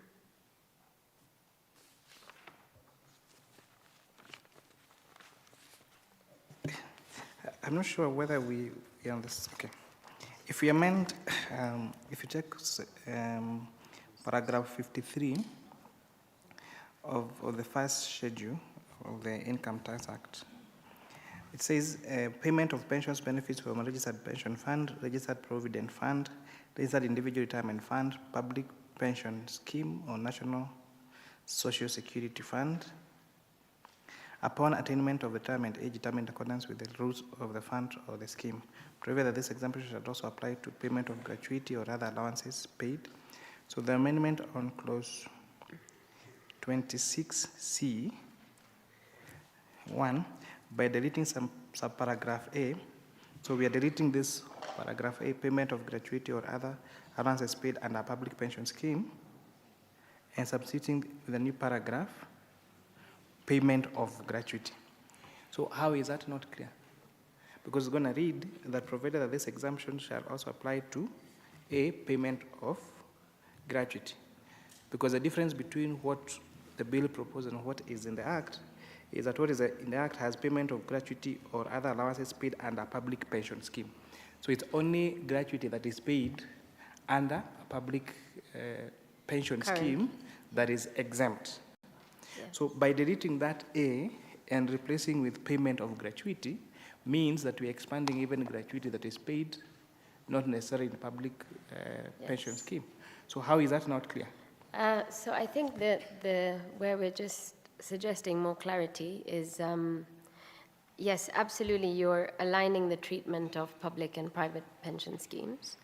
But when we discuss even out there in terms of how this is being read, it's going to suggest where an employer who has a gratuity scheme and makes a payout from it, and perhaps the employee decides to put part of their pay into that gratuity, say where there's a bonus scheme, for example, into a gratuity scheme.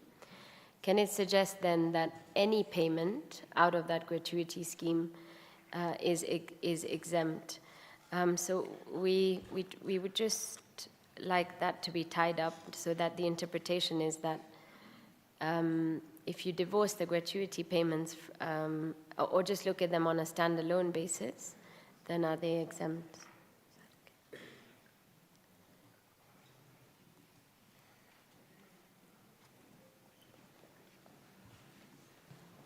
Yeah, maybe, Chair, if I just add to that, I think the issue is we just want to ring fence the gratuity to be in relation to pensions, so that it doesn't take a broader interpretation of any gratuity is exempt from tax. Yeah.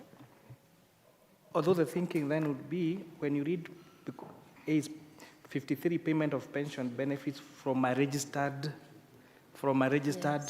pension fund, and then A, provided this exemption apply to payment of gratuity. So this gratuity has to be from a registered pension fund. You think we need to provide more clarity than that for making it for interpretation? That is our interpretation as well, based on exactly what you're saying. It has to be from a registered pension fund or an individual fund. But the amount of calls we've received from clients saying, can we now pay a gratuity and have it, and any payment from it will be tax exempt. So as Edna says, just to ring fence that it should be from a pension scheme, whether public or private. Yeah. Okay, so my last one is just on taxable value of motor vehicle benefit. So this is not currently in the bill, but Section 5(2)(b) of the Income Tax Act does not allow an employer to reduce the taxable value of the motor vehicle benefit where an employee may make a contribution to it. And also there's no factor for depreciation currently. Whereas if you look at the way housing benefit is calculated, if an employee makes a contribution, it does permit a deduction for those contributions against the benefit. So we propose an amendment to this section to allow for the reduction of the taxable value of the motor vehicle if an employee makes a contribution to it.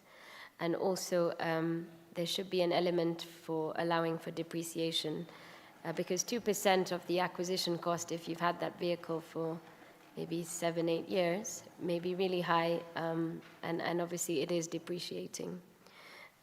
If we align with best practice, Uganda, for example, does permit depreciation at a rate of 35% annual rate on a reducing balance basis. So, yeah, thank you. I'll now hand over to Doreen.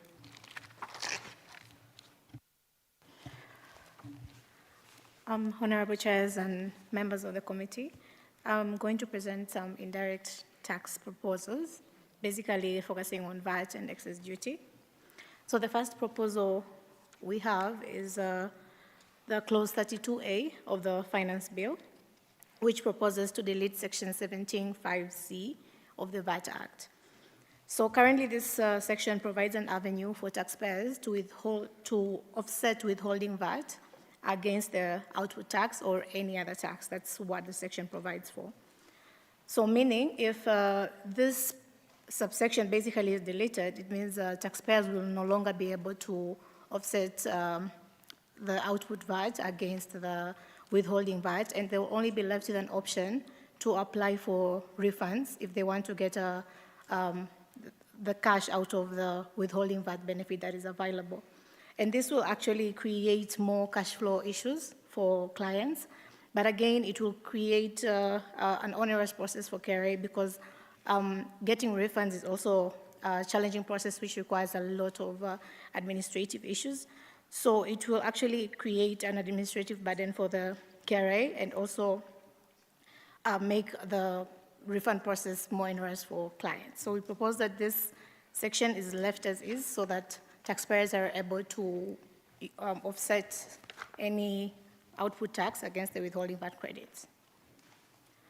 The other proposal is the clause 32B of the finance bill, which proposes to limit timeline to lodge VAT refund claim under section 17(5)(d) of the VAT Act. So currently, taxpayers are required to lodge a refund within a 24-month window, but the bill is actually proposing to limit this to 12 months. So basically, I would like to address this from an administrative perspective.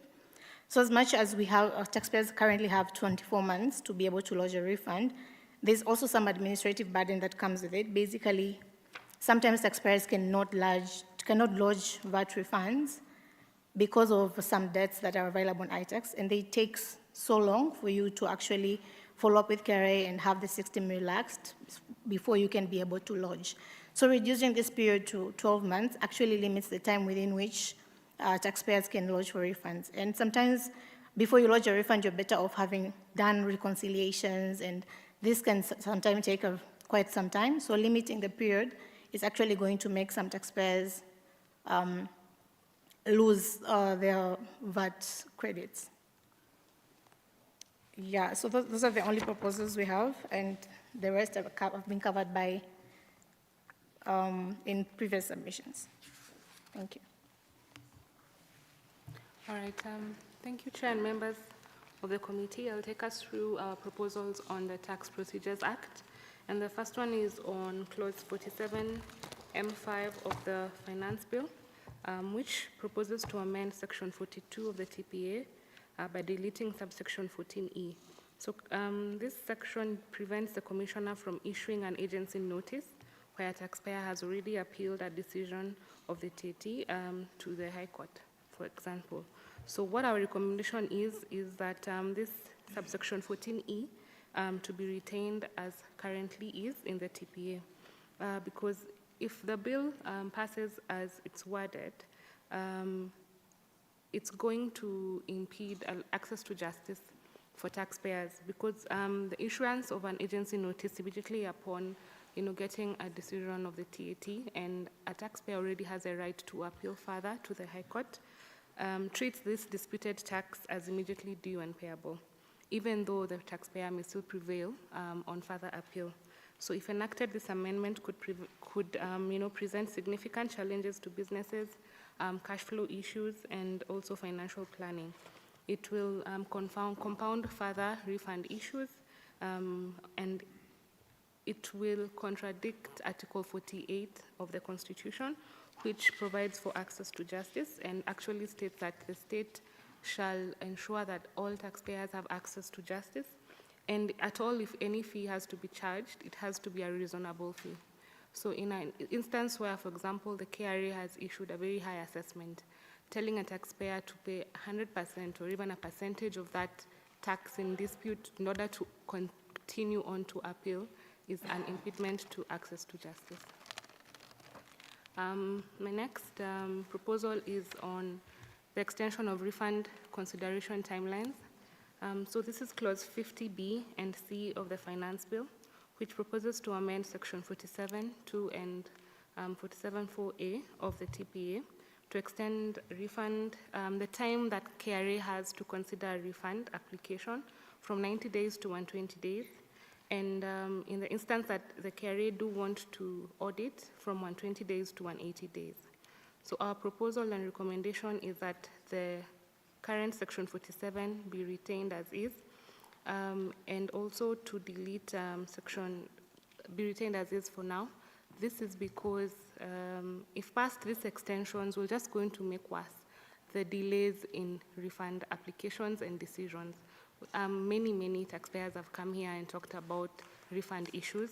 So if you are going to extend these timelines for KRA to respond, you're just increasing the backlogs, a lot of audit delays and prolonged refund disputes, which all lead to cash flow challenges for taxpayers. And in our view, longer timelines may lead to more lethargy within KRA. Already there are delays. So if you increase the timing, it's just going to increase further delays. And even as my colleague has just talked about it, already iTax has challenges in terms of lodging refunds. If there is a liability on the system or any issue, it prevents you from lodging refunds. So you've already gone through so many hurdles. Let's not increase the timing. And similar to what was talked about earlier under Safaricom, we are also proposing that under section 47.2b, that the extra 6 months period for waiting for your credit or your refund to be granted and offset against current and future tax liabilities to be deleted. The next proposal is on the integration of taxpayer systems with KRA systems. So this is clause 52 of the Finance Bill. So the bill is proposing to amend section 59A of the TPA by deleting subsection 1B. Currently, this section protects taxpayers from being compelled to integrate the system and share personal data and information with the Revenue Authority. This includes customer information, trade secrets, and increases the risk of breach with regards to data protection laws. So our recommendation is to retain the section as currently is, and this will at least safeguard taxpayers' data protection interest with regard to data protection laws, and also this just to bring out further that this particular provision was brought in December last year, 2024, through the Tax Laws Amendment Bill. And deleting it a few months in, 5 months in, is a contradiction of the national tax policy. We're hoping to have a bit of predictability in our laws, and we're yet to see. We wouldn't want this just to be changed 5 months after. My next proposal is on exclusion of weekends and public holidays in the counting and the computation of time. So this is clause 54 of the finance bill. It's seeking to amend section 77 of the TPA, which excludes weekends and public holidays from the computation of time for appeals and objections. So we propose that the law remains as is currently worded. And just like the previous point, this amendment was introduced in the Tax Procedures Amendment Act in 2024, just 5 months later, which is now we are opting to delete it. This is conflicting with the national tax policy. And if it passes, it's going to reduce the time that taxpayers have to prepare appeals and objections, which will probably lead to further tax disputes and a delay in cash flow for taxpayers and revenue collection for the government. And it conflicts with other generally accepted rules on the computation of time, such as those in the Interpretation and General Provisions Act. My last point is an issue that is not currently in the bill, although we have severally talked about it here. It's under section 84.6 of the TPA. So section 84.6, it's on the penalties on private and public rulings. So section 84.6 of the TPA attaches a tax shortfall penalty on public and private rulings, such that if a taxpayer seeks a private ruling or there's a public ruling, which in the law is only binding on the KRA and not on the taxpayer, if a taxpayer takes a different interpretation and chooses not to adhere to that ruling, they can be penalized by the KRA. However, you have section 62.3 and 65.5 that provides that these rulings are only binding on the KRA. So if it's only binding on KRA, not on the taxpayer, meaning the taxpayer has freedom to adhere to it or choose a different interpretation, why then is the taxpayer being penalized for doing that? So our recommendation is that section 84.6 of the TPA is deleted, and this will provide consistency with the rest of the TPA, which is section 62.3 and 65.5. And the removing of these penalties associated with public and private rulings will encourage taxpayers to seek these rulings actually without fear of penalties, which will promote voluntary compliance and transparency in transactions. Taxpayers actually should have a clear and predictable tax obligations, which is actually hindered by this provision. Thank you very much. Back to you, Edna. So thanks, Chair. So those are the PwC proposals. We'll pause there for reaction before we move to Kenya bankers. I think the matters are quite straightforward. Proceed, Kenya bankers. Good afternoon, Honorable Chair and members of this committee. So we are here to represent the submission of the Kenya Bankers Association. This is in regards to the banking sector submission, and I would like to invite my colleagues to introduce themselves. My name is Kennedy Mutisia. I'm the Chief Finance Officer for the Kenya Bankers Association. Good afternoon. My name is Evelyn Otindo from KBA. Good afternoon, Honorable Committee. My name is CPA Ephraim Gishuru. I'm a member of the KBA. Just before we go to KBA, this issue of public and private rulings, so section 84.6 of the Tax Procedures Act says a position taken by a taxpayer in making self-assessment shall not be regarded as a reasonably arguable position for the purpose of subsection 5B if it contradicts any of the following, where there are in force at any time of the assessment is made, a public ruling or a private ruling issued by the commissioner to the taxpayer. You're saying it contradicts section 62, 62.3 and 62.5. 65.5. 62.3 is rulings. 3, a public ruling shall not be binding to a taxpayer. And 65.5, a private ruling shall not be binding on a taxpayer. So how does this 84.6.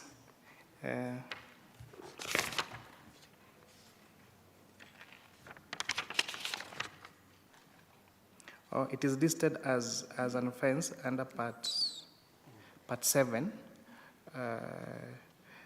and therefore it becomes an offense. So deletion of this will now make it consistent with 84.6 that provides that a public and a private luring should not lead to a penalty. Yeah. So maybe just to clarify that, you're right, Chair. 62.3 and 65.5 say that public and private rulings are not binding on taxpayers. But then when we go to 84.6, KRA can actually levy a shortfall penalty for not following either a public or a private ruling. So we are saying there's inconsistency there, and we therefore need to have 84.6 deleted so that the private and public rulings are not binding on taxpayers. But from practice, have they been penalizing taxpayers on this? We've seen 1 or 2 cases where they have attempted to penalize taxpayers. Thank you. Sorry to take you back. KBA, proceed. Yeah, thank you, Honorable Chair. There's one colleague of ours who's just come in. I'll ask her to introduce herself before we delve into our presentation. Thank you, Kennedy. Honorable Chair, honorable members, my name is Fatma Mwiruri, Kenya Bankers Association. Thank you. Yeah, thank you, Honorable Chair. Before we delve into a presentation, I'd like just to give a brief about the banking sector in this country, and more importantly, the contribution that the sector provides in terms of supporting our economic and development aspiration. Could I please guide, let's go to the tax matters, because if you look at the group behind you, and they've all been waiting since morning, and you have had these engagements for a very long time. Sure. So we really understand and appreciate the contribution. Please go to what your presentation are on this particular finance bill. Very well noted. So we'll delve to our proposals with the first item, and I'll ask my colleague, Evelyn, to take you through the submission. Thank you. Thank you again, Honorable Chair and honorable members. The first proposal that we are highlighting as the Kenya Bankers Association is on the requirement to share private and personal data. This has been... I'm sorry, please, our technical team, change the format of this form on our end. It's upside down.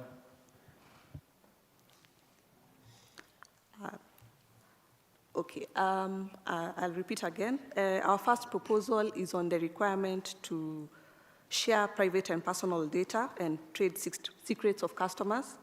The team at PwC have highlighted, but I want to highlight again because customers are key to the banking sector.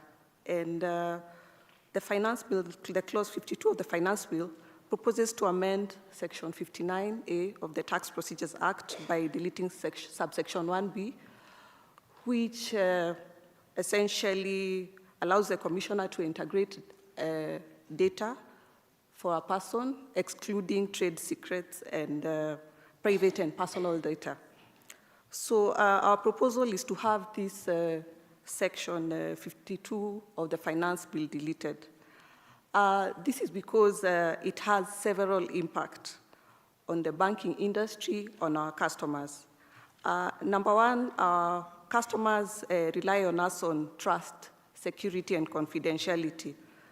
When we allow this data to be integrated with KRA, there'll be the loss of trust by the customers because when they come to us on the premise that we'll keep their data safe, we will not lose their money, and will not disclose their information without relevant court orders. So by the finance bill deleting that particular section, it will lose the trust of the customers, and it will lose that element of the confidentiality, which in turn will lead to issues of seeking alternative financial banking methods. In fact, from the various discussions we've had on this matter, we might be reintroducing mattress banking, which we don't at this point, at this day and age in Kenya. So from a trust and the confidentiality perspective, we would want that proposal deleted and retained as it is in the Tax Procedures Act. In addition to that, we'll also have the issue of data privacy. Disclosure of that information will be against the Data Protection Act and the various other laws concerning the data privacy of the customers. So by the bill proposing to amend that particular section, it will be in breach of the Constitution, it will be in breach of the Data Protection Act. And we don't want scenarios where the customers will start suing the banks for releasing the information without their permission. So in terms of data protection, that particular clause is in breach. And on the third one, which might not be in our submission here, we have the issue of systems. We have seen from the current systems that KRA has that sometimes they don't have the capacity to hold information. For example, we've been having the issues of iTax. Right now, it's the tax filing season, and as it approaches towards 30th of June, we'll see the system hanging. So we've questioned KRA severally because they had approached us before. Will their system be able to handle such large data? And you know, banks have a lot of data.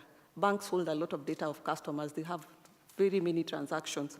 So will the system be able to hold that particular data? And then thirdly, the last one is in terms of data security. You know, when the data is available to every person in KRA, it might be susceptible to cyber attacks, it can be susceptible to misuse, and if we open this particular clause and allow it to pass as it is, then the customer's data will be subject to a lot of cybersecurity issues, which I think will end up, again, going back to the issue of mattress banking and seeking alternative financial methods to keep your finances, which we don't want in this day and age in time. I'll proceed. I'll ask my colleague Fatma to read the next proposal. Thank you, Evelyn. Honorable Chair, honorable members, the next proposal from Kenya Bankers is on the non-deductibility of sponsorship of sports. What Kenya Bankers is actually seeking is under Clause 8A, Roman 6 of the Finance Bill. It proposes to delete Section 15, Sub 2Z of the Income Tax Act that currently allows businesses to deduct from their taxable income any expenditure incurred in sponsoring sports. The proposed deletion, our proposal is to have to delete Clause 8A, Roman 6 of the Finance Bill and amend Section 15, Sub 2Z of the Income Tax Act to remove the administrative barrier of prior approval by the Cabinet Secretary. So what we are proposing is to have it read as expenditure incurred in that year of income by a person sponsoring sports, and that would be what would be tendered into, assuming that would have it pass into law in terms of the amendment. The justification, I would like to have it in three-prong, but before I proceed to the justification, allow me to indulge you, Honorable Chair, maybe honorable members, and also the room. By a show of hands, how many people attend the WRC Safari Rally this year? Are you a fan? I am a great fan, but I missed these years. That's good to note. Are you a fan of the Nairobi Marathon, for instance? Yeah. So I believe, based on this proposal, what it means is that it will limit banks to be able to actually contribute to basically the sporting aspect in the national government perspective. So in as much as the proposed change seeks to increase taxable income, in our view, it's removing the deduction, the net income would be actually a revenue negative. That means Imagine Kenya without the rally. Imagine the Kenya without Nairobi Marathon. Imagine Kenya without Kipkeino Classic. And more importantly, imagine Kenya without Mata Hatron, which now goes to accord and helping children with heart conditions. And all this is actually a contribution through banks. Based on the empirical evidence, you'd find 580 million has been contributed in 2023 by banks in terms of sponsoring sports events, as well as 645 million in 2024. And we've seen year on year 11.2% increase in sponsorship. Besides that, we're looking at the economic and social contribution that this makes. We're looking at the youth empowerment. UNDP report references that it has contributed 30%, whereby it has enabled sponsorship, training, mentoring, income-generating opportunities, employment creation, whereby the sport events create direct and indirect jobs like merchandise, selling, and media. And more importantly, the national unity and tourism. And that aspect, it actually attracts regional and international attention. If you notice this year, WRC event, year on year, you would find that the international bodies come together to be able to support the tourism sector and meet the objective of 2030, objective of the government. So what happens, what's the impact of this particular provision, assuming that it was to be retained? That means there will not be any deductibility of sports sponsorship. What would happen is there will be reduction of economic activity. That means a lot of sponsorship would be either be reduced or withdrawn, and there'll be also loss of jobs. Those people who have been waiting for such kind of events so then they can be able to support the economy in their own way, we will not have that opportunity. So that being said, I'd like to give the last empirical evidence of the national impact. Bear in mind that the total private sector of sponsorship across all industry is in 2024 exceeded 4.5 billion. And here, when we're looking at what the bank has contributed to the sports sector, is coming to only 14%, and that is a large amount based on that bucket. So we implore the committee to consider our views. Thank you. In fact, one of the things that came as almost being contradictory is if you check clause 8, part B, in subsection, not B, but 5, A5, that in paragraph W, by inserting the words expenditure incurred in the construction of a public sports facility immediately after the word act. So on one hand, there is an exemption that's been provided to create sporting activities, and again, on the other hand, you're taking away support for the same sporting activities. But I wonder whether Ngemi Festival is one of the sport activities, but you may not know about Ngemi. Proceed, next one.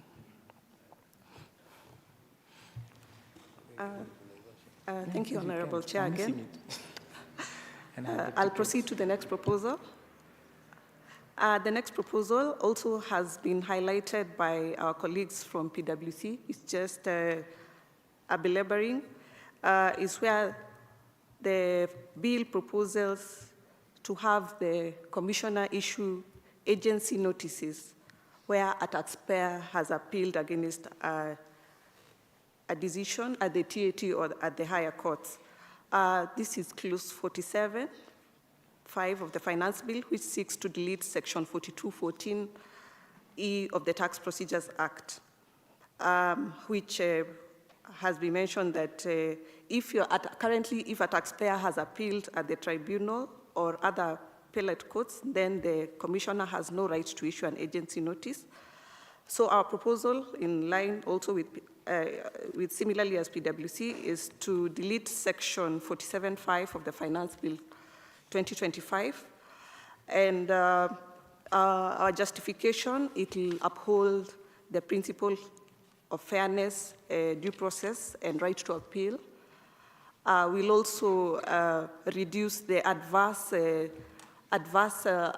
effects of an agency notice. When the commissioner issues agency notices, the business is paralyzed. You have reputational harm. And also, again, it will reduce the unnecessary cost of having to go and obtain stay orders so that the agency notice is effected. And sometimes these stay orders may not be given within a very short period. So you'll end up having an agency notice at the same time you have a stay order, while you seek a stay order at the High Court. So it will make the appeal process very expensive, which is not in line with the Constitution, which requires us to have equity and fairness and the right to fair hearing. So we propose that that particular proposal be repealed, deleted, and we retain the current Tax Procedures Act as it is. Thank you, Chair. All right, Chair and the Honorable Committee, I'll take you through the next two proposals by the Kenya bankers. One is on an issue that has been really brought up by the various presenters, but this one I want to give it an industry flair. We're looking at the clause 50B, which is of course seeking to increase the timeline from 90 to 120 days for the commissioner to determine a refund of set application of overpaid tax. Ideally, what we're saying is that we are allowing more time for money to be tied up through the very rigorous refund process. And Chair, if you look at the current NPL ratio, for instance, in the market, by Q1 2025, we are at 17.5, and this has been a growing non-performing loans ratio. The main reason for this, one of them, is, of course, the fact that businesses, their cash flow is tied up in, among other things, refunds. So we believe that allowing this clause to go through, it allows for SMEs especially to continue being affected. They are also not able to have that cash flow, which helps them in doing business. So we propose that the section 50B of this bill be deleted, and then we have a retention of section 47.2 of the tax procedures as is. Again, of course, tied to this is the increase of the timeline from 120 days to 180 for the commissioner to determine a refund of said application of an overpaid tax. Again, it's an issue of efficiency and timelines, and we do feel as Kenya bankers, we would be better off if at least we remain with the timelines as they are, because this is going to affect the cash flows of our customers. And once cash flows are affected, we do see an increase in NPLs, among other business challenges in the economy. I submit to you, Honorable Committee. Yeah, Honorable Chair, I would like to make a submission on the item relating to revision of pay-as-you-earn tax bracket. This is a matter that has also been submitted by other stakeholders. And generally, Chair, from the banking perspective, we'd like just to give some highlight of the implication of what has happened for the past 2 years since this revision was done under the Finance Act 2023. We have seen households and individuals having distress in as far as managing their borrowings from bank. We've seen an elevation of NPLs, particularly relating to individuals. The other unintended consequences has been also challenges relating to the attractiveness of this country as an investment attraction. We've seen that regionally, when we benchmark our country in regards to individual tax rates, we seem to be on the higher side. And we've seen a number of international organizations, as well as even regional organization preferring to relocate their businesses to our neighboring country as a result of this concern.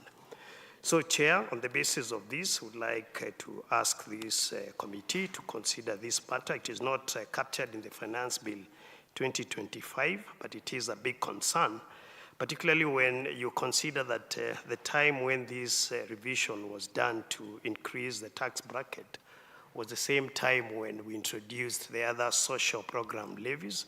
So overall, the disposable incomes of employees have been eroded as a result of the various taxes that have been introduced in the last 2 years. So we do submit that this matter be considered on account of what has been happened and the impact that has been exposed to the individuals. So, Chair, we submit on this matter. Honorable Chair and honorable members, we are seeking your indulgence to include what clause 12 of Finance Bill on Advanced Pricing Agreement submission to our submissions, which will definitely send a revised version.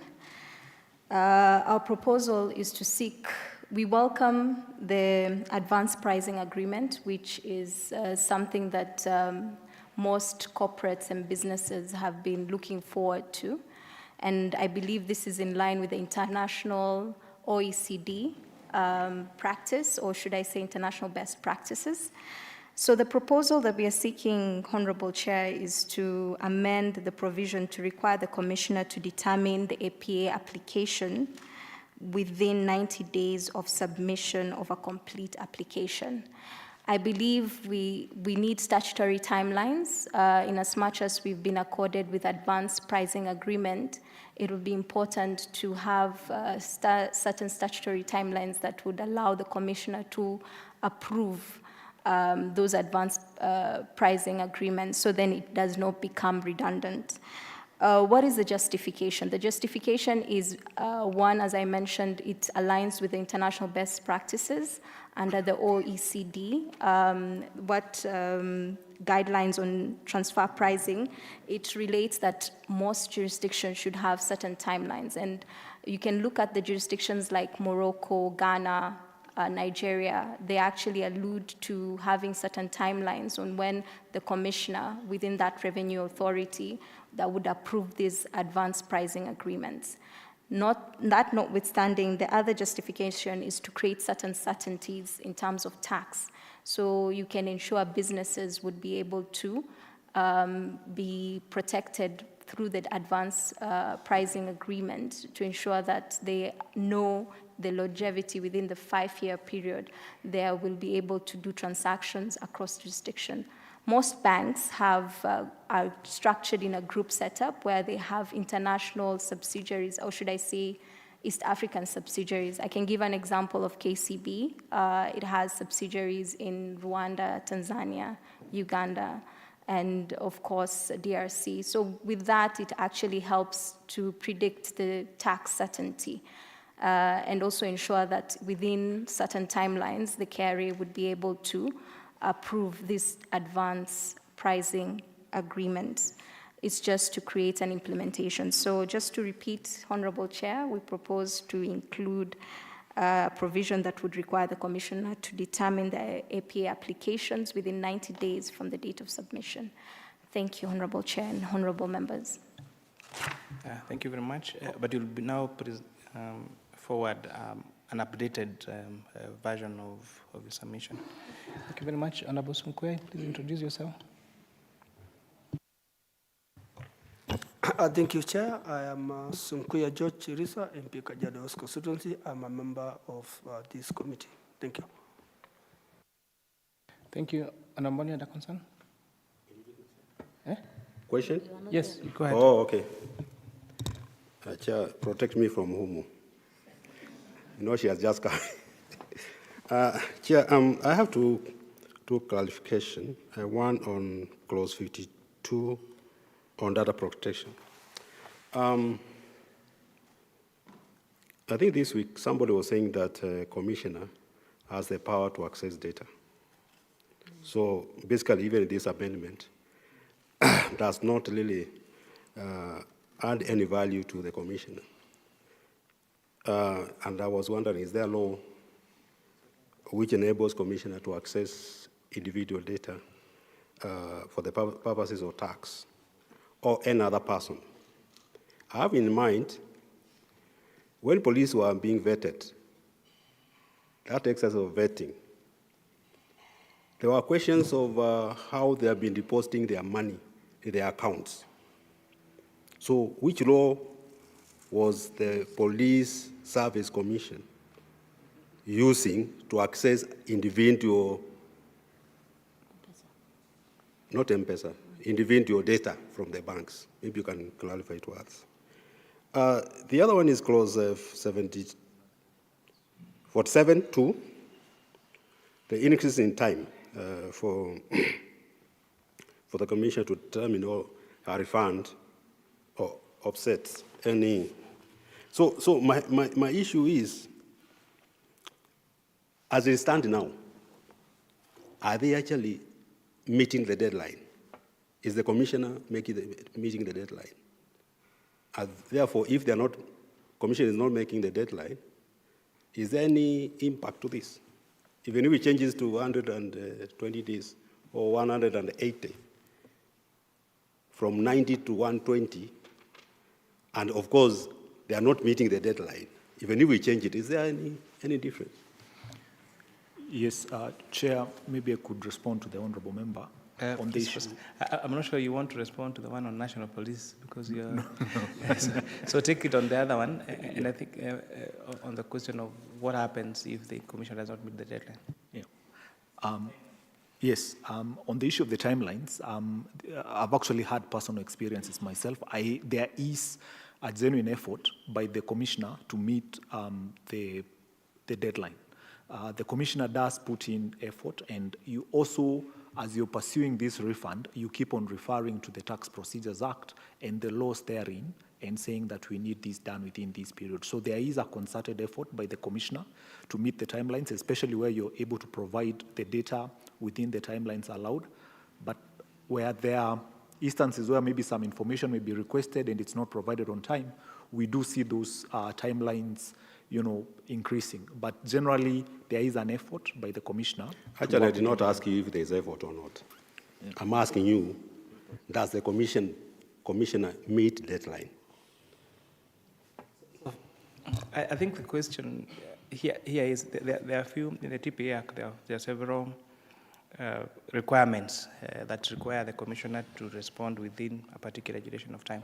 And maybe on Nabomboni, one of the views that has really come from this public participation on this amendment to the Tax Procedures Act is to require the decision sought if the Commissioner does not approve to have it to be deemed to have been approved, so that if the Commission does not approve your advance pricing, your AP, your transfer pricing model within that particular amount of time, then it is meant like they approved. I think because imposing penalties on the Commissioner may not really work. So I think there has been that on several clauses where we require the Commissioner should write back their decision within this particular time. They do not, and therefore now they are the one breaking the law. When you break the law, you are penalized. But what happens when the Commissioner breaks the law? So I think one of the thinking here is to make where the Commissioner is supposed to make a decision within this particular time, then the decision should be deemed to have been made, the one that favors the taxpayer, because it is a mistake or it is an undoing of the Commissioner. I think very much. Is concern? Thank you very much, KBA, for that. Please resubmit your proposals. Sure. They have not answered my question on access to our accounts.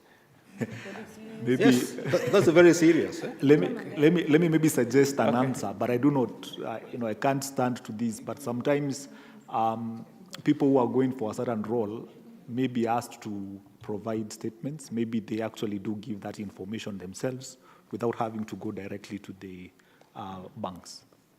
So they work on information that has been provided by the candidate. I think just to add what my colleague has shared, what the banking sector is opposed to is the blanket access of bank customers' information.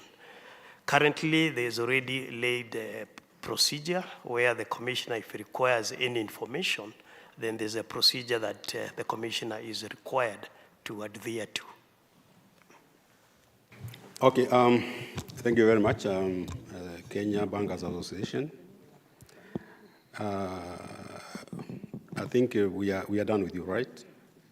So, Edina, next group.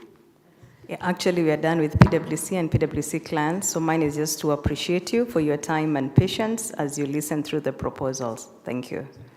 Thank you very much, Edna. I think today it has been quite a bit for you, but I think you are also up to the task, considering bringing Airtel and Safaricom together. That's not easy, competitors together. Thank you very much. The next group.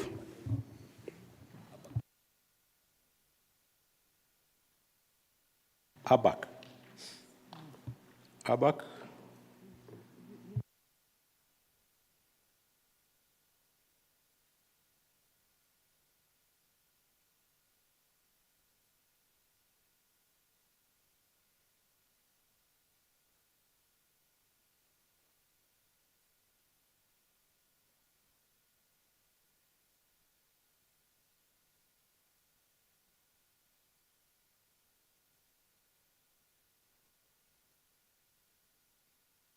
Zach, are you in this group? Are you part of the ABAC? Yes, I am.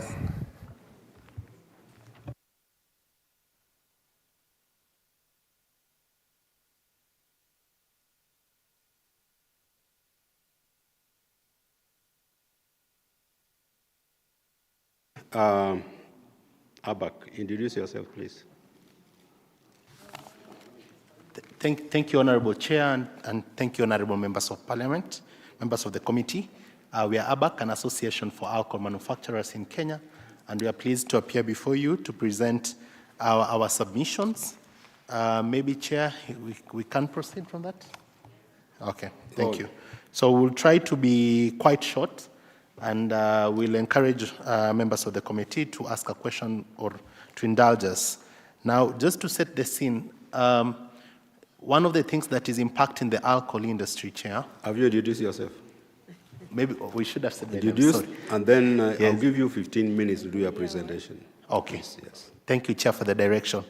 My name is Eric Gidhua. I'm the chairperson of ABAC, Alcohol Beverage Association of Kenya. Maybe my colleagues. Thank you, Chair and members of the committee. My name is Zach Munyi. I'm a member of Alcohol Beverage Association of Kenya. Thank you, Chair. My name is Clifford Otieno.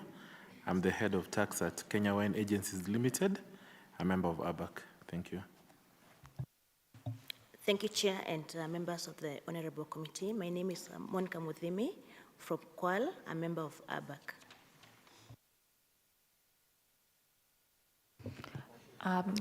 Good morning, good afternoon, Chair and the members of the committee. My name is Joyce Mweni. I'm the ABAC Secretariat.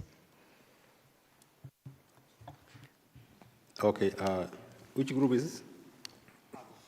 Huh? Okay, okay. There's a lady who is struggling to introduce herself. Thank you, Chair and honorable members. My name is Joyce Opondo. I'm from Kibos Distillers. Okay. You say okay? Kibos, Chair. Kibos Distillers. Kibos, okay. Yes. So. Thank you, Chair, for that guidance. Just to set the scene, I think one of the things that is significantly impacting our industry, Chair and honorable members, is the issue of illicit alcohol. Last time we appeared before you, we were able to indicate that 59% of alcohol sold in Kenya is illicit. And after that, we did a research this year, which we launched and worked with the government officials to determine what is the rate of illicit, because the number that we indicated of 59% was actually a 2023 research that we published, which reflected on the 2022 numbers. Now, based on the current research that we published about 3 weeks ago, actually, Chair and members of the committee, the current rate of illicit has grown from 59 to 60%, meaning that as ABAC members, we only play on the 40% share of the pie. And as a result of that, the value of illicit alcohol has grown to 203 billion in value, way bigger than the value of what our members create to the economy. And the government is losing 120 billion Kenya shillings on illicit. To narrow to today's presentation, we'll also discuss mainly because of the issue of illicit ethanol. It is something that concerns us to great lengths, and because it's one of the things that, especially through smuggling, it's able to facilitate illicit. Out of the 203 billion that I said for total illicit alcohol, honorable members, actually the value of 23 billion is actually associated to illicit ethanol, and something that concerns us. And the government is losing 9 billion Kenya shillings to illicit ethanol. Again, as responsible companies, we locally source, and we always appreciate because we support the local agricultural farm. For those who may not be aware, ethanol comes from molasses come from sugarcane, so we support that industry.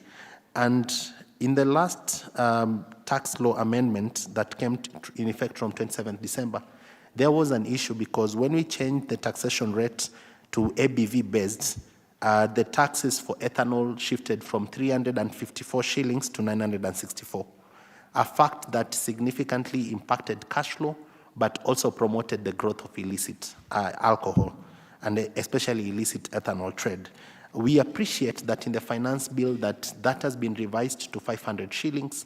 However, we appear before you and request that for further consideration, because even the 500 shillings is not adequate enough compared to what our neighbors have in Tanzania, in Uganda.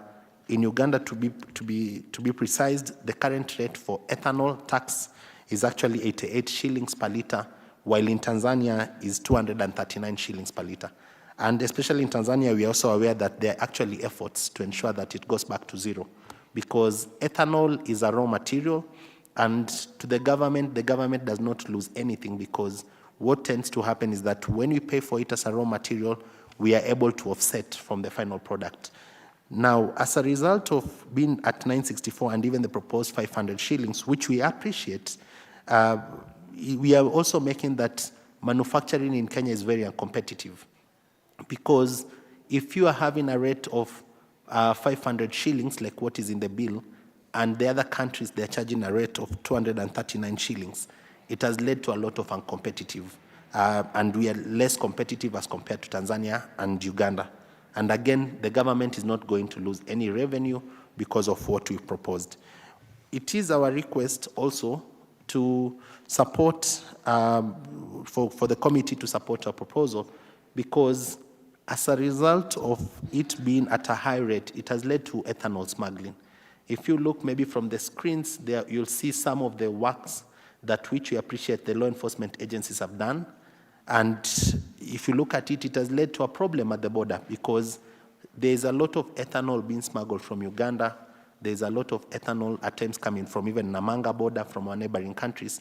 And the entire essence is to avoid payment of the excise tax, which is currently at 964, but even the bill and National Treasury has proposed it to be turned to 500 shillings, to which we appreciate that move. But we are requesting for us to ensure that we have a reduction of the ethanol smuggling, and to support also the law enforcement activities that had been taken to support the fight against ethanol smuggling. That's why it is our request for it to be turned down to 250 shillings. And again, the government is not going to lose any revenue, because we always end up offsetting it. I'll invite my colleague, maybe Zach, to add to it and to also speak to the other provisions. Thank you. Thank you, Chair. And I think our Chair has adequately covered the topic. I think the only thing we'd direct your attention to is how the smuggling is happening specifically for ethanol. And we had, since December, there are several consignments that had been nabbed by KRA, and I think when we met you in December, we were able to demonstrate that, and that trend still continues, and there's a lot of tax losses that are emanating from that. So I'll go to the second proposal, which is on the Income Tax Act, and I think the Kenya Bankers Association and PwC touched on it. And this is Section 8 of the Finance Bill 2025, which is Section 8A6, which is proposing to delete Section 15(2)(z) of the Income Tax Act, which is relating to our ability to deduct expenditure in the year of income by any person sponsoring sports events. So as manufacturers and as members of the alcohol beverage sector, we sponsor quite a bit of sporting in Kenya. And if this clause is deleted in its entirety, it will prevent or demotivate the companies here from sponsoring sports events. And you know the crucial part that sponsorship plays in terms of building capacity from the grassroots, building talent.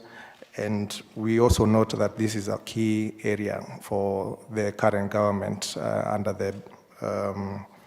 the bottom-up economic transformation agenda, where we are seeing stadiums being built. And we'd like to continue contributing to that. And our proposal initially had been to delete the clause as is proposed in the finance bill, but we are also open to removing that aspect of the CS having to approve that sponsorship for tax exemption purposes, because that has been the biggest challenge. Sometimes you put an exemption, it lasts for 1 year without the approval, and I think that's probably the solution, or rather the reason why it came in the first place. So I'll move to our third proposal, which we are proposing to the deletion of Section 8C of the income tax of the finance bill, which proposes to remove or introduce a cap of 5 years in terms of claiming of tax losses. You'll note in our industry we have some heavy investment in terms of assets. For example, when it comes to the setting up of plants for malting, for example, they are very expensive to set up, and sometimes the asset doesn't start generating income until probably the 6th or 7th year of setting up. So in limiting the period within which we can claim tax losses, it discourages such investments. So what we are proposing, if it's not possible to delete the clause, then we can propose a cap of 10 years. We think that that is a reasonable period within which we'll be able to have the asset make money and sort of start making a profit. I'll go to the fourth proposal, and our fourth proposal relates to clause 52 of the finance bill 2025, which was proposing or is proposing the access to data by the Commissioner for KRA. And I know Kenya Bankers Association had also tackled this, but we want to bring to the attention of the committee that we looked at some of the clauses within the Constitution and also within the Data Protection Act, and they're actually in violation. This deletion is in violation of those clauses. And specifically, when you look at the Data Protection Act, Section 29, it talks about a higher protection required for sensitive data like financial data, which include trade secrets and biometric data, which we hold as manufacturers. Deleting that clause that protects us from sharing or providing that data will open up ourselves to litigation when such data now comes into the public domain without the proper consent from the people we hold the data for. And then Section 31 also talks about data controllers, which KRA is one of the data controllers, demonstrating that they have the technical and organizational measures to safeguard the data. And I feel before KRA is given the ability to access our private data or intellectual property data, they should be able to demonstrate that they can safeguard that data so that at least we don't expose data that could be detrimental to the going concern of our companies. Now, our last proposal, which is a new clause we wanted to articulate, and this relates to tax losses as a result of the volatility of ethanol, which is a raw material that we use. So under Section 12(1) of the Excise Duty Act, it says that this section shall apply where the first schedule specifies the rate of tax payable by referencing the quantity measured by volume or weight. So the ethanol, for example, we use for manufacture of spirits is charged based on ABV, yes, but it's ABV per liter. Now, when we are transporting ethanol to our factories, we usually get a lot of losses in between.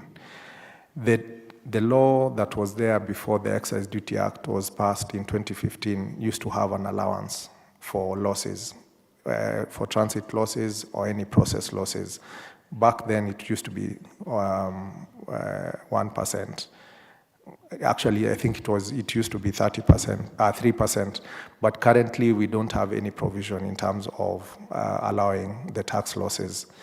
So what we are asking for is for that allowance to be introduced in the Act and also in the regulation, just to allow Kenyan manufacturers to be a lot more competitive so that the taxes which we pay on the raw material is not lost at the time when we come to claim the excise once we make the finished goods.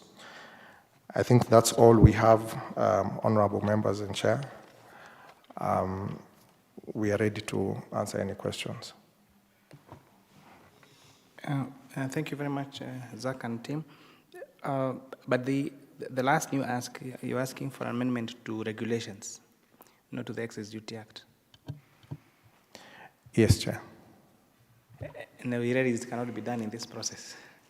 You have to go to the Committee on Delegated Legislation, because regulations are done by Committee on Delegated Legislation. I was wondering why this section 36(2) is in the Excise Duty Act and something totally different. It's a good ask, but maybe you may have to write to. No, you might have to have this engagement with the Committee on Delegated Legislation, but you may have to go through Treasury first, because unfortunately the nature of how our laws are on regulations, when they go to the committee either approves or rejects all of them. There is no room for amendment. It's not like if it is in the law. But if you can find a way of making it in the law, then we would be able to assist. But now regulations may not be able to amend regulations in this bill. Thank you very much for your good contribution. Our next stakeholder is AGOC. Take us through your submissions. Thank you, Chair. By introduction, my name is John Matua. I'm the CEO of AGOC. AGOC is the umbrella body of the gaming operators in Kenya. We comprise of about 30 members, which basically represent about 95% of market share of the gaming operators. Allow me now to just give an opportunity to my colleagues also to introduce themselves. Thank you, Chair. My name is Paul Mutegi, a member of AGOC. Thank you, Chair. My name is Daniel Massey, AGOC Treasurer.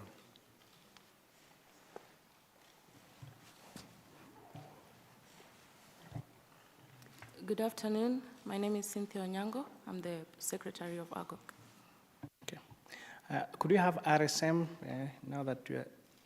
No. RSM and Okoa Uchumi move forward. Yeah, the next stakeholders.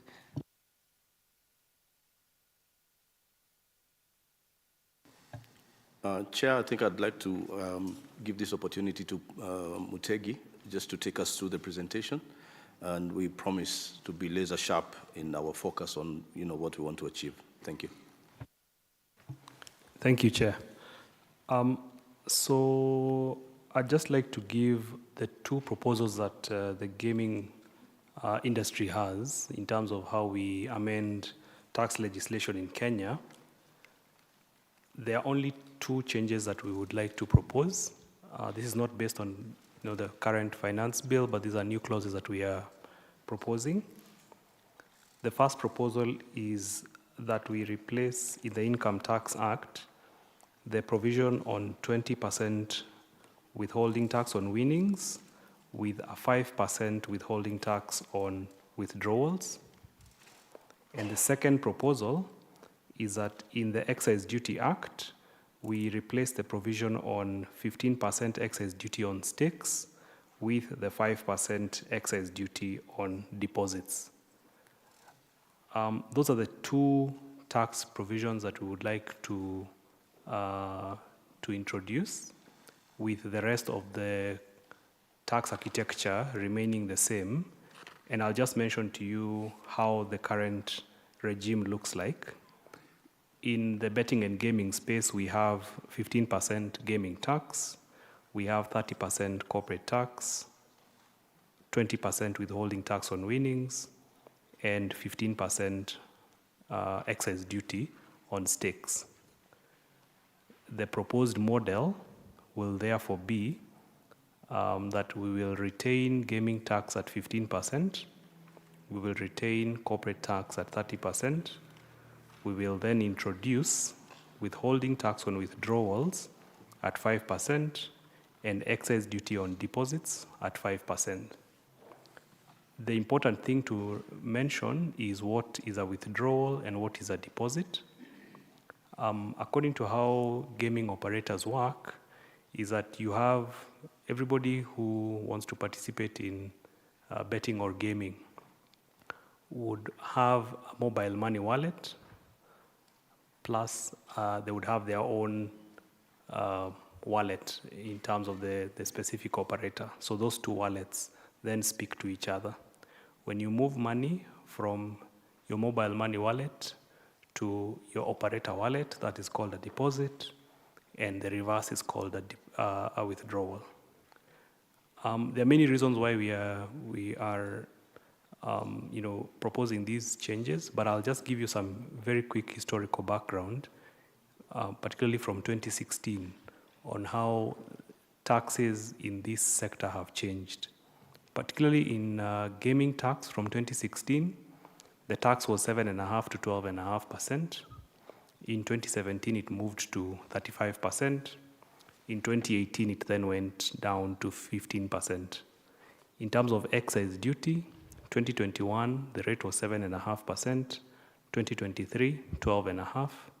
2024, 15%. Then, in terms of withholding tax on winnings, historically it has been 20%, although there have been some court cases on the question of the definition of winnings, which has now been settled at what is called net winnings. Now, in terms of our proposal, what we think this does, and we have done some modeling in terms of the numbers from AGOC members, is that it produces what is called a predictable tax model, which is in line with the national tax policy. What it ensures also is taxation at source, which is also in line with what the Revenue Authority has been applying in the recent past in terms of how to tax various transactions. We are convinced, based on our models, that this will also increase collections. And Chair, you'll allow me to just give you the numbers right now. In terms of the current collections in the gaming and betting industry, on an annual basis, last year, the collections were between 20 and 21 billion Kenya shillings. And we project that with this new proposal, the tax will move to collections of between 28 and 33 billion Kenya shillings.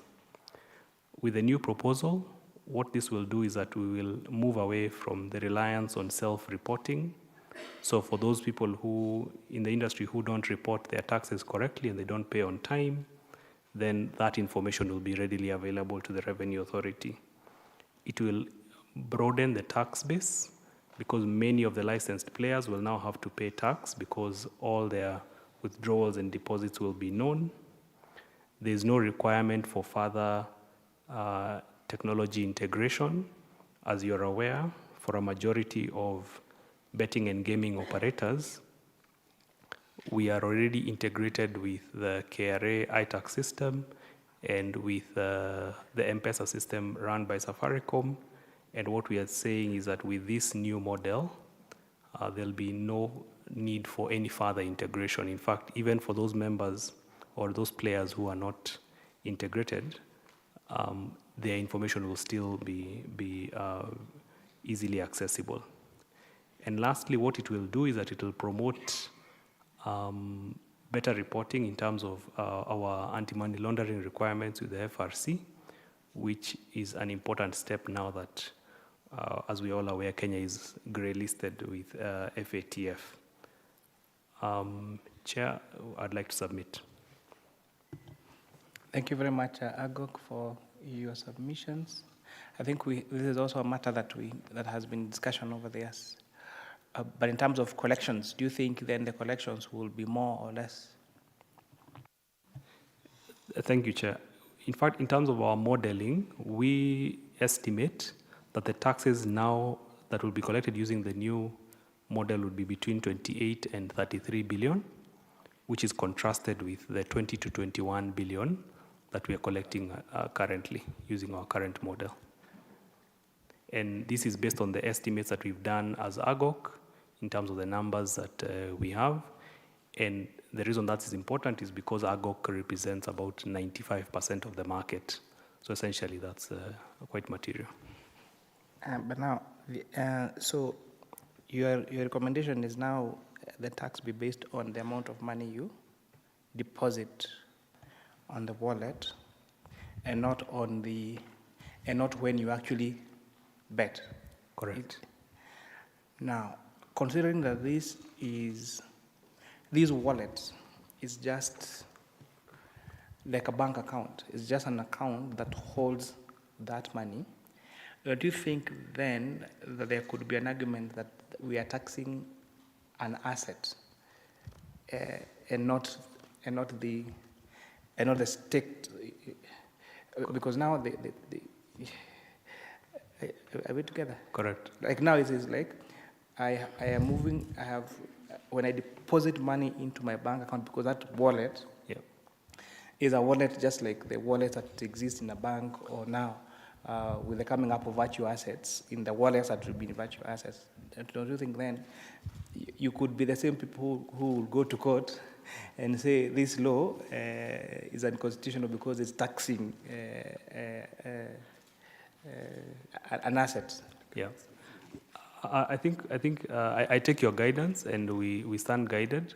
I think as AGOC, we are quite flexible in terms of the actual nature of the tax. It could be an excise duty as opposed to an income tax in terms of withholding tax, because then that may solve that specific problem. Essentially, what this new model does is it alters the method of taxation. And it also brings a lot of transparency. It levels the playing field. And what it also does is that it's very easy for, through the BCLB, through the Communications Authority, for unlicensed players, for offshore gambling to be done away with through this much easier way of taxation, Chair. Maybe we'll employ our legal minds to it, but maybe the best way would, if it were withholding, tax rather than an income tax. But anyway, we'll try to find out around where best it will legally fall under. Thank you very much.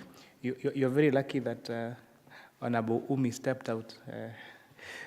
She being a Muslim, you would have an interesting we have, but this is RSM. I would have wondered if we had a Muslim working for AGOC. Thank you very much. Your submissions have been heard, RSM. Thank you, Chair. We truly appreciate it.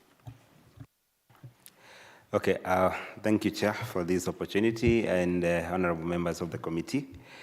My name is Josphat Karanja, Senior Tax Manager at RSM. I'll just give this opportunity to my colleagues to introduce themselves. Good afternoon, Honorable Chair. Good afternoon, Honorable Members.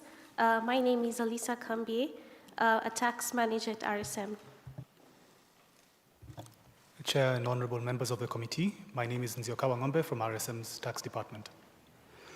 Yeah, thank you, Chair. We will try to be as brief as possible. We know you've had some of these proposals. So I'll just take us through our first proposal, which is in regard to income tax. And this touches on the section 2A3 of the bill, which proposes an amendment to the definition of royalties as provided under Section 2 of the Income Tax Act. And this provision proposes to include within the definition of royalties any distribution of softwares. And our proposal for these is that this needs to be deleted. And our justification for this is the distributors of softwares. Mostly these businesses work as a retail business. They have very small margins because the main cost of the software is the cost that is paid to the actual owner of that IP or owner of that software, meaning that their margins are very small. If we subject these margins into withholding tax, and somebody might argue, yes, withholding tax is, they would be in a position to claim the withholding tax credits at the end of the year. Mostly what we're seeing is with their small margins, then they might suffer on a cash flow perspective. So our proposal on this is a deletion on this, of this provision. Our second proposal is with regard to the section 5 of the bill. This is just a cleanup. It proposes to include 2 paragraphs. That is I and M, supply of goods to a public entity and the sale of scrap. These are being introduced under Section 10, which then means withholding tax. And we believe this is in line with the recent changes in the Tax Laws Amendment Act of 2024. But one of the paragraphs that has been missed out is also one other item that was added, which is making or facilitating payments over a digital marketplace. So to just align and ensure that there is coherence between Section 10 and 35, we're proposing an inclusion of that paragraph within Section 10.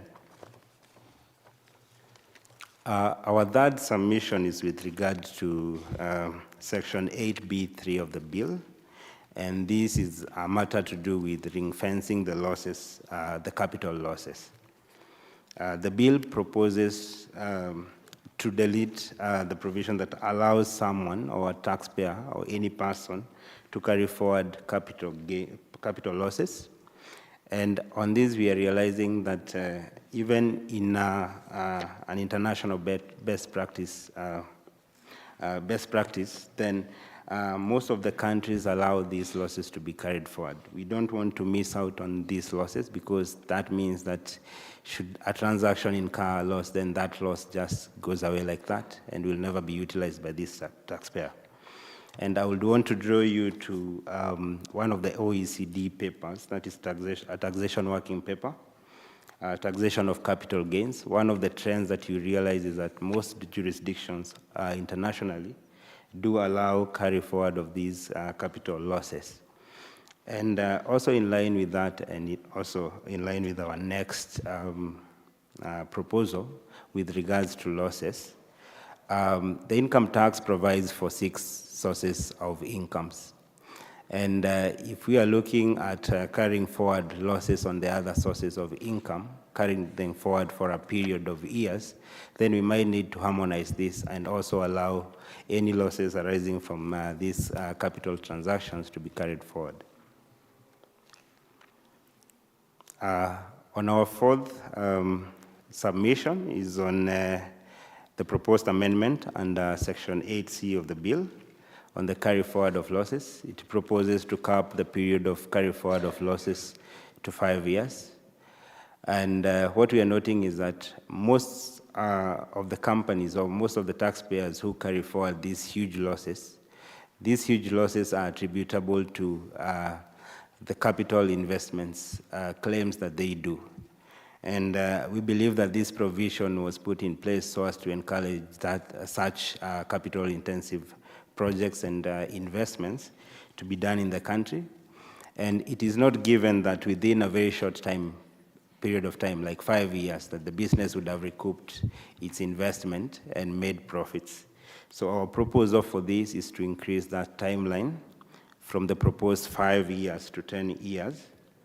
And we also proposing that the amendment comes with a proviso that provided that where losses are attributable to the investment allowance claims, then they can be carried forward indefinitely.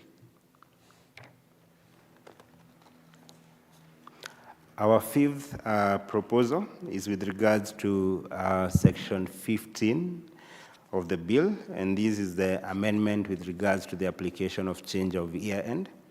It is a welcome proposal that we've seen in the bill that then provides that where the commissioner has not responded within the timelines, then it is deemed approved.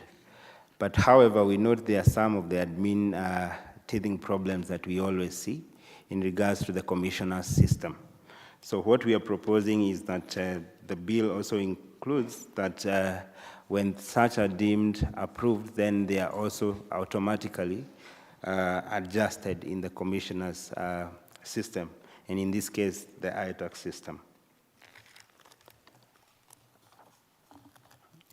Our sixth proposal is with regard to Section 26A of the bill, and this is with regard to the extension of time that the commissioner has to respond to exemption applications. It is welcome that the commissioner then will have more days, from 60 days to 90 days, so that then they are able to do all the analytical procedures they need to do before giving a decision on an exemption application. However, there is a lacuna that has not been addressed in terms of those who apply for a renewal of the exemption once it has expired. Remember, they can only apply for the renewal once it has expired. But between the period of making the application for renewal and the commissioners giving a decision, then it is not clear on what is the exemption status of such a taxpayer. So what we are proposing is that together with that amendment, we do have a proviso that provided that for cases of renewal of applications for exemptions, then a taxpayer will remain exempt until they receive an alternative decision from the commissioner on whether they are exempt or not exempt, so that then we are clear and the lacuna is resolved. I'll welcome my colleague, Alisa Kambie, to take us through our proposals under the VAT Act. Thank you. So one of our first proposals under the VAT Act is under Section 32 of the bill, which basically was proposing to amend Section 17 of the VAT Act by deleting paragraph C under subsection 5. This paragraph dealt with the offset of refunds arising out of tax withheld by withholding VAT agents. Our proposal is to delete this provision. And the rationale behind that is currently, due to budgetary limitations and cash disbursements for refunds, they take a significant amount of time, which impacts the taxpayers' cash flows. The ability to offset these refunds against other tax liabilities has generally improved cash flows. By this being proposed to be deleted in the bill, it may strain the cash flow of businesses whose customers are mainly withholding VAT agents. So our proposal under this is to delete this provision. The second proposal we have is under Section 32 of the bill. So this, once again, we propose to align the VAT Act to the VAT regulations. And currently, the VAT Act entitles a person making zero-rated supplies to a refund of excess input VAT. To enforce this, the 2017 regulations were gazetted, which provided a formula to calculate the VAT refundable to persons making both standard and zero-rated. However, there was a defect in the formula in companies dealing with both standard and zero-rated supplies not receiving full refunds. To correct this, the refund formula was amended through the regulations in July 2019 by the 2019 regulations. So, therefore, taxpayers who made refund applications prior to the gazettement of the 2019 regulations received credit adjustment vouchers. However, these credit adjustment vouchers cannot be utilized to offset current, future, or any other tax liabilities, which has negatively affected taxpayers' liquidity and their cash flow. We therefore propose to amend this section to enable taxpayers to use these credit adjustment vouchers to offset any tax liabilities that they may be having. Our third proposal is the introduction of a new clause, and we basically propose to align the threshold for registering VAT to the turnover tax threshold. Currently, the VAT threshold is at 5 million, which basically requires a lot of documentation, whereas the turnover tax, which required minimal documentation required, so by having taxpayers to register for turnover tax and VAT, it beats the purpose of turnover tax, which was basically a simplified regime for taxpayers not having to provide any documentation. So our proposal is to align the two rates so that it can be beneficial to the taxpayers who also fall under the turnover tax regime. I'll invite my colleague to take us through the Tax Procedures Act proposed amendments. Thank you. Chair and members of the committee, our first proposal with regard to the Tax Procedures Act is with regard to Clause 56 of the bill. Clause 56 is a very important provision in that it enables the commissioner to waive penalties and interests that are attributable to any errors in their electronic systems, for example, eTIMS and iTax. But the bill proposes that that section will come into force on 1st of January 2026.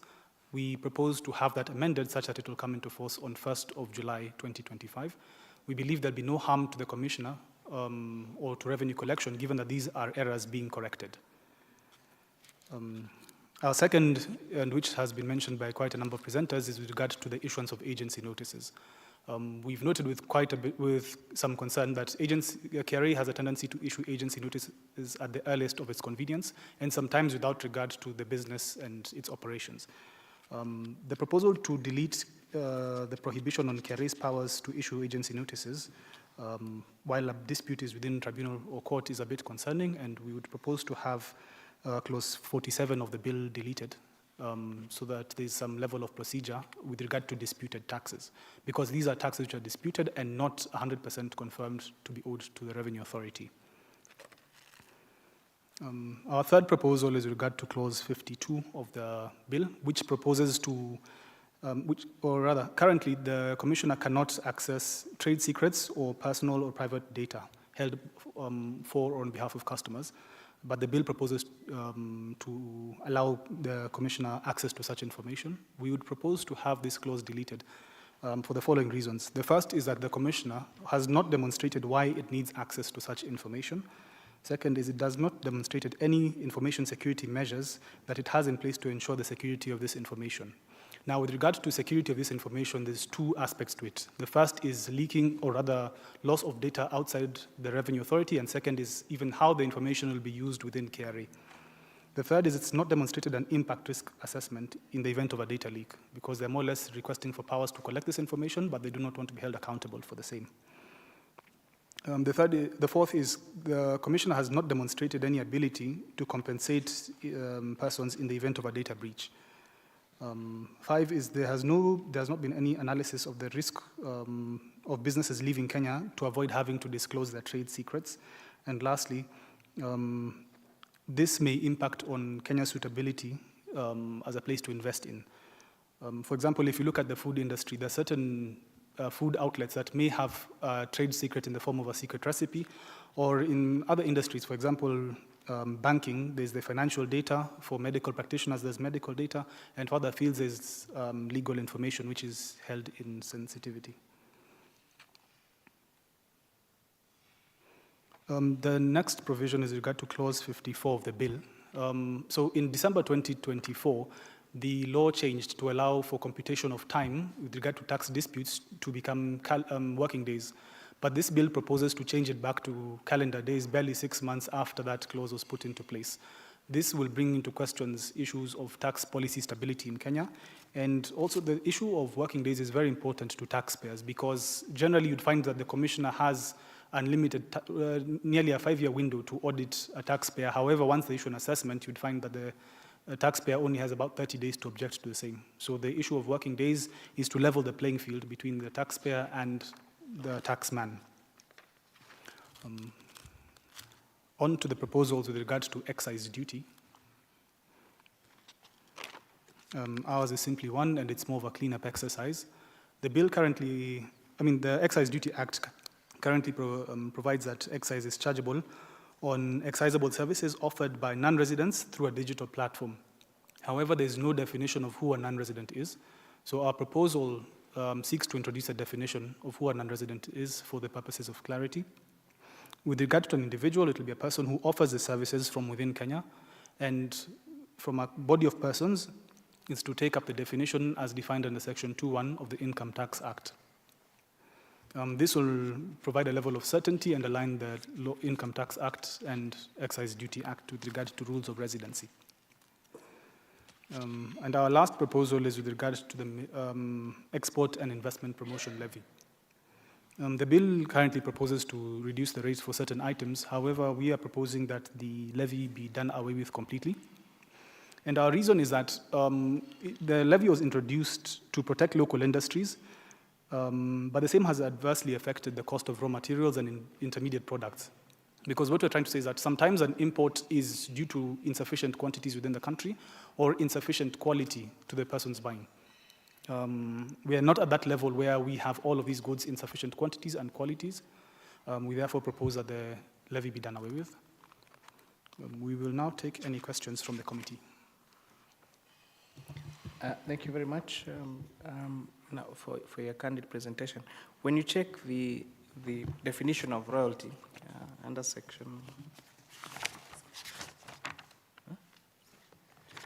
2 of the Income Tax Act, provides for royalty means a payment made as a consideration for the use of the right to use any copyright of literary, artistic, or scientific work, any software. It goes away to explain the various payments that are referred to as royalty. So KRA was saying, if you're using, say, Microsoft QuickBooks, for example, as your accounting system, then QuickBooks would withhold if they are the owners of the platform. But then there is now this other person who does distribution. So he holds the distribution rights of this particular system. So if you look at it as even this one distributing is making use of an intellectual property, but the person paying withholding taxes, the one if it's now you get it from the owners of that particular platform. So then is it now fair that we have two people who get to use the same system? One buys directly from the owner of the property, and now they're required to have a withholding tax. But if you buy from the one who is distributing that particular same intellectual property, then they don't get to pay that withholding tax. What would be your thinking on that?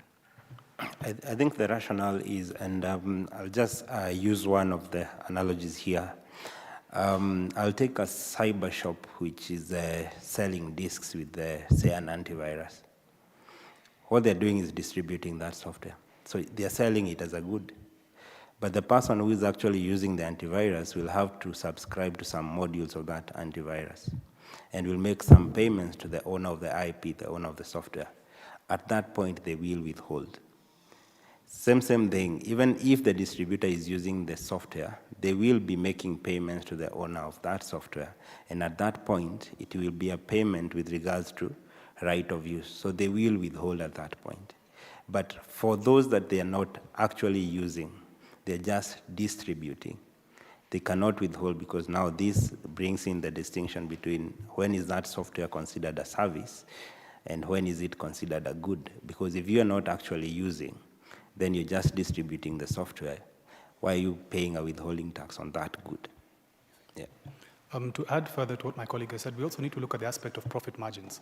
Now, with regards to softwares available online, the pricing tends to be very competitive. Let's use the example of Microsoft products as you used.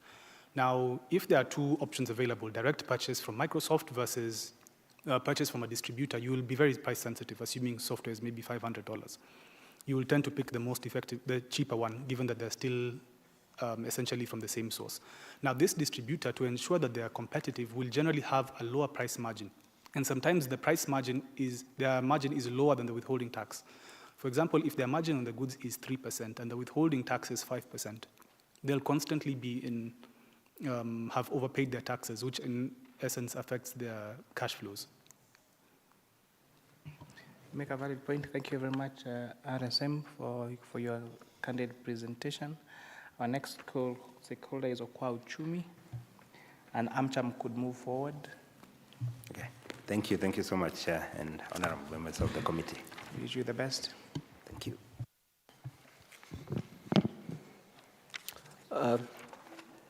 Thank you, Honorable Chairman and the members of the committee. In front of you now is Okwa Uchumi.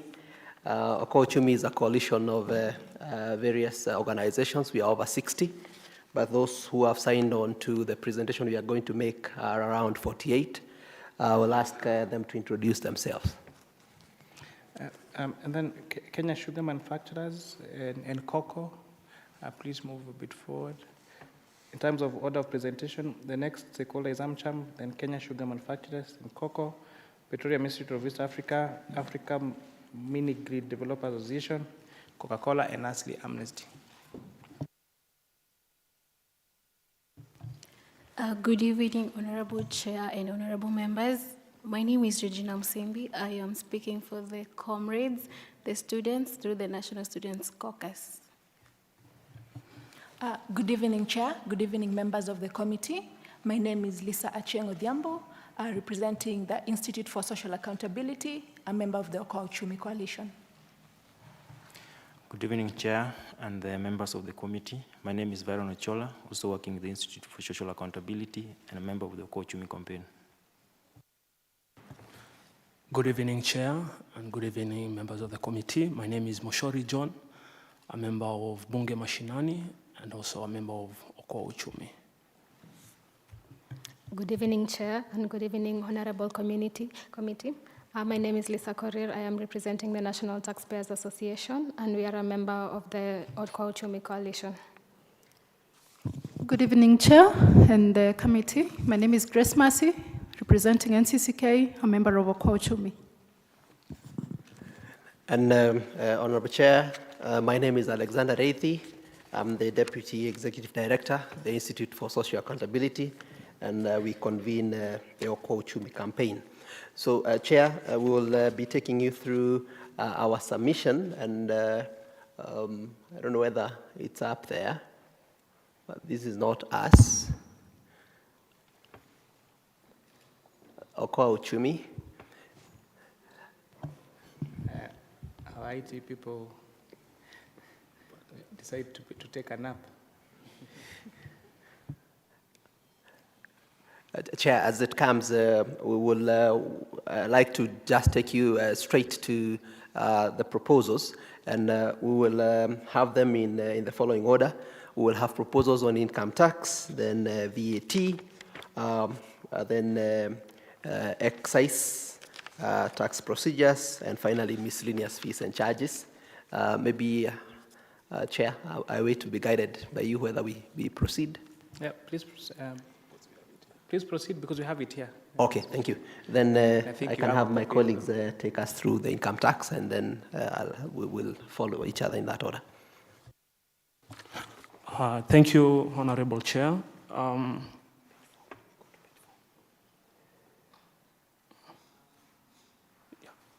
Go to page 4 of 11 of the presentation.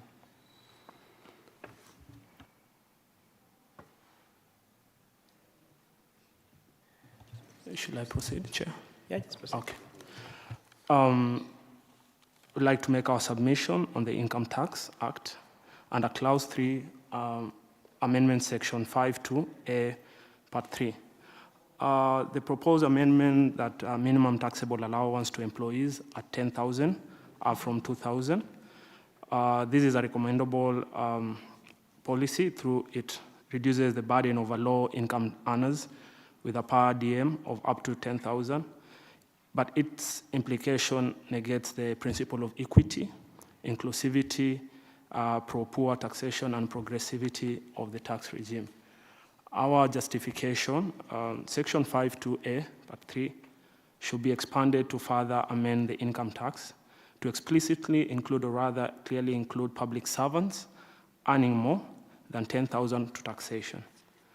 While the current approach could widen the already existing disparity between public and private sector, employees with regards to DSA compensation, reviewing the pay-as-you-earn tax band as proposed in the medium term is the most ideal approach for increasing the disposable income. Our submission, second submission on Income Tax Act, Clause 27 and 28, under Special Economic Zones and Nairobi Financial Center tax rates, which introduces reduced tax rates for qualifying investments. Our proposal is that this sets a dangerous precedent that does not reveal the beneficiaries and company owners. It could concentrate economic power to only few, thus increasing the widening gap between the poor and the rich. Our position is the tax rates should be the same at all players. This proposal should result in tax evasion and unnecessary revenue losses. I will invite my colleague to take part of the income tax. Honorable Chair, I draw your attention to Section 12G of the Finance Bill under the Income Tax Act.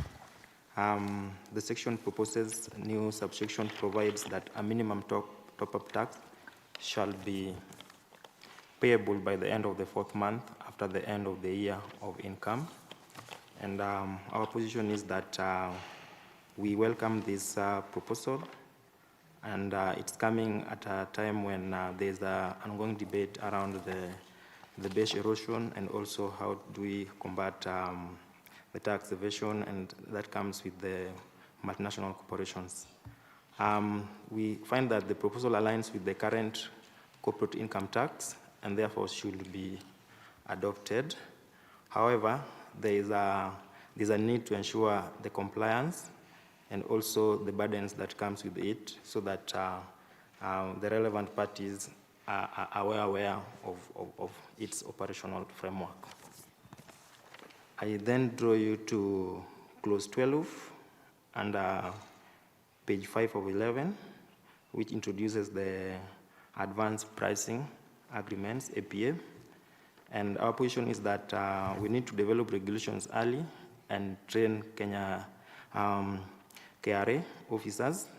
The regulations should also take into account the time taken to negotiate these advanced pricing agreements, which at times may take longer than expected. So if this is taken into consideration, can also help in terms of resolving transfer pricing disputes. And for transparency and accountability, there's a need to also publish all advanced pricing agreements. And I take you back to Alex. Thank you. Thank you, Honorable Chair and the committee. I'll take you to the VAT Act, and we start with Clause 32, which proposes to delete Section 17(5)(c) of the VAT Act. And these will, in effect, make it difficult for somebody who has excess tax refunds that have not been issued to use it to offset future VAT obligations. Our proposal is that we should retain this subsection to ensure that if you have refunds that have not been paid, they can be used to offset future VAT obligations, which will help in ensuring that businesses maintain their cash flow going forward. Chair, let me take you to between clause 30 and 35. Here we are seeing an introduction of anti-abuse measures, and our view is the movement of or removal of some exemptions may need us to monitor the impact that it will have on the consumer prices. And even though we understand that this aims at improving VAT efficiency, going forward we may need to monitor how this affects consumer prices. If you look at clause 36, Chair, we have seen a number of deletions proposed that will in effect move some items from VAT exempt to vatable. And we are also drawn to deletions at paragraph 62 and 63 of the first schedule of the VAT Act. And we are concerned with the saving clause on paragraph 62, which deals with the exemptions to goods that are used to construction of recreational facilities. Honorable Chair, in our view, if in clause 30 to 35 we are moving items from exempt to vatable, then these mega projects that are recreational in nature, here I have in mind golf courses, hotels, and the like, should therefore not be given the saving clause that is allowing them to continue enjoying the exemption up to June 2026. They should all move if we are moving in that direction, given that these mega projects are either government projects or for the super rich. So our view is we should delete the saving clauses, and we would support the one that retains the saving clauses for paragraph 63, which deals with goods that are to be used in the construction of hospitals. That makes more sense than having a saving clause for items that are used to construct hotels and recreational facilities. Honorable Chair, clause 37, this one is also a bit concerning for us, given that it is moving many items from zero-rated to tax exempt. And here our concern is drawn to actually four main items. The first one is raw materials for pharmaceutical manufacturing. In our view, moving these items from zero-rated to tax exempt will lead to an increase in the cost of medicine. And here we have in mind people who are suffering from chronic illnesses, given that the raw materials that are used for manufacture of medicine, some of them are intermediate goods that have come through a processing plant which had input VAT. In this case, if this input VAT is not recovered, if this proposal goes through, it will mean that it will be passed over to the consumers, who in this case are the sick members of our society. The same is with the raw materials for animal feed production. Those of us who are into animal livestock production would concur with me that the most expensive input is animal feeds. And in our view, by moving all these raw materials, some of them are intermediate goods that come from other processing engagements, will lead to an increase in the cost of animal feeds, which will add up on our tables because food prices will then go up. Let me also mention transportation of sugarcane. These one will also have challenges because items such as spare parts, fuel already has VAT, and it will not be possible for the farmers who will be paying for the transportation charges to recover this input VAT. Therefore, the cost of sugar will also go up. Finally, we have packaging materials for tea and coffee. These ones are also being moved from zero-rated to exempt, and in our view, this will lead to an increase in the cost of producing coffee and tea, which will make our products in the external market more expensive at the detriment of our farmers. Chair, allow me to combine what I've just said with the provisions that we are seeing in the excise duty, especially on the introduction of 25% to 35% excise duty on imported materials for like plastic films, float glass, and printed packaging materials.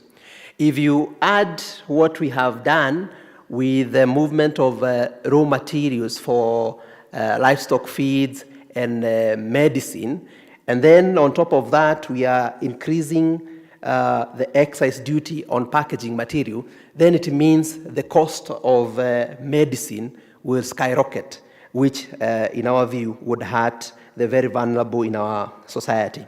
So, Honorable Chair, we would recommend that we maintain this at 20% because the abrupt change would lead to increase in these prices. Chair, let me pass over to my colleagues to take us through the Tax Procedures Act amendment.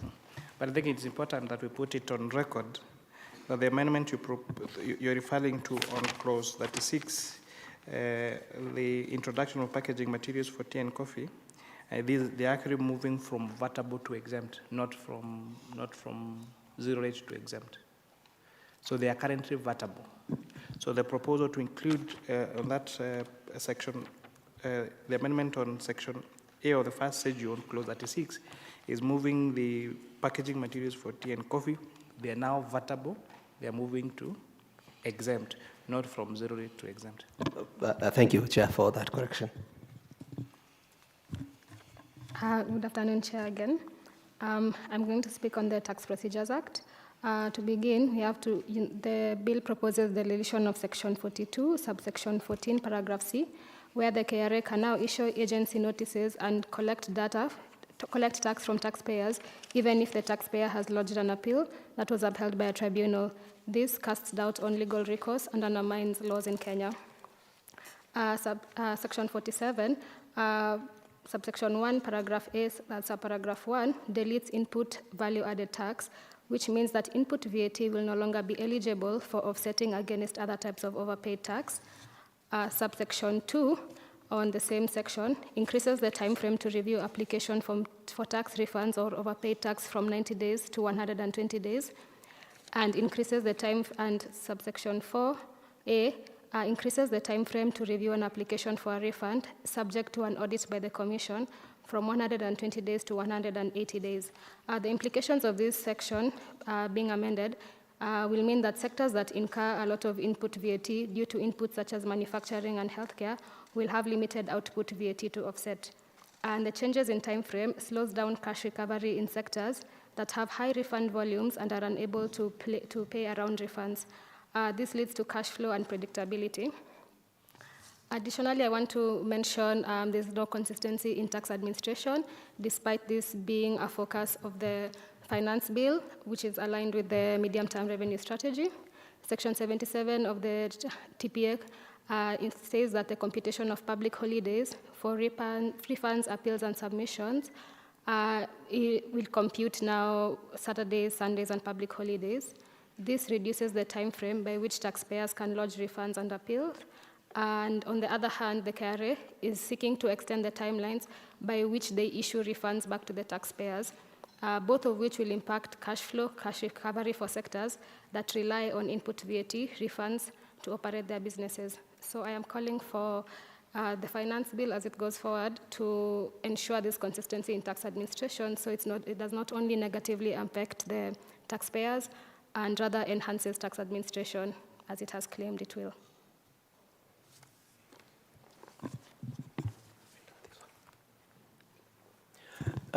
Chair, let me just emphasize one that has been mentioned here before on the Tax Procedures Act. That is clause 52.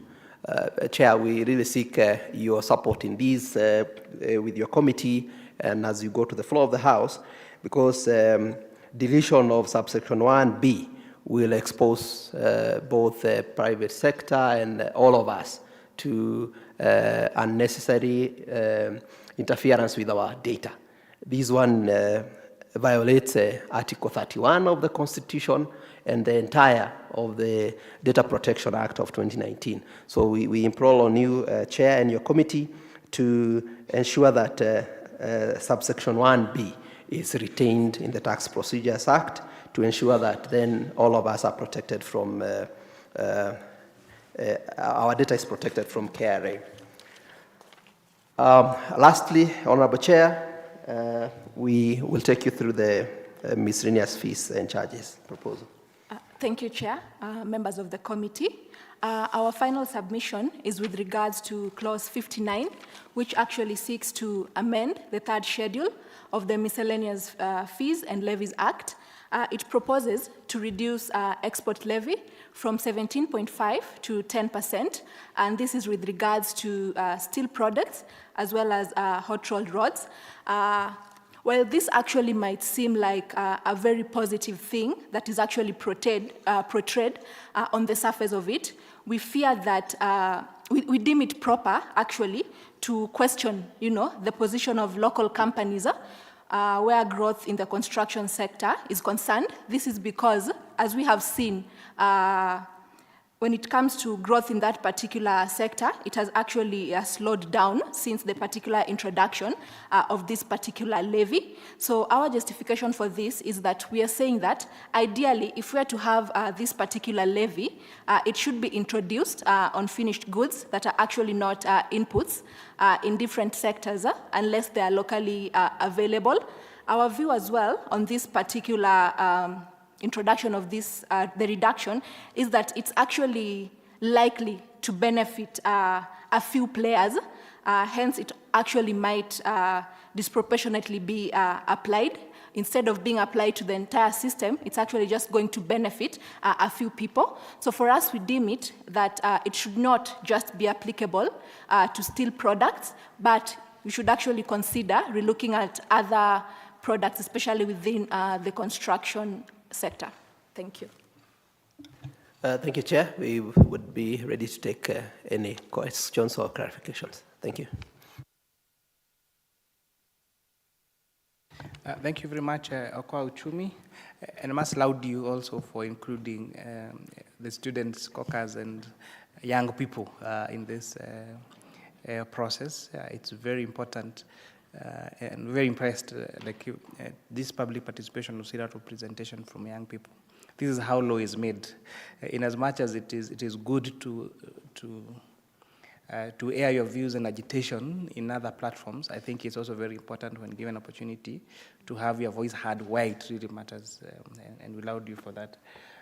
I think your presentation was clear, and thank you very much for your time. You have a comment to make? No, yeah, a very positive comment. I think for the first time, they have done a very good presentation. I will say that for the first time, and keep it up. Yeah. Thank you very much, Chairman and members. We will aim to improve and make it better next time. Thank you very much. And I also want to join my chairman and colleague in applauding you for the good presentation. Specifically the young girls. I would call you girls because you're still young, and I can see a bright future ahead. This is how you hold us accountable. The other one wachia wengine tu. Asanteni. Thank you, Chair. We just hope that our views, we will see them in the final bill, so that then next time we bring more. As you can see, our submission, Chair, has been signed by 48 organizations.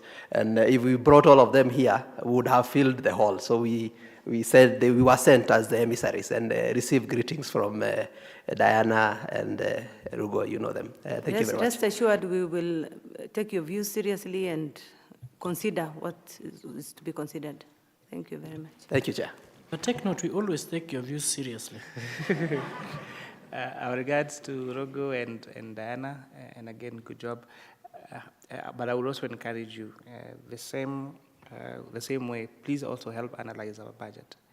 Because the reason why we have these tax laws is to try to raise revenue to finance the budget. However, the enthusiasm we see in public participation on the revenue side is very robust. But when it comes to the budget sides, hardly, like right now we've received more than 1,000 submissions. I was speaking to my counterparts in the budget, they have received less than 50 on the budget. So if we all paid the same attention that we do to vote by vote, what money is going for what, and identify the gaps that need to be cut, then I think we will very easily be able to even have a balanced budget. Okay, thank you and all the best. Yeah. Chair, we take your advice, and in the next round you'll see us. Thank you. Asante. Hey, hi to Diana. Clearly, Diana is very popular in this committee. Our next presenter is Deloitte on behalf of. Please introduce yourself. I'm trying to get the list. Good evening, Chair, honorable members. My name is Prasya Kini. I'm the policy lead, American Chamber of Commerce. Thank you for affording us the platform to present our members' interests that are very key in terms of bolstering our economy, in terms of investment and trade. With me are tax experts who will basically Chair is enunciate getting our surprised by the accent. Because you're American Chamber of Commerce, he's wondering, am I seeing a white person? Honorable Mboni, may I remind you that our standing orders in our constitution recognize 2 languages, English and Swahili. And for you being used to Kamba, don't think that everyone speaks Kamba English. Sorry to disappoint you. But yes, with me are tax experts who will be very key in enunciating our matters. I'll let them introduce themselves and they'll proceed on. Good evening, honorable members of this esteemed committee. My name is Kimutai Kandie, manager at Deloitte. I'm here to support American Chamber of Commerce in their submissions on the Finance Bill 2025.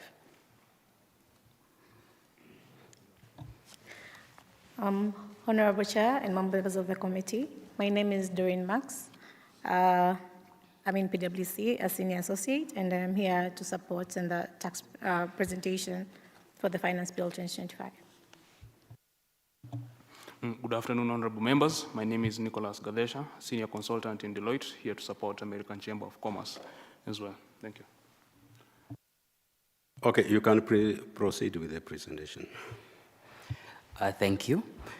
So through the chair, I shall be taking us through the income tax proposals, or rather our recommendations under the income tax sections of the bill. I will try to be as brief as possible, particularly in areas where comments have been had on the same issues. Jumping right in, our first proposal is in relation to clause 2A2 of the bill, which speaks to section 2 of the Income Tax Act, and particularly we are looking at the definition of royalty. We have seen a number of changes coming in around this definition, most recently being under the Tax Laws Amendment Act of 2024, which expanded the provision for royalty to include and encompass software payments. Now, the proposal under this bill is to further expand that to include distribution costs in relation to distribution costs in relation to the distribution of software. Now, it has already been discussed within this forum, but maybe just diving into our specific concern, this ties into the low margins that are usually seen or evidenced from a distribution perspective. And I think as has been raised within this forum, you generally see around 3 to 10% margins for distributors. The imposition of withholding tax on those distribution costs has the likelihood of eating into the entire profit margin that is earned by these distributors. Perhaps maybe another concern around here is the divergence that we're seeing in our legislation as compared to what is deemed or considered as international best practice. We are seeing the imposition of withholding tax on royalties, rather, in relation to the use of assets as opposed to the right to use an asset. That divergence from international best practice would, of course, impact us from a global competitive standpoint, and we therefore request that this proposal is deleted or removed in its entirety. Moving on, the next proposal that we want to raise here is in relation to clause 9, clause 6B of the bill in relation to the deletion or the proposed deletion of the threshold for the applicability of significant economic presence tax. Now, ideally, the bill intends or proposes to delete the 5 million Kenya shilling turnover threshold that is applicable in relation to, that determines the applicability of significant economic presence tax. Our views on this are that such deletion has the potential of negatively impacting consumers to the extent that small players, small non-resident players who are offering such digital services would actually run away from our market, so to speak, to the extent that they'd have the extra administrative burden of ensuring to account for a significant economic presence tax. Now, how this impacts the local consumer is that it reduces reduces the options available to the local consumer in terms of procuring such digital services. Another concern that we have with this provision is that it contradicts practices that we have seen in other jurisdictions. Of course, the idea of having a threshold for the applicability of significant economic presence tax is to ensure that, when some non-resident players' operations are too small, then perhaps it might not be necessary to account for this tax, given that it might be a barrier or might be considered as a barrier to entry into the market. Now, what we're seeing here is that, again, we're seeing some divergence between our position as Kenya and other similar markets or other similar jurisdictions. And for example, we have Nigeria that still retains a threshold for the applicability of significant economic presence tax, their threshold being equivalent to $15,000 US. Now, as a whole, our recommendation is that this proposal is deleted in its entirety and the threshold of Kenya shillings 5 million, which is equivalent to about $38,000, is retained.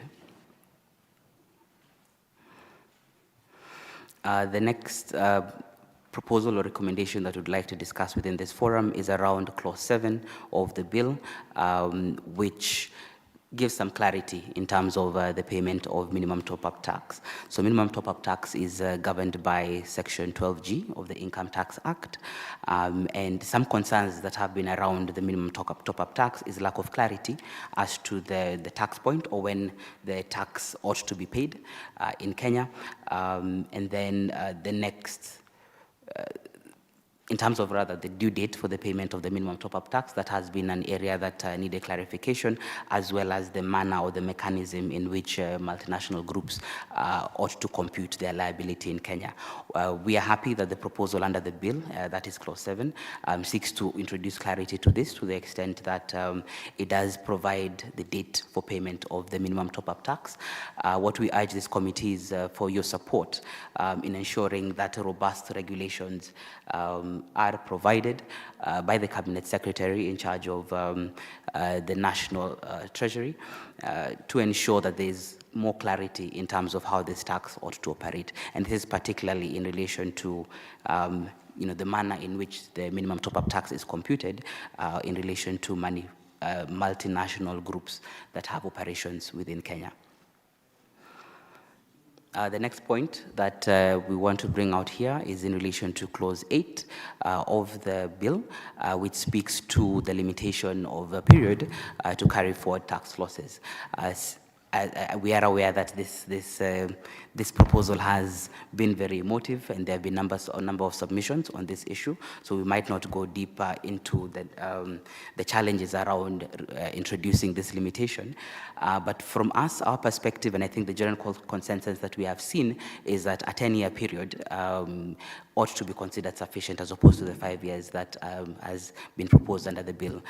So our specific proposal here is that the bill be amended to allow for the carry forward of losses for a period of 7 years, with an option to apply to the commissioner for an extension of that period, provided that you're able to satisfy the commissioner that such extension of that period is warranted. Now, such extension we propose be for a further 3 years to arrive at a cumulative position of 10 years. Another proposal that we have around here in the alternate, and this might not have been captured within our submissions, is around introducing a restriction onto the number of, to the quantum of tax losses that can be applied within any given year of income. Now, this alternate proposal would be suggesting that tax losses, the position that currently is in that tax losses being carried forward indefinitely be retained. However, a restriction be included that tax losses, the taxpayers can only consume up to a certain point of their existing tax losses. For instance, 80% of their tax losses. Now, what this would do in practice is that it would ensure that even if an entity is in a tax loss position, there would still be some tax payment coming from that entity to the extent that they are restricted on the amount of the loss that they can apply within a given year. And at the same time, it will also still protect the taxpayers' tax losses to the extent that they'll still be able to carry them forward indefinitely. I think we believe that this serves as a good middle ground that ensures that there is no revenue loss to the government of Kenya, but also ensures that taxpayers' rights are protected to the extent that they are entitled to utilize their tax losses as opposed to forfeiting the same.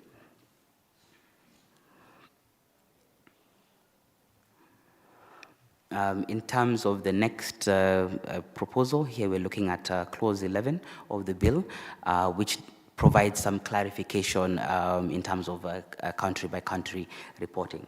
Now, Clause 11 aims to amend Section 18D of the Income Tax Act to provide or to allow taxpayers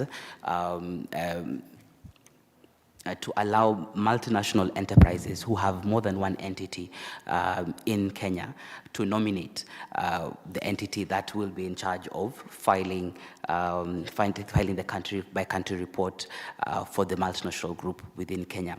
Now, there seems to be some inherent confusion or lack of clarity in this provision as currently worded, in that it implies that the nomination, together with the filing of the country-by-country reporting, ought to be done by the last day of the reporting financial year of the group. Now, the challenge with this, where this confusion persists, is that there seems to be two different points rather, or timelines for filing of the country-by-country report. You will recall that within Section 18, we have been, the law does provide that a country-by-country report be filed within 12 months of the last day of the reporting financial year of the group.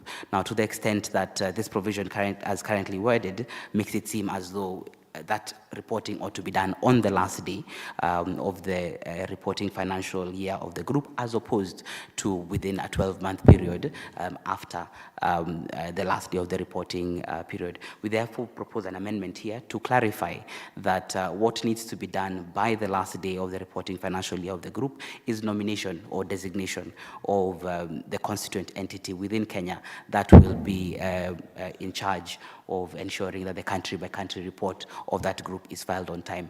This will ensure that there is no confusion as to when the filing itself has to be done, which remains 12 months from the end of the reporting period. The next position that we're looking at here is in relation to clause 12 on the introduction of advanced pricing arrangements.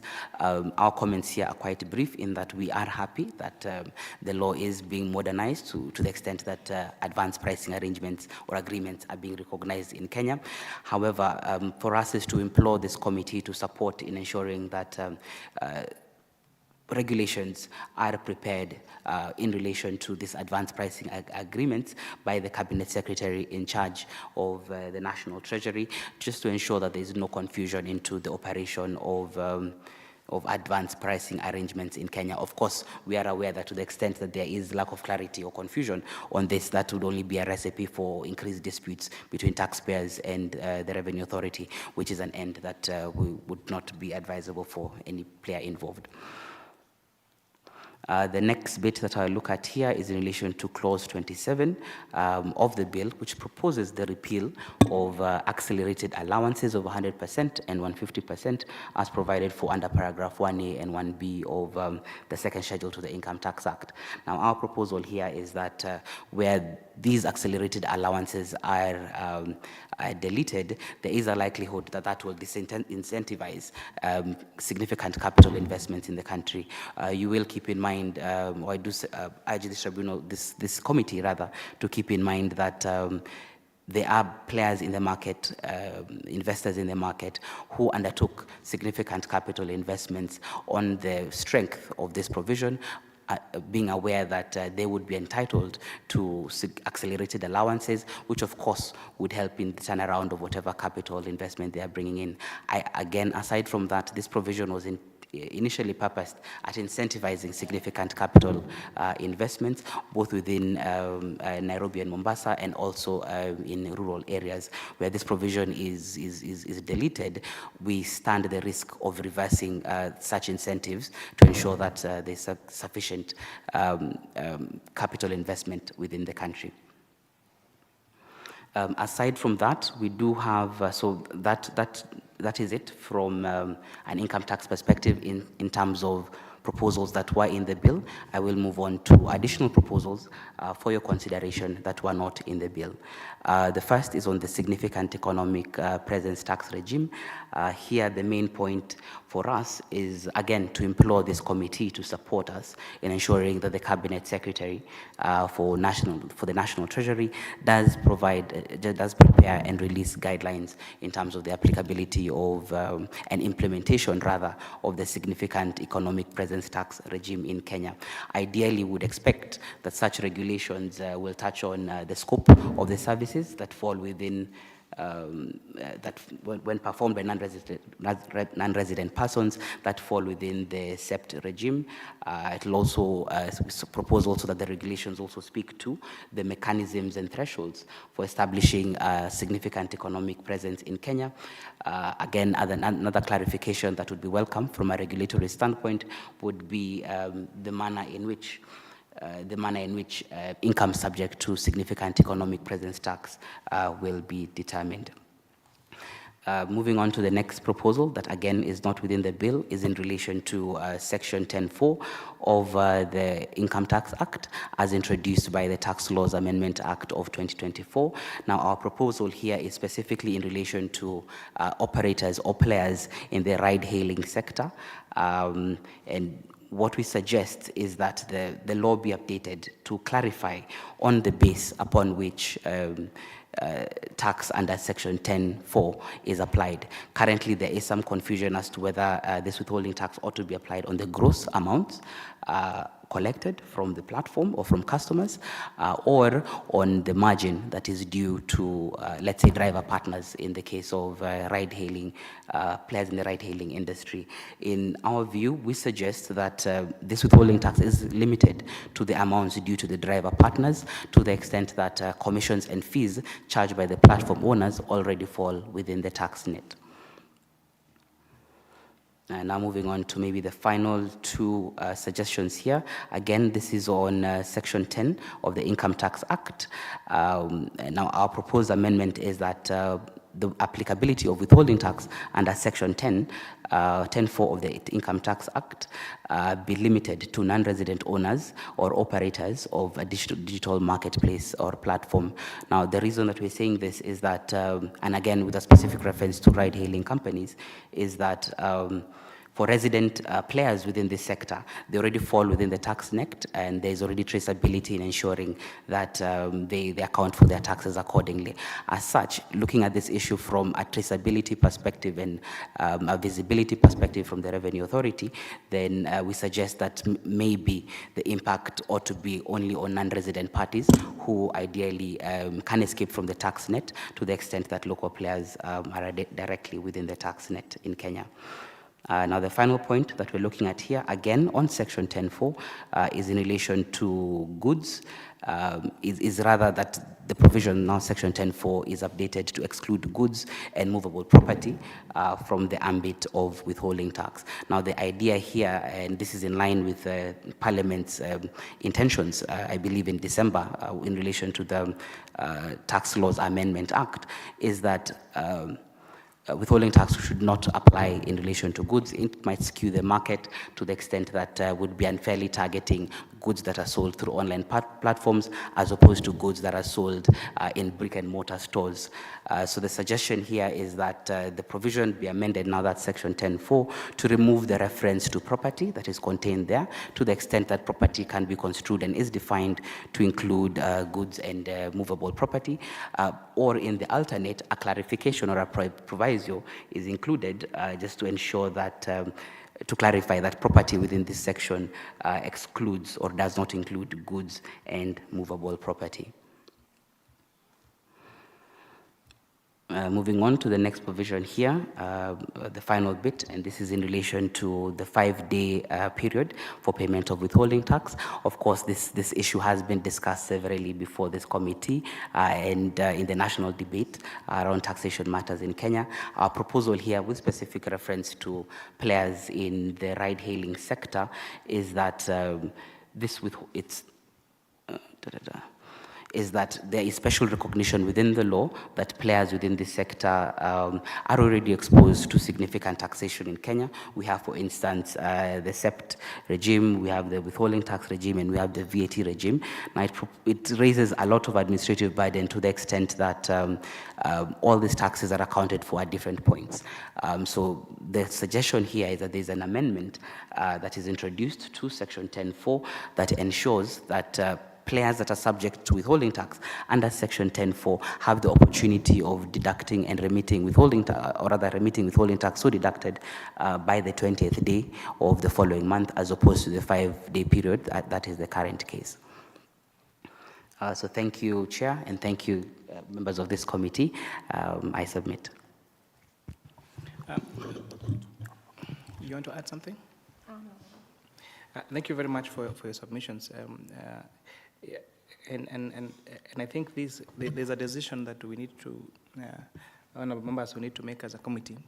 You know, sometimes the National Treasury pushes to have particular amendments being done in law, and then you realize they were not even ready to implement those particular decisions. And key in point is this issue of significant economic presence. You know, it was there originally in the Finance Bill of 2024. It came again in the tax amendment bill in December, and yet 6 months down the line there are no regulations on the same, and we're seeing the same happen to various other pieces of law. And I think we will stamp our authority in this and put them to account, so that because these proposals come from them, then it's important that they are ready with the regulations, and they don't take more than 6 months, you know, in terms to implement. I think your matters were quite straightforward. Thanks, Chair, for that. We appreciate. However, we're not done with the submissions. We were done with the income tax bit. We just have a few things to submit on the VAT and the tax procedures. We'll just make it very crisp, and then we'll get going. Proceed. Thank you.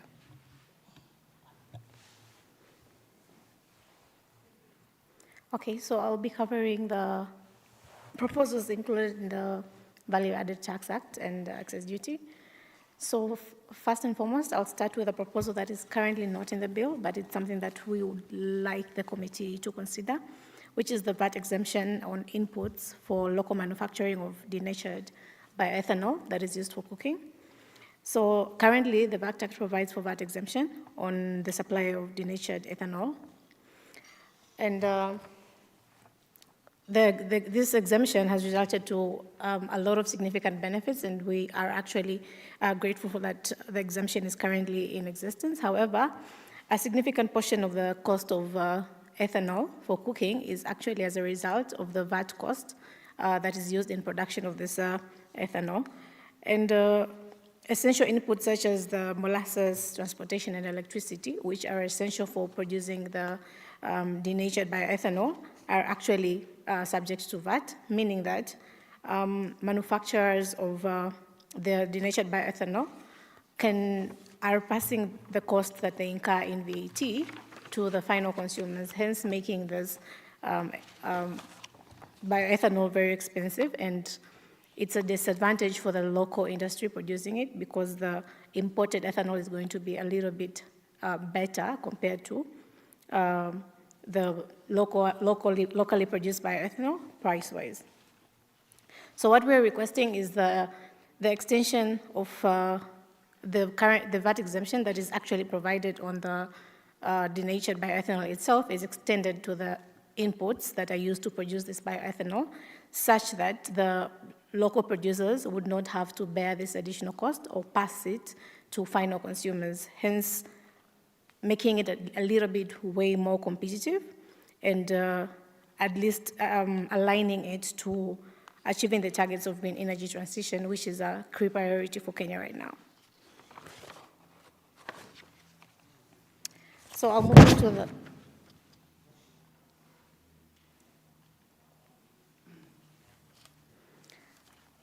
on to one more proposal that is currently in the bill, and that is the supply of locally assembled and manufactured mobile phones, which are currently zero-rated, but the bill is proposing to move this to tax exemption status. Again, what will happen is producers are not going to be able to claim input tax incurred in the manufacturing of the locally assembled mobile phones, hence pushing the prices again higher, which goes again against the digital inclusion agenda that Kenya is advocating for, and will make this very expensive for the low income earners and people in very remote areas in Kenya who are not able to access mobile phones as it is because of the pricing. So our request is that we retain the current zero rating status of the locally assembled and manufactured mobile phones. So I'll move on to, I think the other things have already been covered by previous presenters, so I'll just move on to excise duty,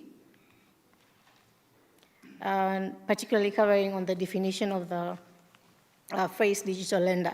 So currently, the bill is proposing to amend the definition of the term digital lender to mean a person extending credit through an electronic medium, but does not include a bank licensed under the Banking Act, a SACCO, society registered under the Cooperative Societies Act, or a microfinance situation. So what this means, the first part of the definition, which says a person extending credit through an electronic medium, is where the issue is, because now this will canvass other traders who actually offer alternative financing options when people buy goods and services from them.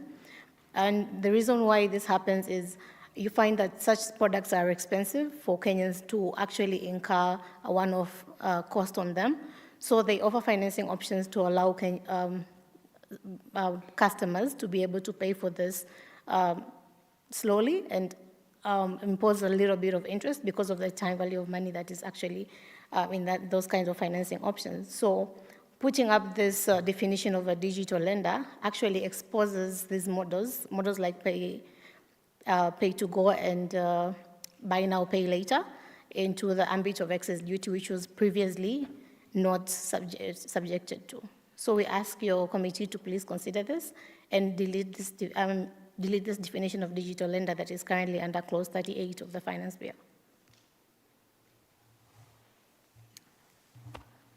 Yeah, that's it for VAT. I think we can proceed with tax procedures. All right. Thank you, Honorable Chair. With your permission, I can proceed. There is one under excess duty, which was not in the bill, but which our members feel is important, specifically an amendment to clause 25. So specifically on excess duty on imported sugar confectionery. And so in December, the Tax Laws Amendment Act of 2024 increased the rate of excess duty on imported sugar confectionery to 85 shillings, or close to 86 shillings per kilogram.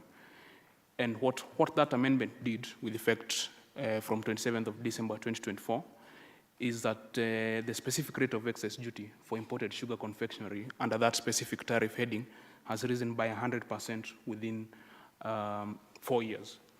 Now, that change, being that significant, is not very stable or predictable, and it's definitely against what we are trying to account for and what you're trying to achieve as a country, being a stable and predictable tax system. Definitely, I'm sure you'll agree with me, if the corporate tax rate, for instance, increased from 30% to 60% in 4 years, there wouldn't be, a very good outcome, not just for taxpayers, but even for the government in terms of revenue collection. And so our proposal, specifically for imported sugar confectionery, is to reduce that rate to at least match what was there 4 years ago, or at the very least reduce by 5 shillings to get to that 7.91 shillings per kilogram. And this adjustment will serve a few objectives. Number one, it will grow sales volumes by making products more affordable to consumers. It would also safeguard the amount of excess duty that the government will collect by preventing a decline in the volume of sales, and also other benefits that will offshoot from the first two, being preserving employment and encouraging continued business investment. The point we're making here, Honorable Chair, is that it's not sustainable even for us as a country to be increasing tax rates by 100% within less than 5 years, and I hope that's considered. But I'll move on to my section, which is tax procedures. A good number of the proposals here have already been mentioned before by other presenters, so I'll skip through what has been mentioned and focus on what is unique for our members. So the first one was an amendment to Section 42 of the Procedures Act, of the Tax Procedures Act. This involves agency notices, which the bill proposes to empower the commissioner to issue even when there's an ongoing dispute in court, for obvious reasons, being that it could violate the right to a fair trial. We oppose this particular proposal, and we recommend that it should be deleted in its entirety. The second one is on the proposal to amend Section 59A of the Tax Procedures Act to basically require taxpayers to share data relating to personal information and trade secrets with the commissioner. Again, as many other presenters before us have mentioned, because of the data privacy risks and also the intellectual property risks that this particular amendment poses, we recommend that it's dropped in its entirety. We need to remember as well that for foreign investors trying to invest into the country, intellectual property rights are a very, very key consideration. If you look even globally, some of the jurisdictions where investors don't go to, especially from the US and other countries in the West, are the ones which have the weakest intellectual property protection frameworks, because it's important that that investment in intellectual property is protected. So if this particular information goes into the wrong hands without the appropriate safeguards, then you lose the investment, and it doesn't make financial sense to continue having it. And so for that, we recommend the introduction of a proviso to Section 59A(1)(b) to provide that where a taxpayer integrates with the KRA systems, they shall not be compelled to disclose confidential commercial information or personal data without safeguards in compliance with the Data Protection Act. The next two proposals are unique, at least for us. The next three, I should say. The first one is Clause 50 of the bill seeks to extend the refund timelines, basically the timelines within which the commissioner can determine a refund or offset application from 90 days to 120 days, or up to 180 days where an audit is concerned. For this one, we recommend the deletion of this particular proposal. Reason being, the longer refunds stay with the commissioner before they're approved, the more cash flow problems are afforded to taxpayers. We need to remember some of these refunds run into the billions, for instance, for players in the agricultural sector. and holding on to money which could be reinvested or used to offset other costs, including even payroll, is unconscionable for anyone in business, and we therefore propose that that particular proposed amendment be dropped in its entirety. The second one is clause 56, which is a good proposal, all things considered, which introduces a waiver of penalties and interest arising from electronic system errors, including errors generated by systems such as iTax. So the only concern we have with this proposal is that it requires the prior approval of the Cabinet Secretary. In our view, this introduces a very unnecessary administrative hurdle, given that it's the mere correction of a system error.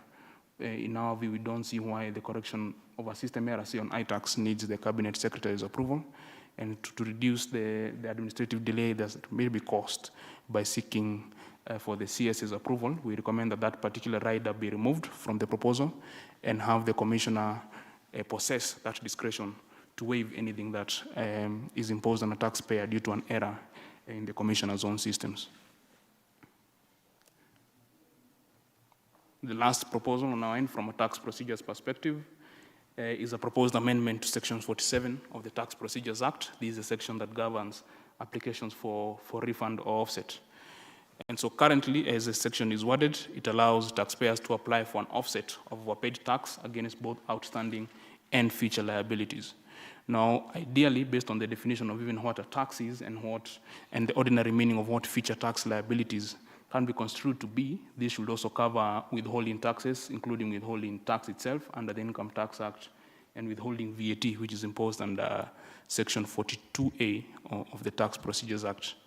Unfortunately, iTax, as presently configured, only allows taxpayers to utilize or to offset overpaid tax against other payments, such as excess duty and the likes, but not against what can be called future tax liabilities in the sense of withholding taxes. And because of that, we recommend that Section 47 itself, specifically Section 47(1)A, is amended to specify that when we are referring to an offset of overpaid tax against outstanding tax liabilities and future tax liabilities, we are also referring to withholding taxes, at least within the meaning of tax as defined under Section 3 of the Tax Procedures Act. And the reason for this, Honorable Chair, a good number of our members export both goods and services, meaning that they have significant input VAT credits. All these are approved. For one of our members in the agricultural sector has approved VAT credits running into the billions, but they're not able to use those refund adjustment vouchers against withholding taxes, which is definitely not the intention of Section 47 as presently drafted. And so with that, I think I'm going to close our submissions. We're happy to take any questions. Thank you.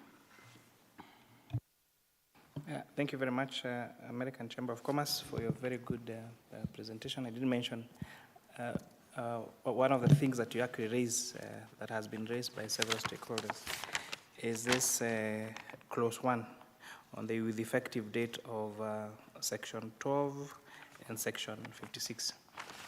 If you look at, for example, Section 56, it's just giving the powers to the Commissioner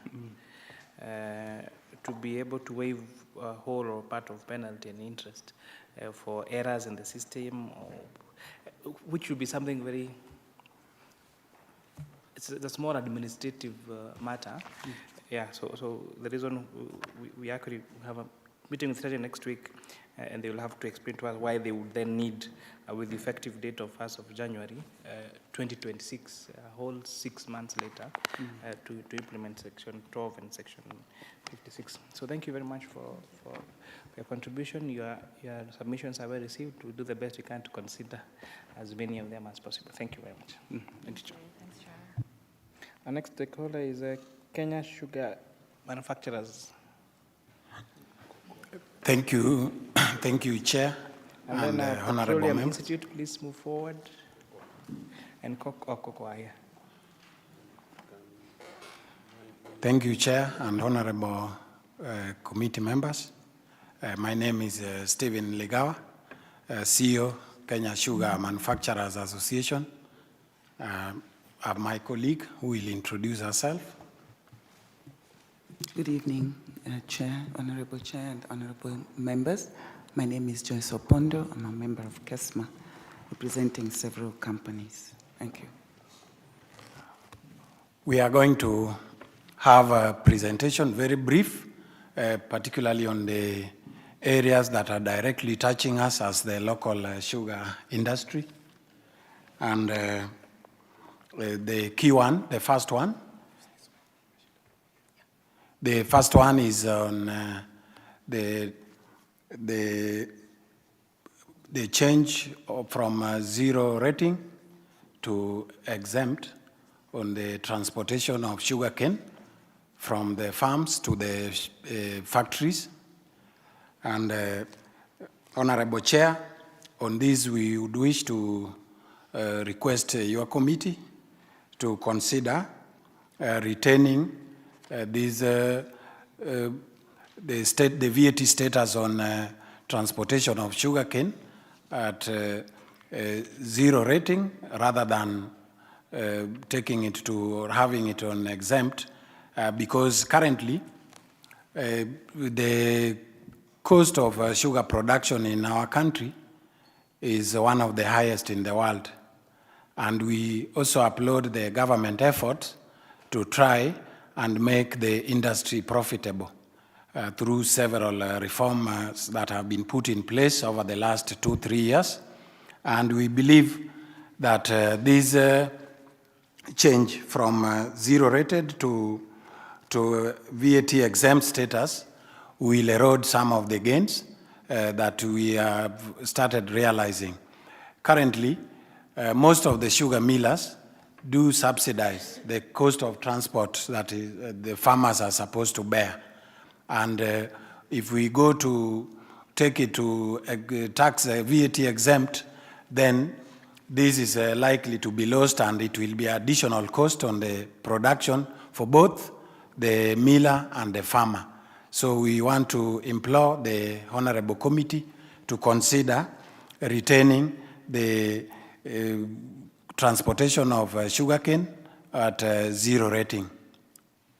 The other one, which has been presented by here severally since this morning, is on the limitation period on carry forward of the tax losses.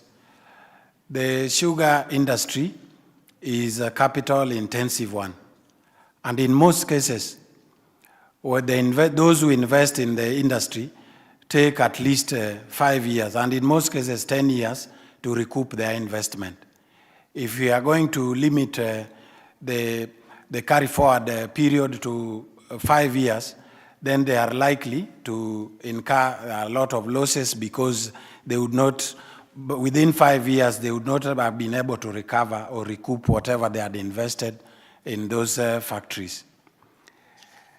The other area that we would wish to also make a request is on we would wish also to request or a review on the threshold for 150% investment allowance deduction, which is currently standing at 2 billion.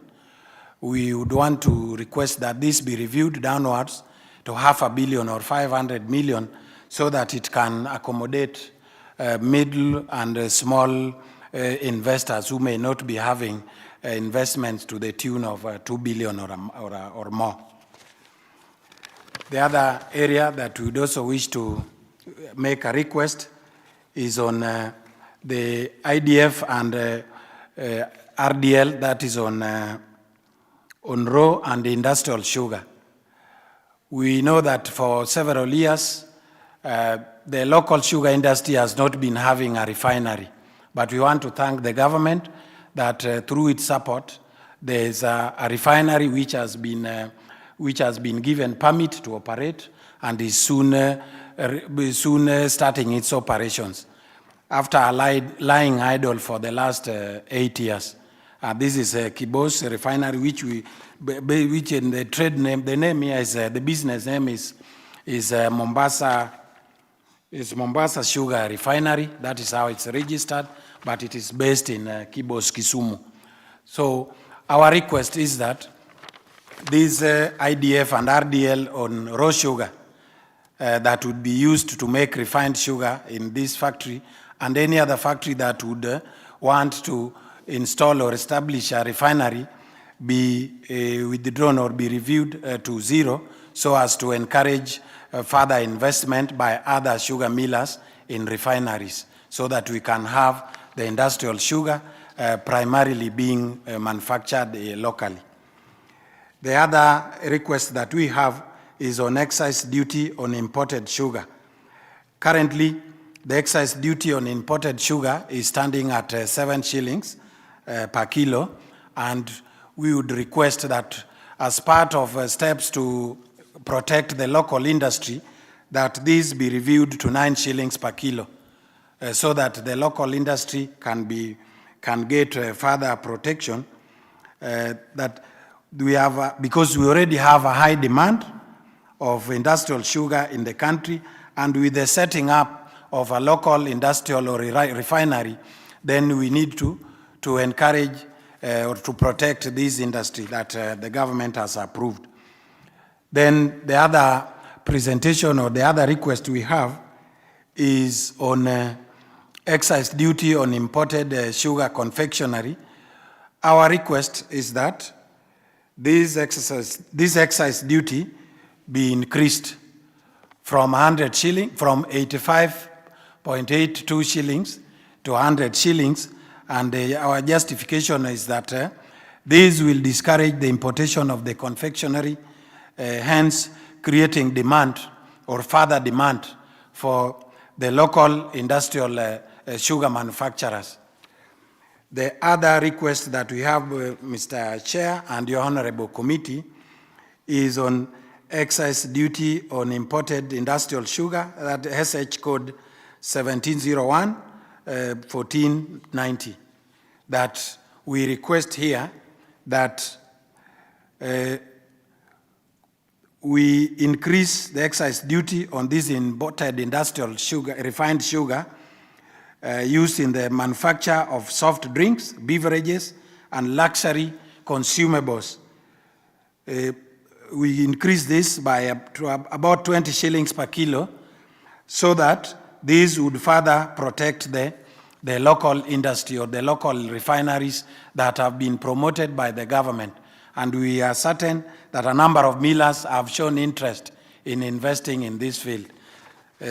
Last from my end, Mr. Chair, is that because of the government commitment to make the local sugar industry profitable, it calls for modernization of the old factories.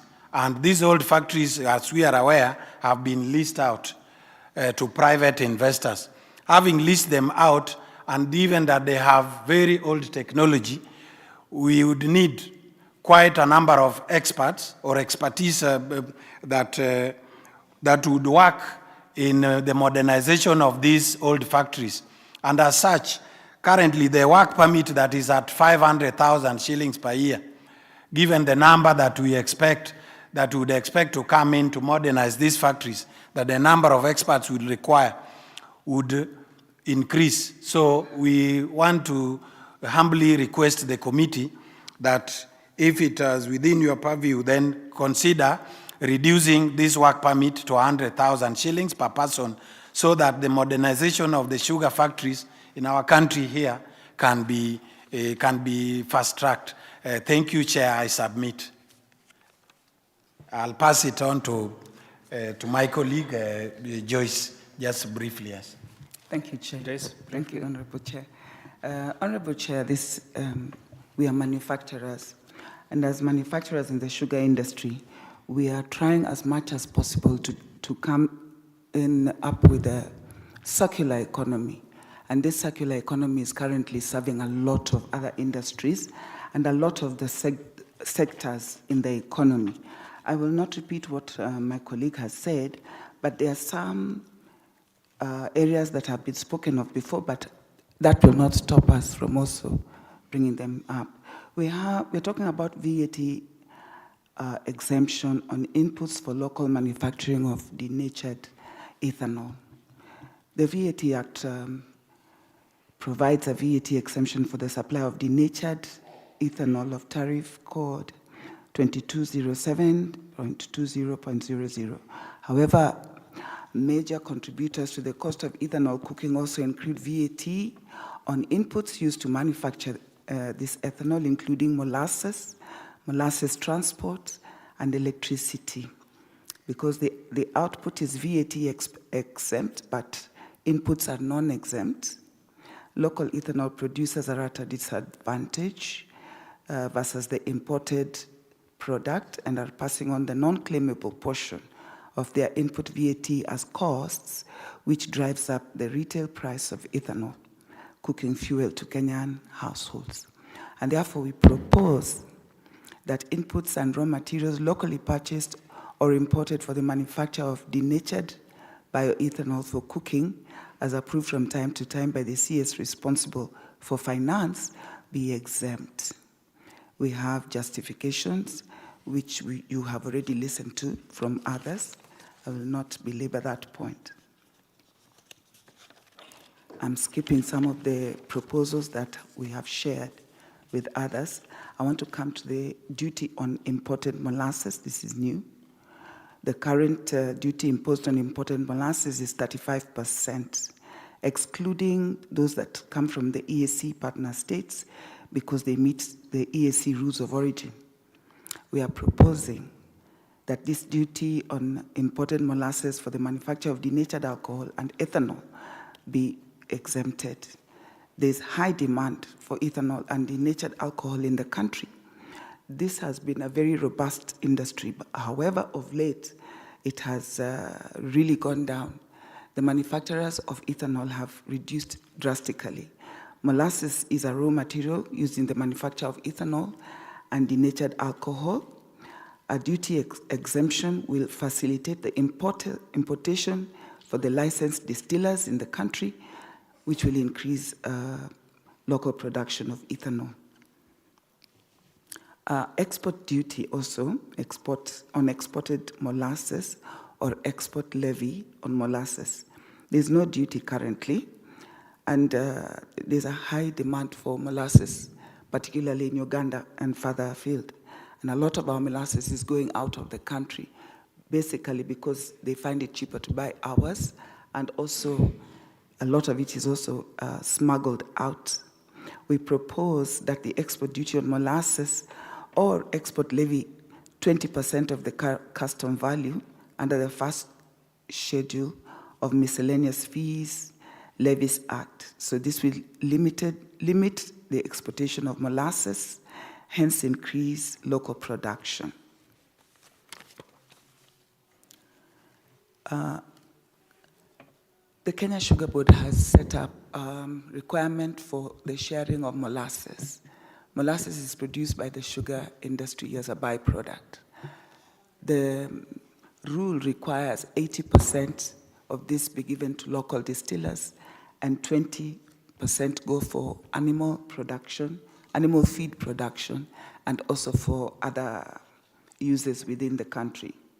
So to implement this rule, we propose an excise duty to be imposed if the rule is not followed, an excise duty of 50,000 shillings per ton be levied on molasses not given to the local distillers as per the distribution rule of 80-20.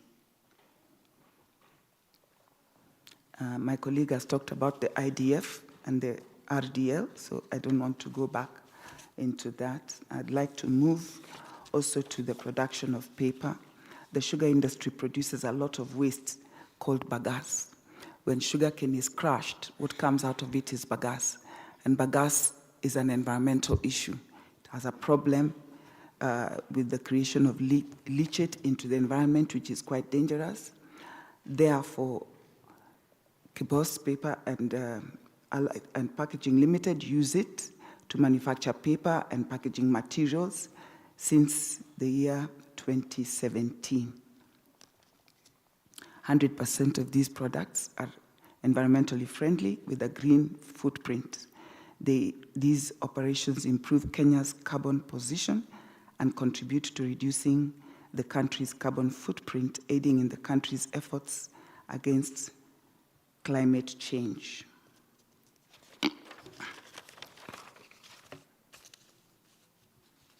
We are asking that the excise duty on imported carton, imported boxes and cases of corrugated paper or paperboard be retained at 25% of the customs value or 150 per kg. This will encourage local production of the items covered under HS Code 4819. 10, the government will maximize revenue collection, increase local production. More industries will be attracted to the local production of these products, job creation in line with better agenda, urban-rural migration will be facilitated by the jobs created, and this will stabilize the real effective exchange rate in Kenya and infrastructural development. We are also looking at excise on imports under 4804, 11, 480524, and 480524. Currently, the excise duty is levied at 25%, and we are asking that this be maintained as it is currently to enhance local production out of bagasse. We are also asking that the excise on imports under various headings, which we have submitted, which are currently under 25% levy, be maintained at that excise duty with the same idea to enhance local production. The sugar industry will be enhanced robustly by other people coming into the production of these items using this waste material that is currently a problem in terms of management. At the same time, the use of trees will be reduced drastically because bagasse, we are producing currently better quality paper and carton boxes and other products from this kind of waste material. There's duty on imported biodegradable tableware. We are producing tableware out of bagasse pulp, and this is currently very difficult to put in the market because of the duties that are levied, which are low. We propose that duties under this HS code 482370 be increased from the current 25% to 35%. The increase on this on imported biodegradable tableware will encourage local manufacture, as the country has the capacity to manufacture these items which are environmentally friendly. We're also looking at environmental levy on plastic packaging. Currently, there's no levy on environmental tax. We propose an imposition of eco levy as was proposed in the Finance Bill of 2024 at 200 shillings per kg of plastic packaging. Imposing this levy will create a circular economy, fund waste management and environmental conservation, as well as support Kenya's green economy goals.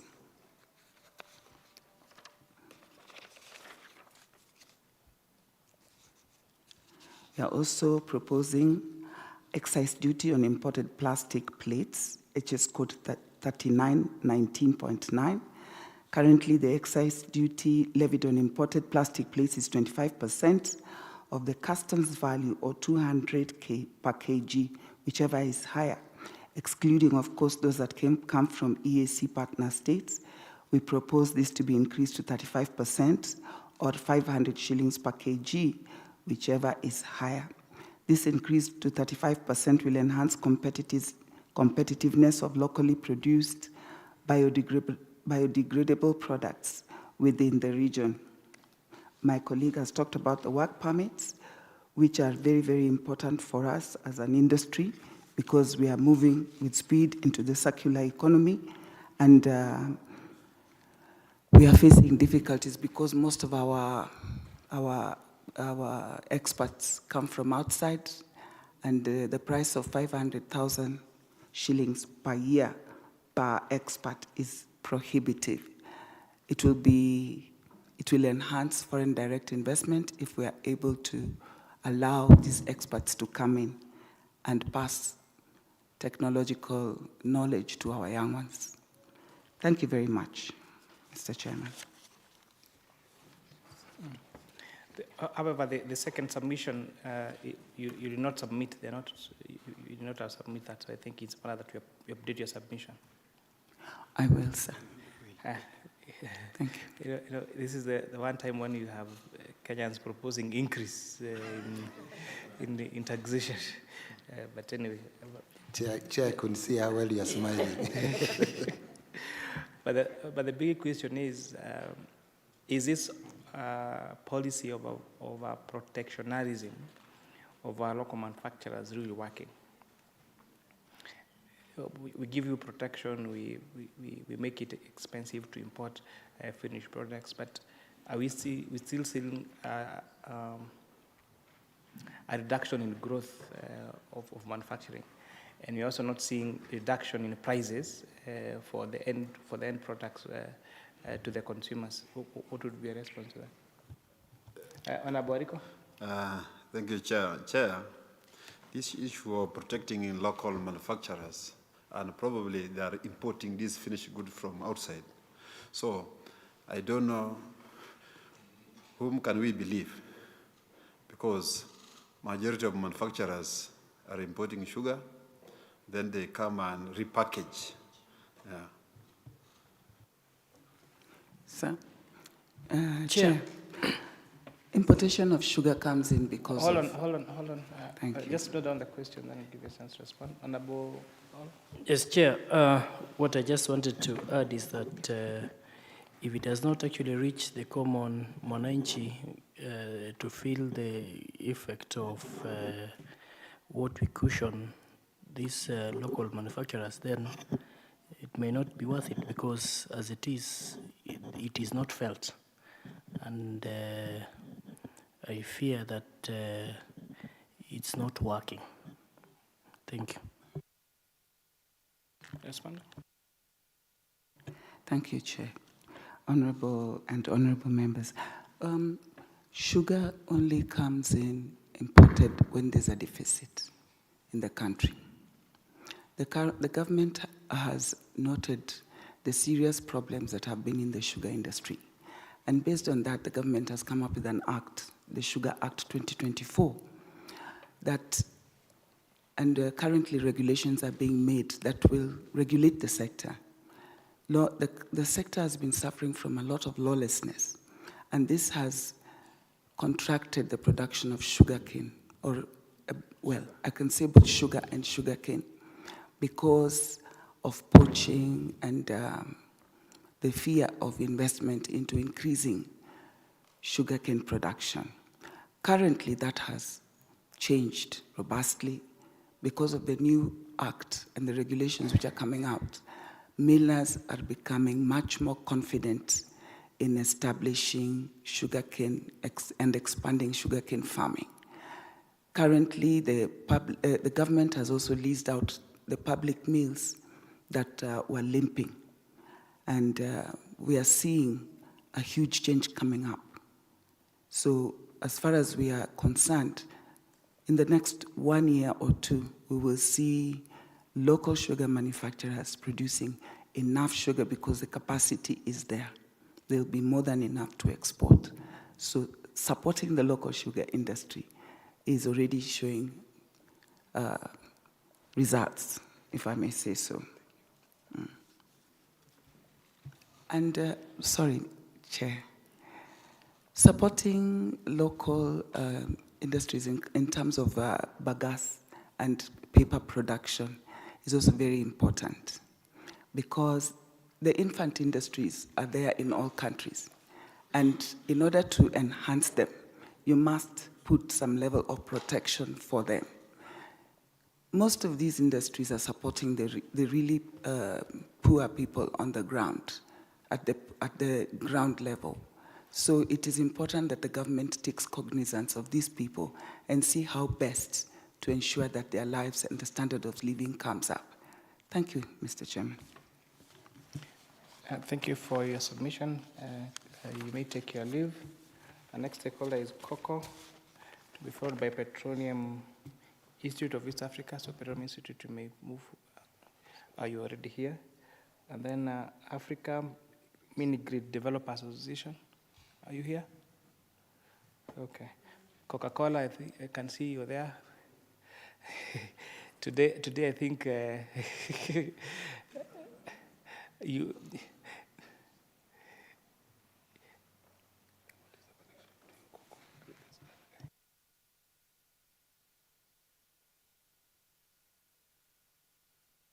Oh. And by the way, as you introduce yourself, you're the largest consumers of bioethanol fuel. Do you get it from these local manufacturers? 100%? Actually, yes. We get 100% from local manufacturers. So, Genesio, what are you doing with the cocoa? Okay, we can start. I am introducing myself in the other version that you're not aware of. Okay, thank you. I'm the biggest buyer of technical ethanol in Kenya. Okay, introduce yourselves and take us through. Good evening, Chair, Honorable and the committee. Thank you for this opportunity. This time around, cocoa did not come, we didn't come by ourselves because the ask is broader than just downstream to the consumer. So by way of introduction, I'm Sophia Dupuy, I'm Director in charge of Public Affairs at Cocoa Networks. I'll have my colleagues introduce themselves. Okay, good evening, Chair. My name is Reynard Wanakacha. I work for Cocoa. I'm the Manager for Regulatory and Public Policy. Thank you. My introduction this time is Joyce Opondo from Kebos Distillers. We are the ones who are selling technical alcohol as ethanol to cocoa. And Chair, I'm sitting in between the sugar sector and energy sector because I'm converting this to energy. Thank you. Now you have to introduce yourself and your entity. Thank you so much. Genesio Mogo is my name, and I'm working with Vivo Energy, but then I handle the logistics part of technical ethanol for cocoa.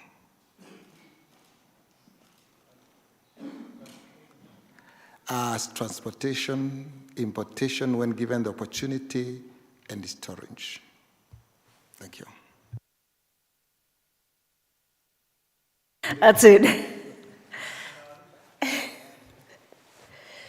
Okay, I think we'll just dive right in, given the challenges around time. I think for us, what we want to first start off with is acknowledging the passing of the VAT exemption that was effected in the Tax Amendment Act in December 2024, which we effected immediately by passing this on to the consumer. We reduced our price from 104 to 90, and you can already see the immediate impact in terms of the increase in the fuel sold, the savings within the household, and then the impact from a broader perspective across the farmer incomes, the health impact, and the environmental impact.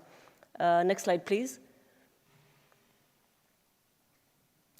The next slide, which I'm sure is in front of you, just documents, we track how much fuel we sell on a weekly basis, and we're actually able to show you how the fuel has grown from December to May.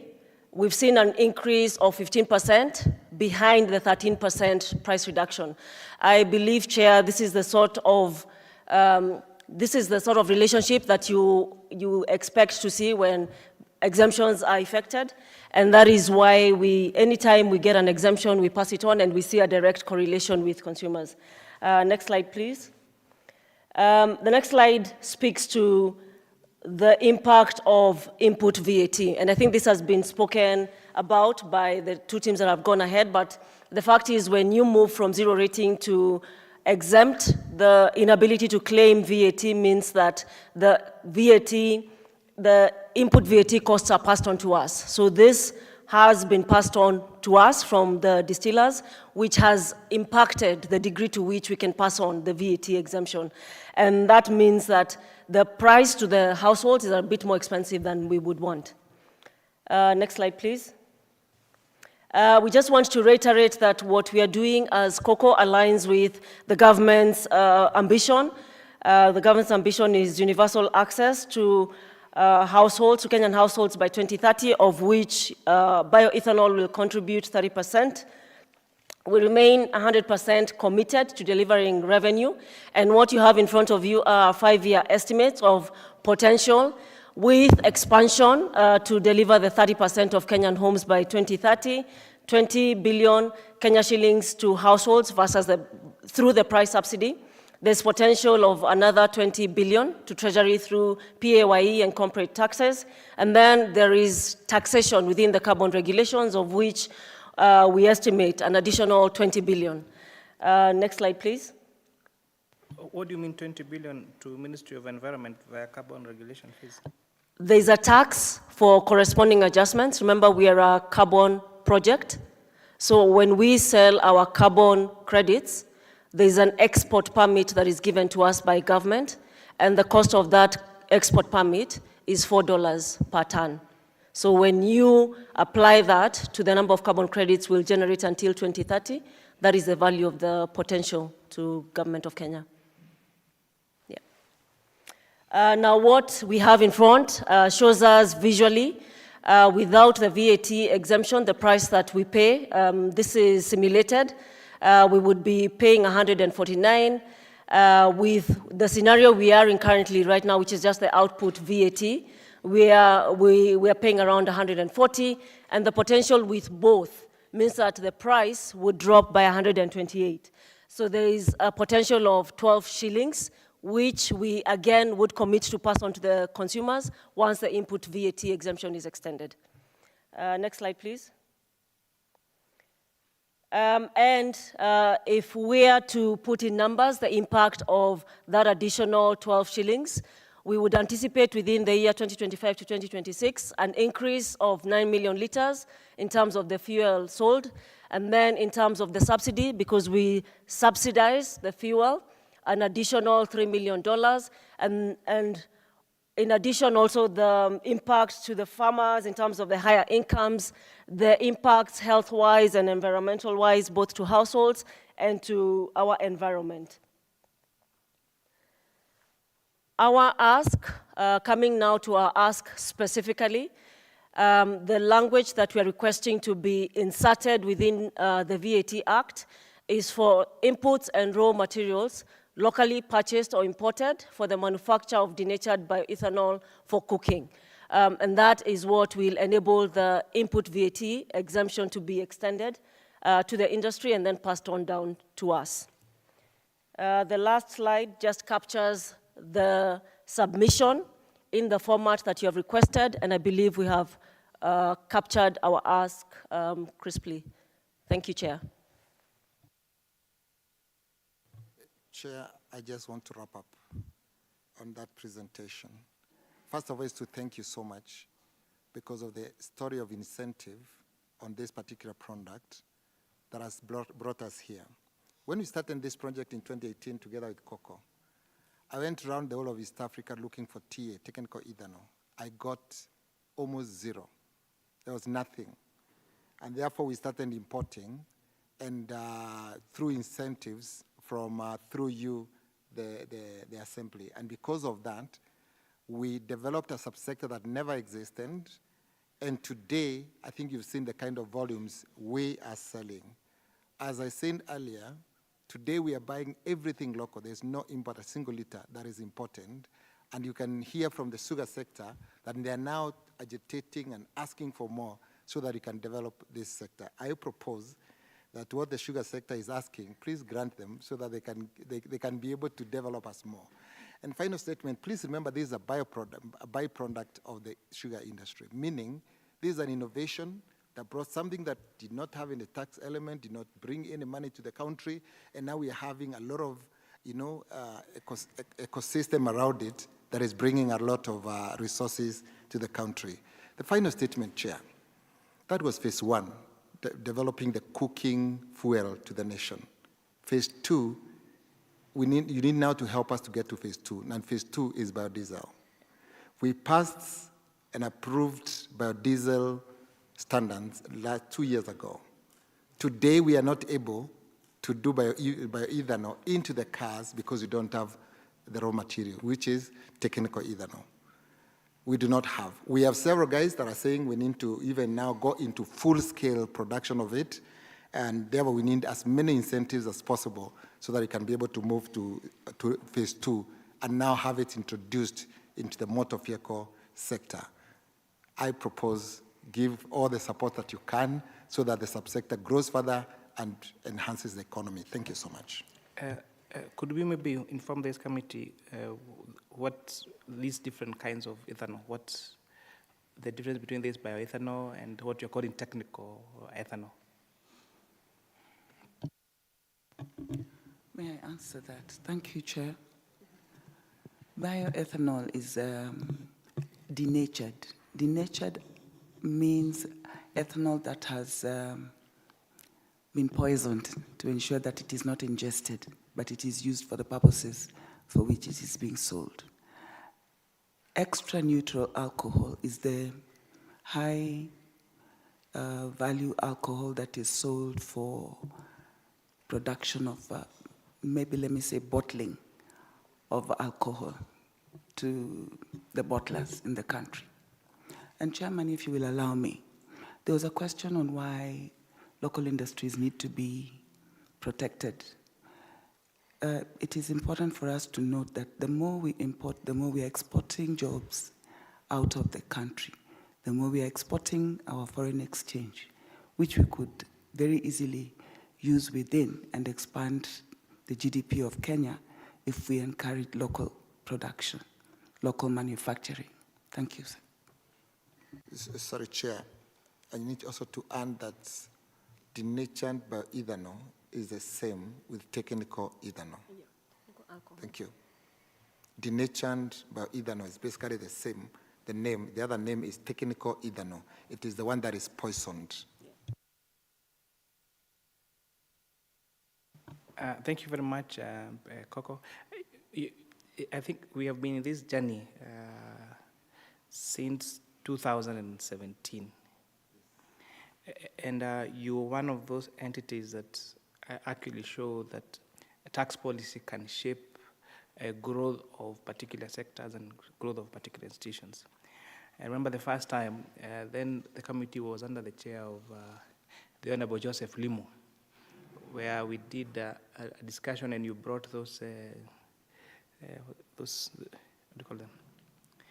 The ATMs. And then you are telling us if this is going to do, then the price will go down.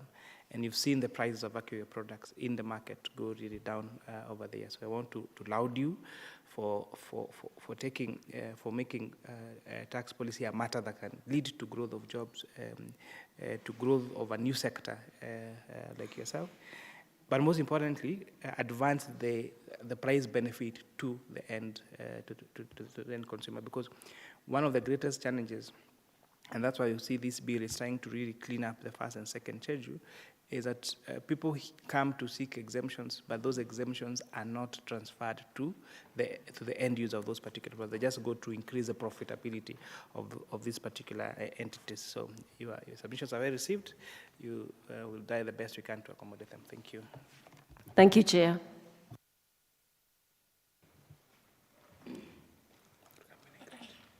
Petroleum Institute and Africa Main Grid Developers, are you here?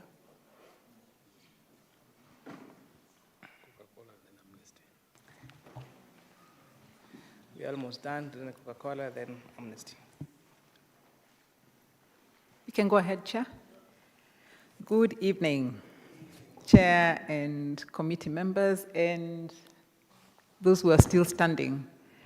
As it was so tempting to be drawn into the debate of locally manufactured, recognizing that the only thing that hinders local manufacturing is actually unfair competition and illicit trade, which are separate matters that need to be addressed. But on local manufacturing, definitely the benefit is unquestionable. My name is Wanjiko Manyara. I work with the Petroleum Institute of East Africa, which is the professional industry association for the oil and gas sector. I'm joined by my colleagues from the technical committee that deals with this matter, and we're also joined by our counterpart in the industry, the Petroleum Outlets Association of Kenya. They'll introduce themselves. So we'll start with the introductions for the record, and we can start with my extreme left. Thank you, Chair, honorable members of the committee. I'm Francis Mwangi, part of PIA. Good evening, Chair and honorable members of the committee. My name is Joseph Musau, Tax Manager Rubis Energy Kenya, and a member of PIA. And again, Mugo Genesis, my name. Vivo Energy, represent the chair of PIA. Honorable members and our chair, my name is Martin Chomba, and I am the National Chairman of Petroleum Outlets Association of Kenya.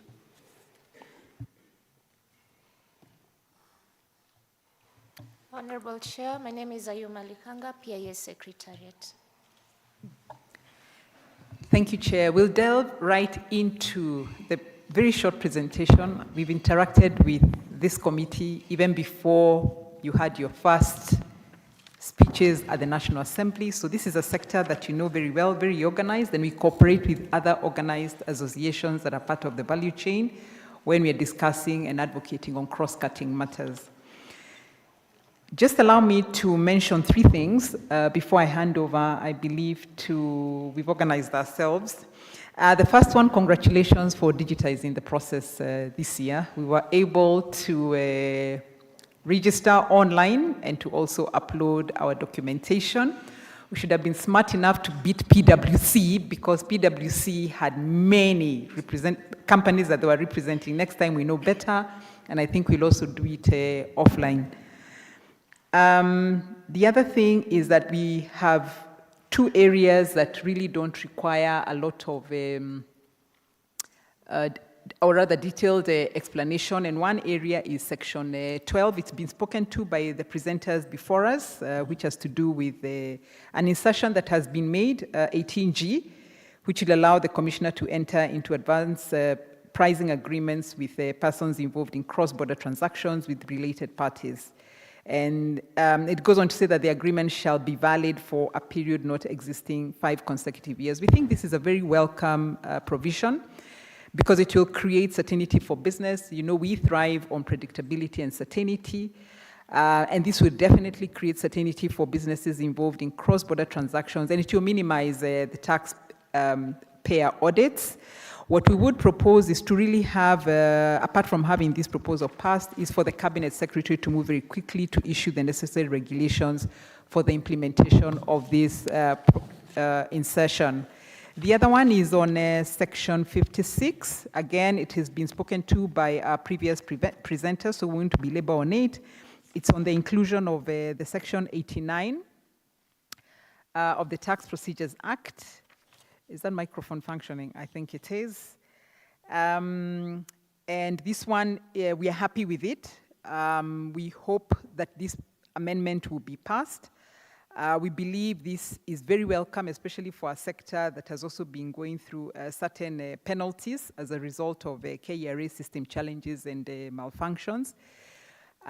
We were happy to hear that there is an addition to the support of this proposal with respect to an additional administrative requirement for the Cabinet Secretary to approve this otherwise digital error or challenge. So we hope that it will also be moved along with speed so that then it can remove penalties that have impacts on efficiency in doing business.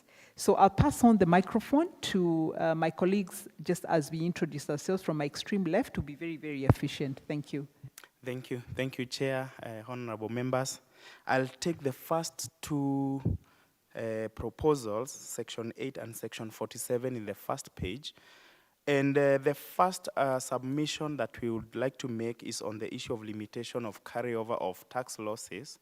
And the proposal as contained in the bill is that you are only allowed to carry losses, tax losses in a period of 5 years.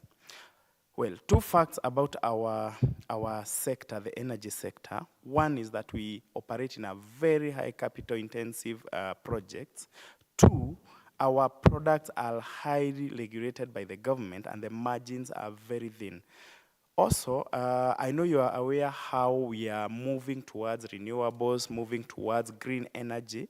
And part of this is that we have some of our members who are venturing into this sector or this space.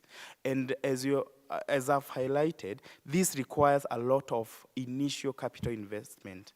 Now, to break even, especially to some of these energies that we are trying to bring into the market, will take more than 5 years. So we have two proposals that we have brought on board. One is to delete the proposal and remain as is, as contained in the Income Tax Act. Or, if this proposal have to sail through, then we propose that the commissioner be granted powers so that on a case-to-case basis, the losses or these tax losses are evaluated per company so that eligibility for carry forward of a certain period is agreed between the company and the commissioner is put forward.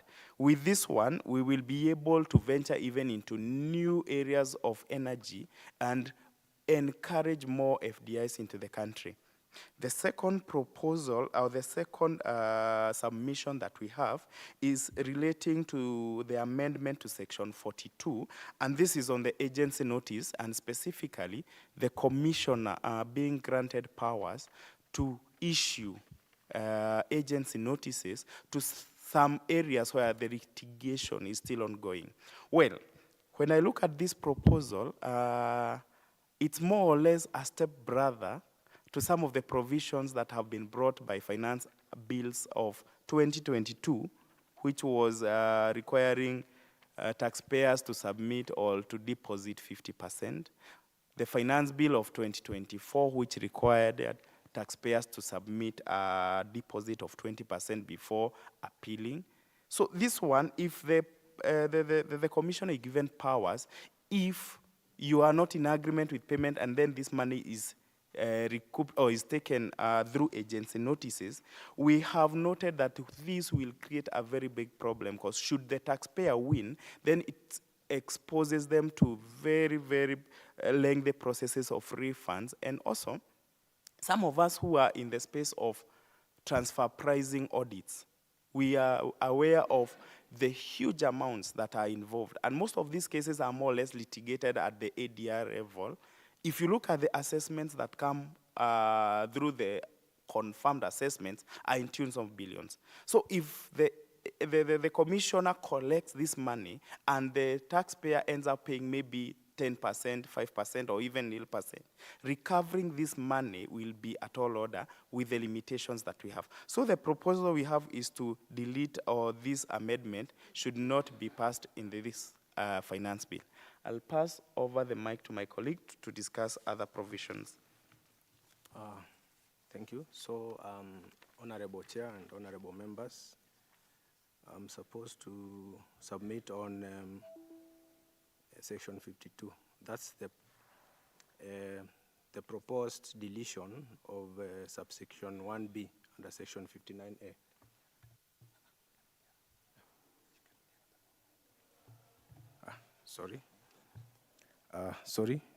So I've sat through the last 8 presentations, and I think this submission has been made by at least 7 of the presenters. So we just joined the rest and in submitting and requesting that this honorable committee considers doing away with this proposal due to the, what I can say, obvious consequences of the possibility of data breach if this proposal is put into law.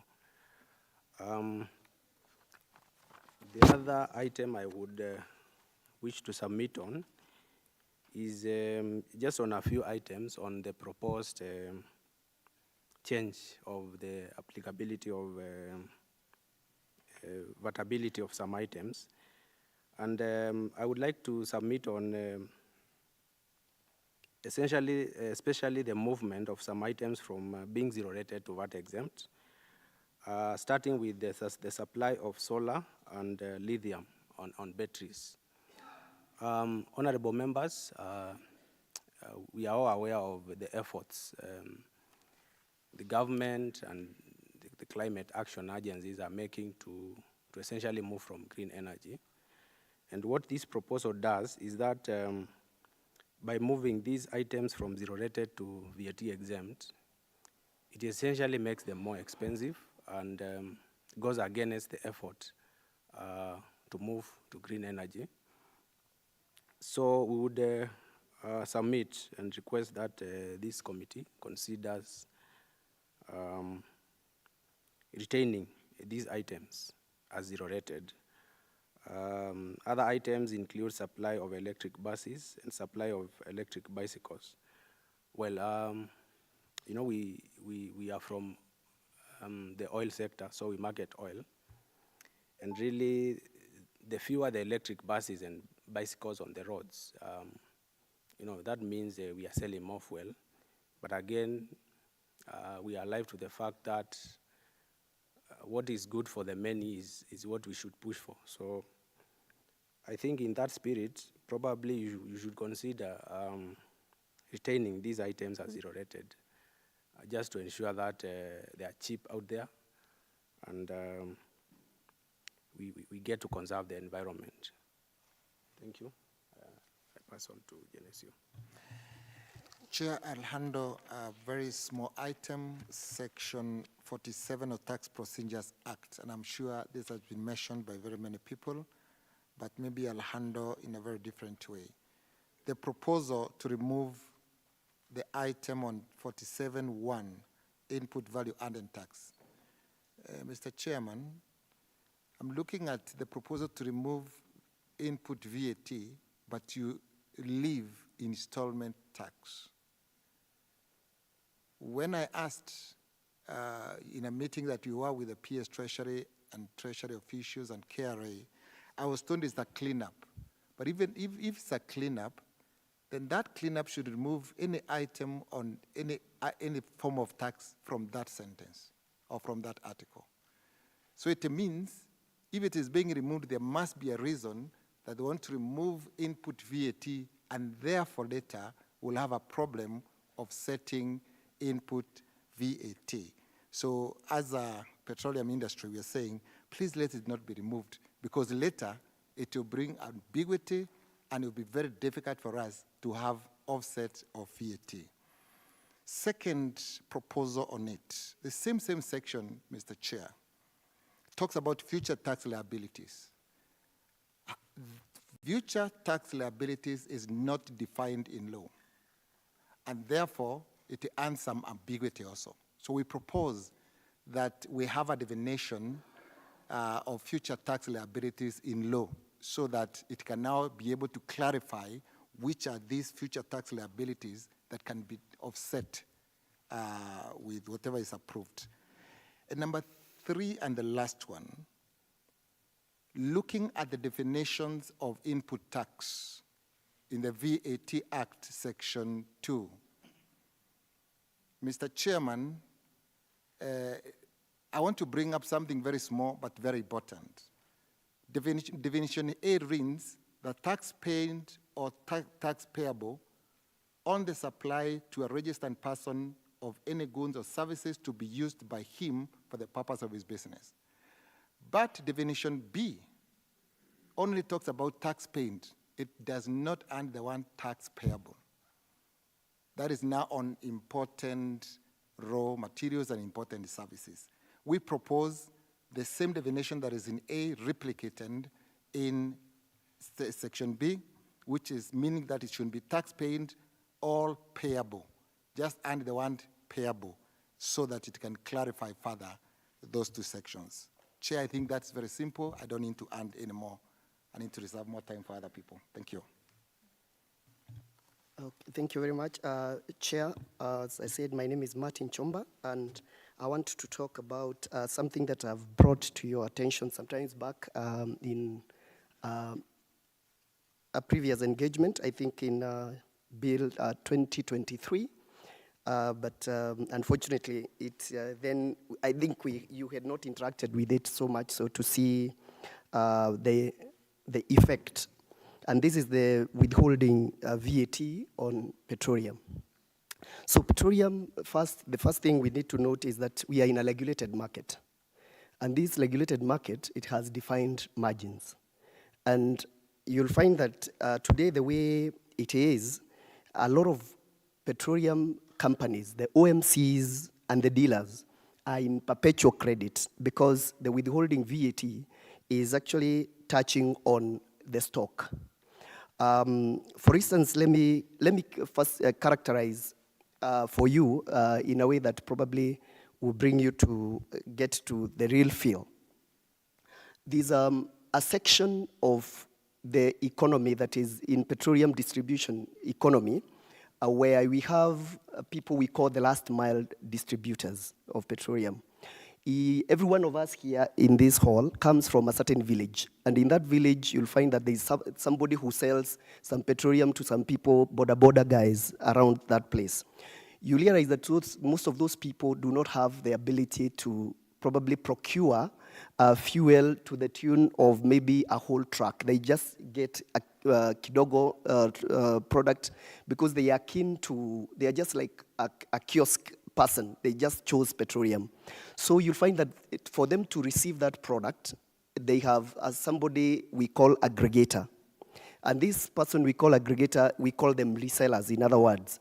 This person buys fuel at a margin that is prescribed by EPRA that is less than 1% in terms of profit. When they are subjected to a withholding tax of 2% of that taxable value, then in actual sense, they are withholding the capital. We end up withholding the capital. And this leads to these people being in perpetual credit with KRA. And you realize most of them now get to a place where they are unable to move. And the same is replicated. And if it is that hard for the OMCs, because most of the OMCs today are in perpetual credit, and what they are allowed to offset, a maximum of 30 million is a drop in the ocean in terms of what they are supposed to be offsetting.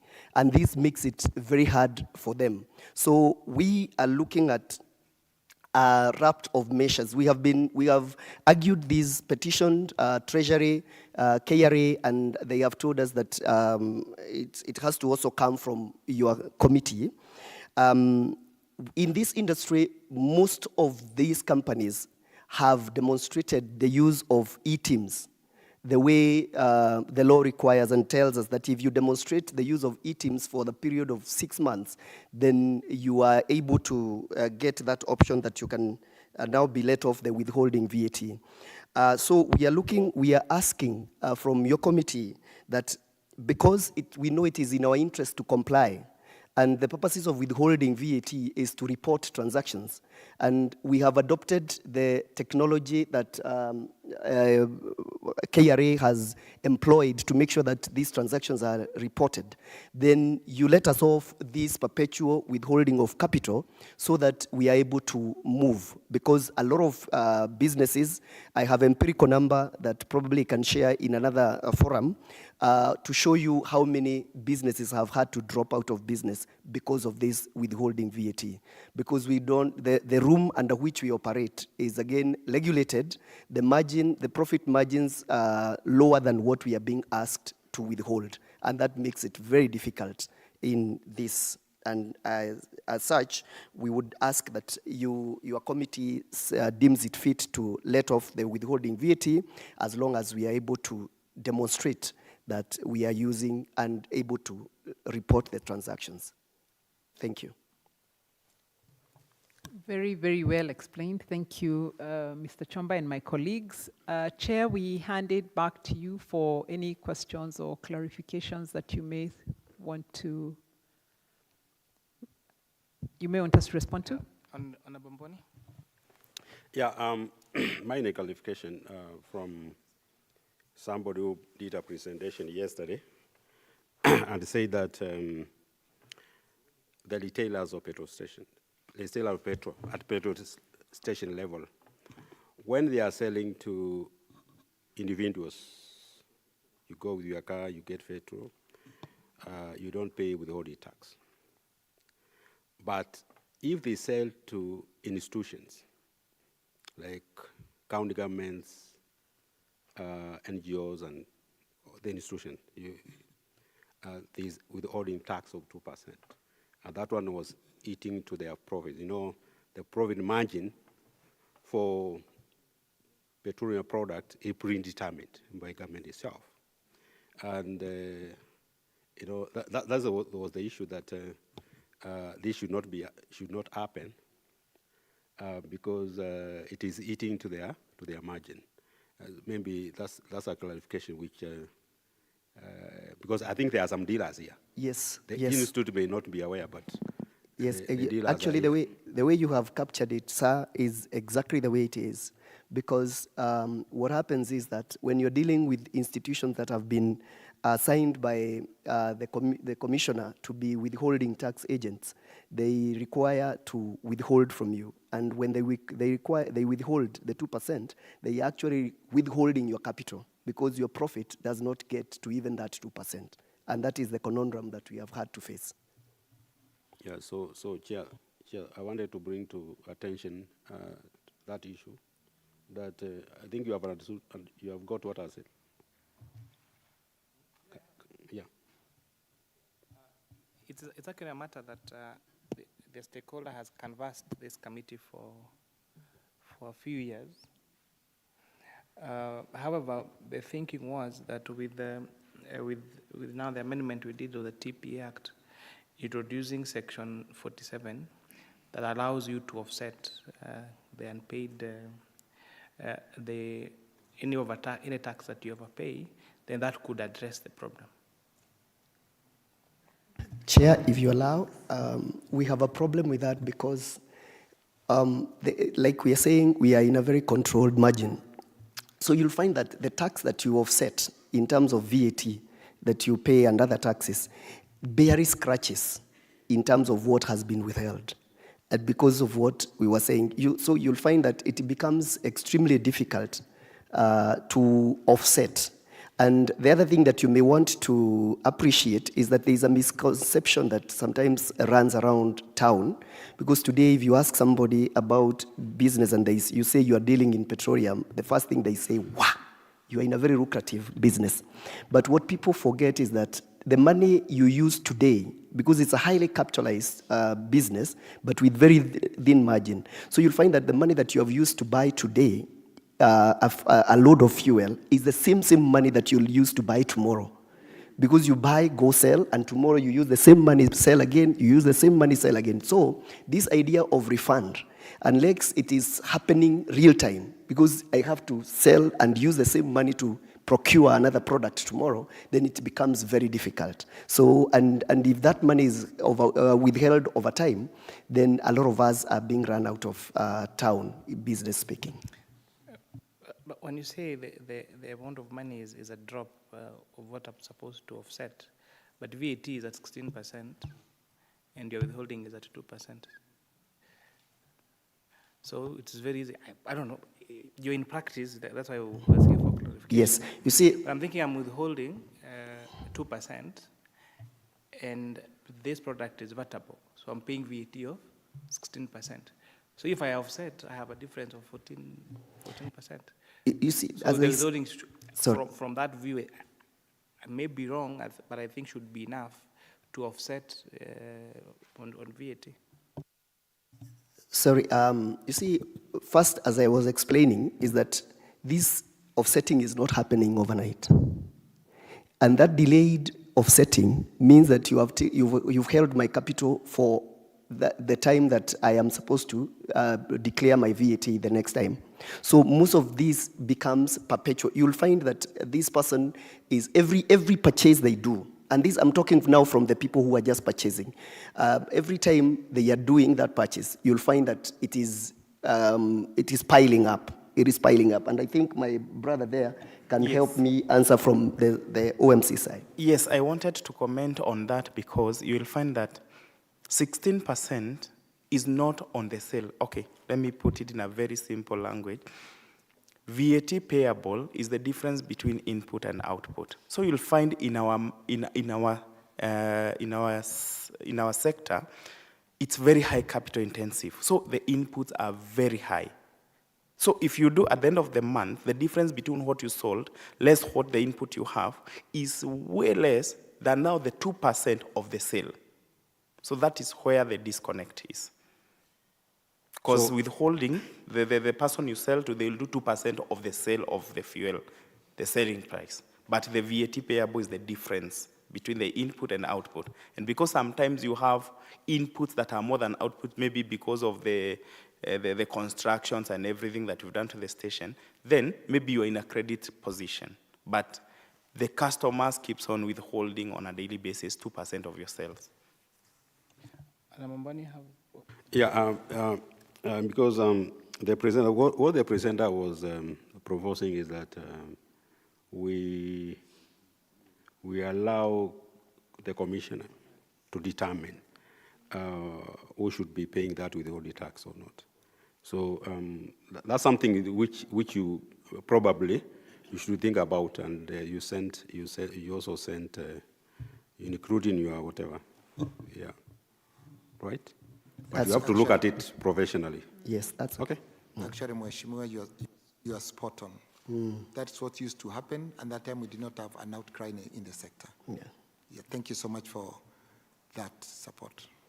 No, I'm an advocate of economic growth. Thank you. So anything which I feel is not working for the economic growth, I look at it with a lot of interest. I have no other interest, actually.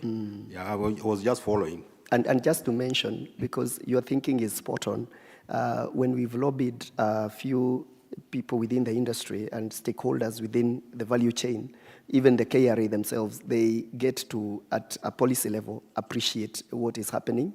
And I think it was just a matter of time, and I appreciate that we are able to see it from that point, because it is in the interest of everybody, especially for us, to make sure that we not only do business, pay tax, but also thrive at it.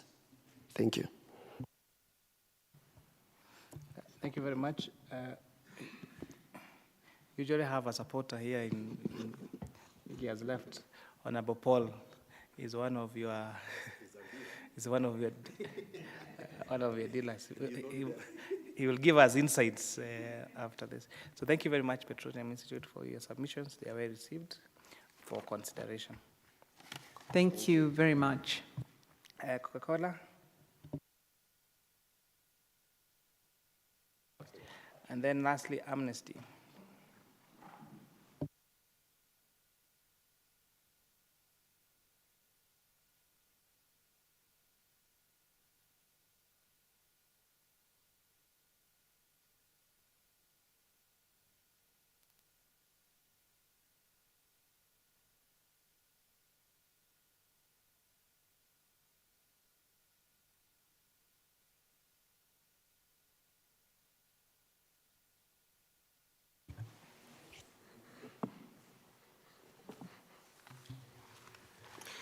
Thank you, Chair, honourable committee members, and good evening. And shall we say we applaud your stamina. It is inspiring. Thank you for staying this long to hear us out. My name is Eugene Gumi. I'm the Director of Public Affairs for Coca-Cola Eastern Central Africa. Good evening, Chair, and all the honorable members as well. Thank you very much for this opportunity. My name is Susan Maingi. I'm the Country Lead of Public Policy, Regulatory and Stakeholder Engagement for Coca-Cola Beverages, Africa and Kenya. So I think with much, we're looking at the clock and the time, so we want to just proceed if we're ready.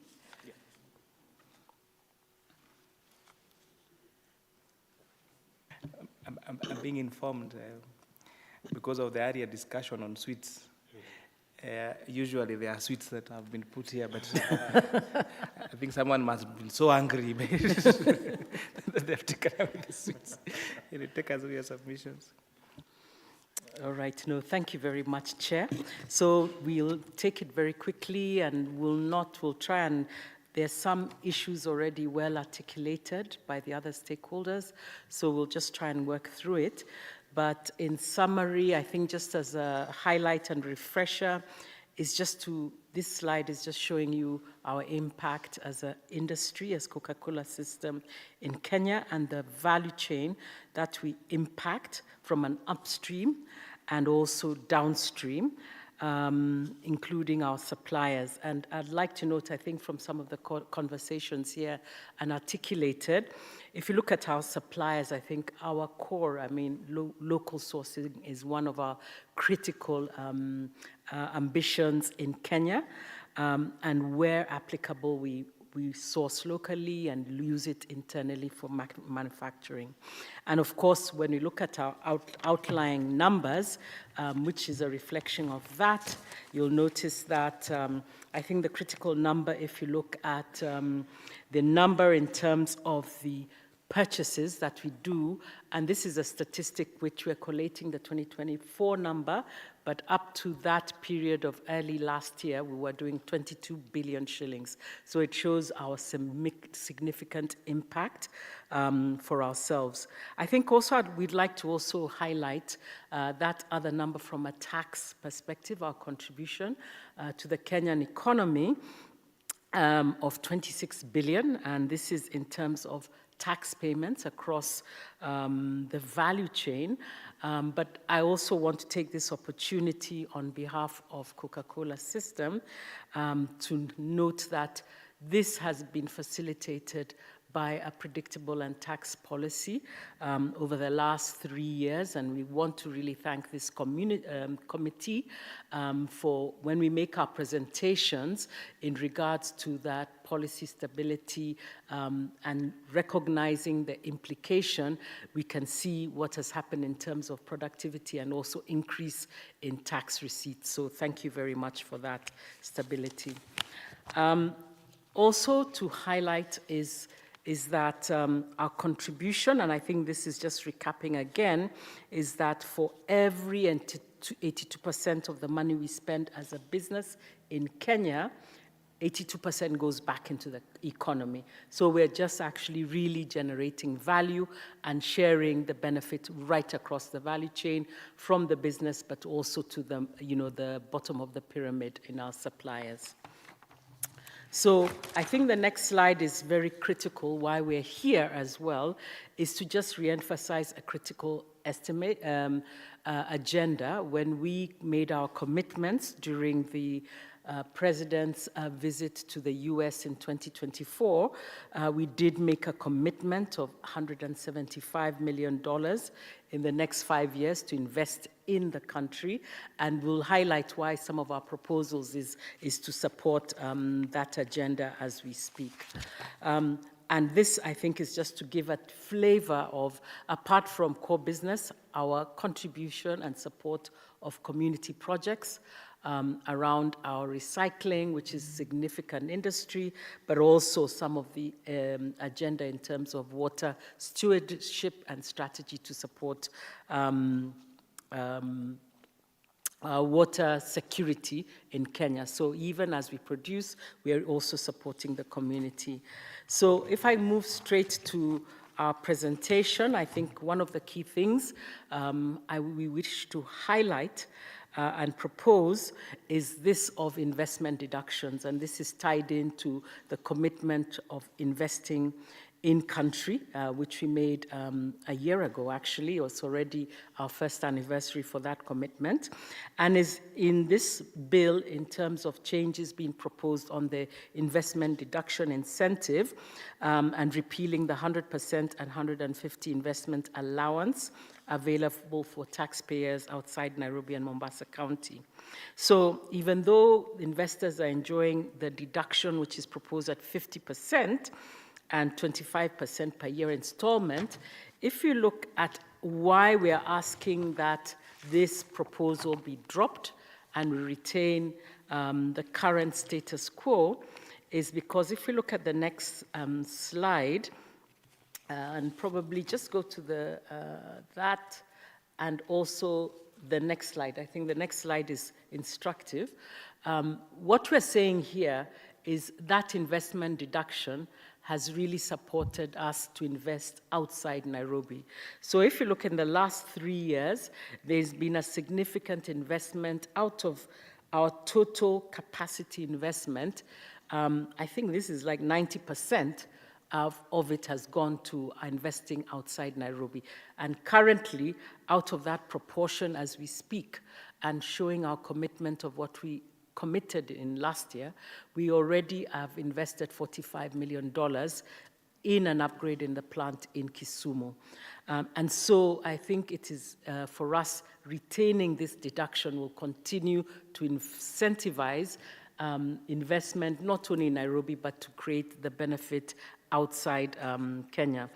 Also, the reason for that is that to run a new plant, such a huge investment, it takes time to run it optimally, representing a minimal return on investors' capital. But also, the current investment allowances has enabled us to run it and optimize our assets, but also supporting our working capital in terms of the future investments that are also in track. For us, I think our proposal is let us still retain the investment deduction and also drop the proposal for the amendments. If I highlight, like even now when you look at the long-term strategy for development outside Nairobi and particularly the Western Circuit, with the recently conversations on investment in infrastructure, road infrastructure, expansion, rail to Kisumu, expansion of the Kisumu port, and other investments, I think this is an added incentive to retain that investment allowance as it is. So with that, I think I'll just hand over to Eugene to go to the next presentation. Thank you. The second issue we'd like to present on is on the limitation of carry forward losses, Clause 8C of the bill, amending Section 15.4 of the Income Tax Act. That would limit the utilization of tax losses in subsequent years of income. This is very similar to the point around the investment deduction in terms of that it would penalize long-term and capital-intensive investments, such as the one Susan mentioned, which is currently ongoing in Kisumu, the $45 million. It would not only would it make it penalize long-term investment, it would make Kenya unattractive as an investment destination.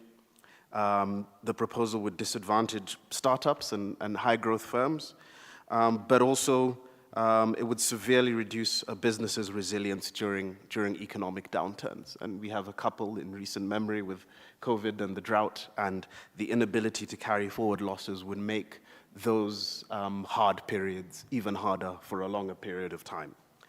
So our proposal is that this clause 8C of the bill amending the Income Tax Act be deleted. Moving on to our next issue, which is on the issue of agency notices, so Clause 52, not Clause 52 actually, on Clause 47, proposing to delete Section 14E, around the ability of the Commissioner to issue notices in recovery of taxes despite the right to appeal. This is in contravention of Article 47 of the Constitution, which would impede the ability of the taxpayer who has a right to appeal. It also undermines the right to appeal and the right to a fair trial enshrined in Article 50 of the Constitution, and it would diminish the practical utility of the appeal process because you would already have an agency notice, and in effect, KRA would already have taken the money, which is under dispute. And even if the taxpayer ends up succeeding through the appeals process, they'll face difficulties in recovering funds. I think it's no secret that refunds from KRA can be a bit of a challenge, and if this were to be the case with agency notices, one could see this issue tying up further working capital and affecting companies' cash flows. The next issue we would like to submit on is deletion of Section 59(1)A of the Tax Procedures Act, which is Clause 52 of the Finance Bill. This is one I think that you've heard on a number of occasions, requiring the integration and sharing of data related to trade secrets and private and personal data held on behalf of customers or collected during the course of business. This is a significant proposal. I think we've seen similar proposals in the past from Treasury to allow the Commission, the Revenue Authority, to access data, and it presents significant issues to data protection for both individuals and businesses. It would compel businesses to reveal trade secrets essential to their competitive edge, and once disclosed, these advantages could be permanently lost. This proposal would allow unrestricted access to data in contravention of the principles of data protection enshrined under the Data Protection Act of 2019, as well as other laws and international best practice such as the GDPR in Europe. Furthermore, this proposal would also undermine Kenya's position as a regional hub, discouraging many multinationals and regional businesses from expanding in Kenya or locating in Kenya due to the heightened risk that data and information in respect to other jurisdictions would be accessible by KRA. And finally, this proposal would compromise business confidentiality and professional ethics that one has. I think our final issue I can pass back to Susan. Thanks, Eugene. I think here we want to just mention that this is now a separate provision which we're asking the committee to review. We have presented this, we do acknowledge we presented this in the last 2 years in our submissions, but we still want to present to the committee our ask if we can really look at this provision, again, because there's been quite a number of changes, and this is specifically on excise tax on packaging material. And you can see, you know, over the last 3 or 4 years, there's been a lot of legislation around packaging. From 2021, excise tax on plastics. There were amendments in the Finance Act of 2022 focusing on imports, but then we saw the tax amendment bill of December 2024. They extended, there was further changes in excise tax covering from local produced and imported plastics. So where we are looking at is how we perhaps can have a cure is looking at Section 14 of the Excise Act, and if we can make amendments to that Section 14 by including the terms, if we go to the next slide, please, is that to offer relief to manufacturers, you know, because we are, as an input material, raw material, there's excise and other taxes. Production, there are taxes. Sale, there's taxes, excise as well. So for providing relief, we would like if we can amend and revise Section 14 to include the words which have been used as raw materials and include packaging materials in the manufacture of excisable goods.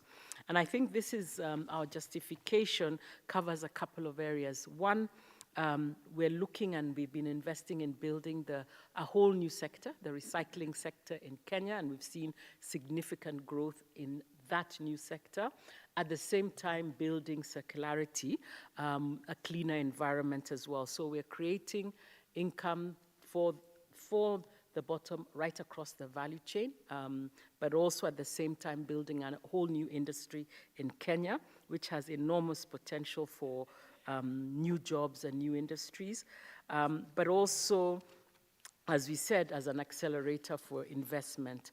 We'd also like to acknowledge that I think there was a case in the tax tribunal where I think it was London Distillers and another company which won a case that such packaging is actually a raw material. So if it can be looked at in that lens and be legislated within this excise Section 14. So this is an ask for the committee to really relook and see if there's opportunities to relook at that clause. So I think with that, I know the time is short and it's late, but we have the presentation, but we want to rest in our submissions. Thank you very much. Thank you very much, Maingi and Gumi, for your presentation. It seems like your presentation was straightforward. There are no questions. So there's commitment on if your revenue growth that you're going to expand your operations in Kenya and the investment of is it $150 million? $175.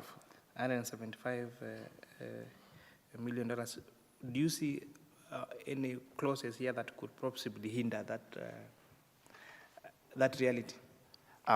Yes, so the investment deduction, which Susan had spoken to, for investments outside Nairobi, as she mentioned, as we speak, there's a $40 million investment going into the facilities in Kisumu, which is able to take advantage of that deduction, and maintaining that would allow for continued investment in facilities and operations outside Nairobi and Mombasa as per the existing law.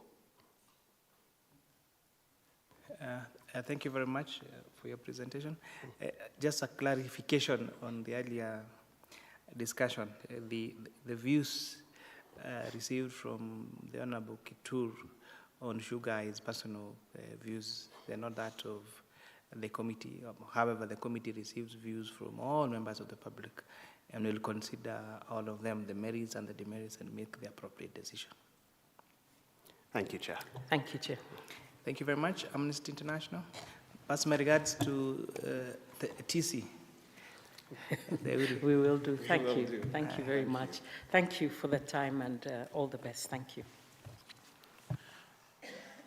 Thank you, Chair.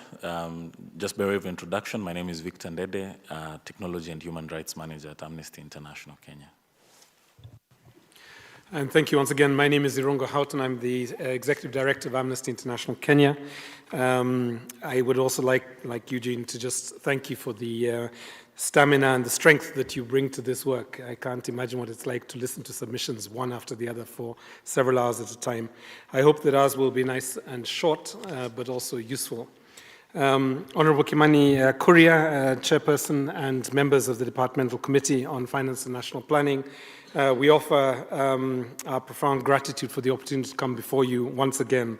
Amnesty International is a national human rights organization. We are part of a 70-section strong organization called Amnesty International. We have about 1,500 members across this country. Many of them are young. We have a board that is made up of Kenyans, and I report to that board. And we are essentially an investigative and human rights campaigning organization. So we are involved in research, campaigning, human rights education, and public litigation. Exactly 1 year ago, we came before you to raise our concern with the Clause 63 of the Finance Bill of 2024. That clause, if you remember, was an attempt to allow KRA access to personal and corporate data.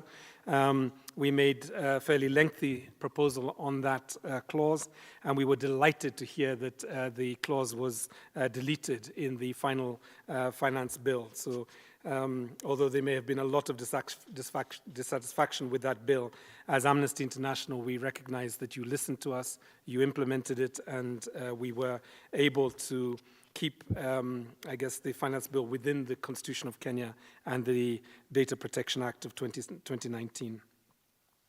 We welcome the opportunity to pronounce ourselves on the Finance Bill 2025. The proposals made in this bill come at a time when the Kenya National Bureau of Standards would tell us that 39% of the population, almost 40% of the population, are below the poverty rate, and that rate is increasing.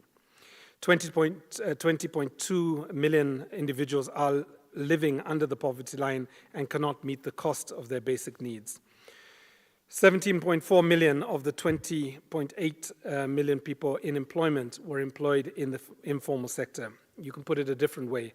83% of Kenyan workers today lack the protection, the full protection of the Constitution and the Employment Act. Many Kenyans work under poor employment conditions. They have limited social security or social protection, and they are very vulnerable to the exploitation that, unfortunately, they face in the country.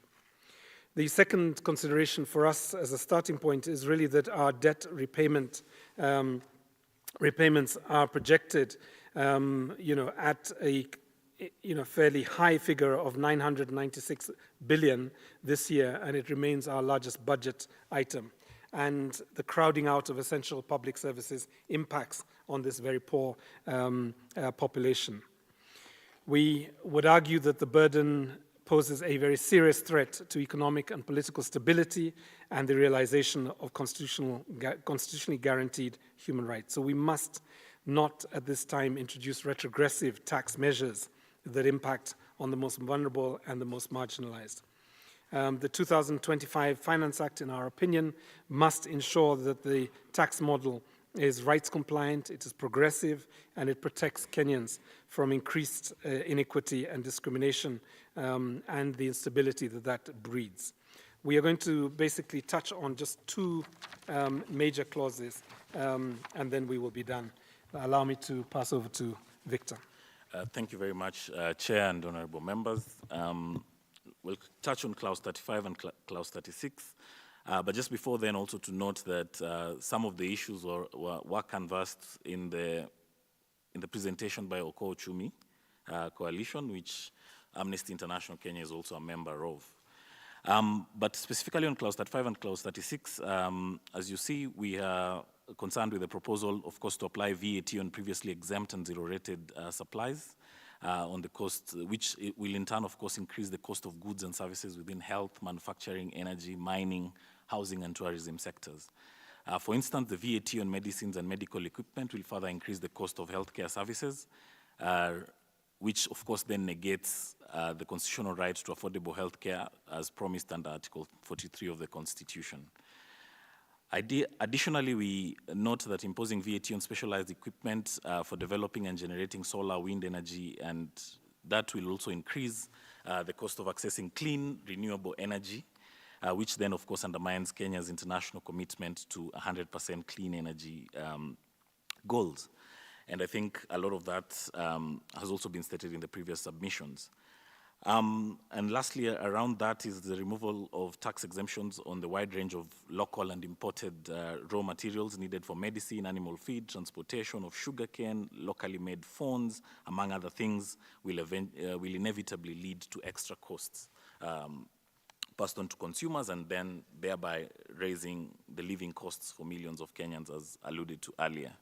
And then, therefore, the proposal is to retain the zero rating of essential goods and services in the 2025 Finance Bill. Lastly is on clause 52, which, of course, has been canvassed a lot. And just as Irungu pointed out, this is on the 2025 Finance Bill, we are seeing, of course, the proposed amendment to the Tax Procedures Act, which essentially would water down or go against the safeguards that protect us from arbitrary and unfettered access to sensitive personal data in the integration of these systems with the tax commissioner.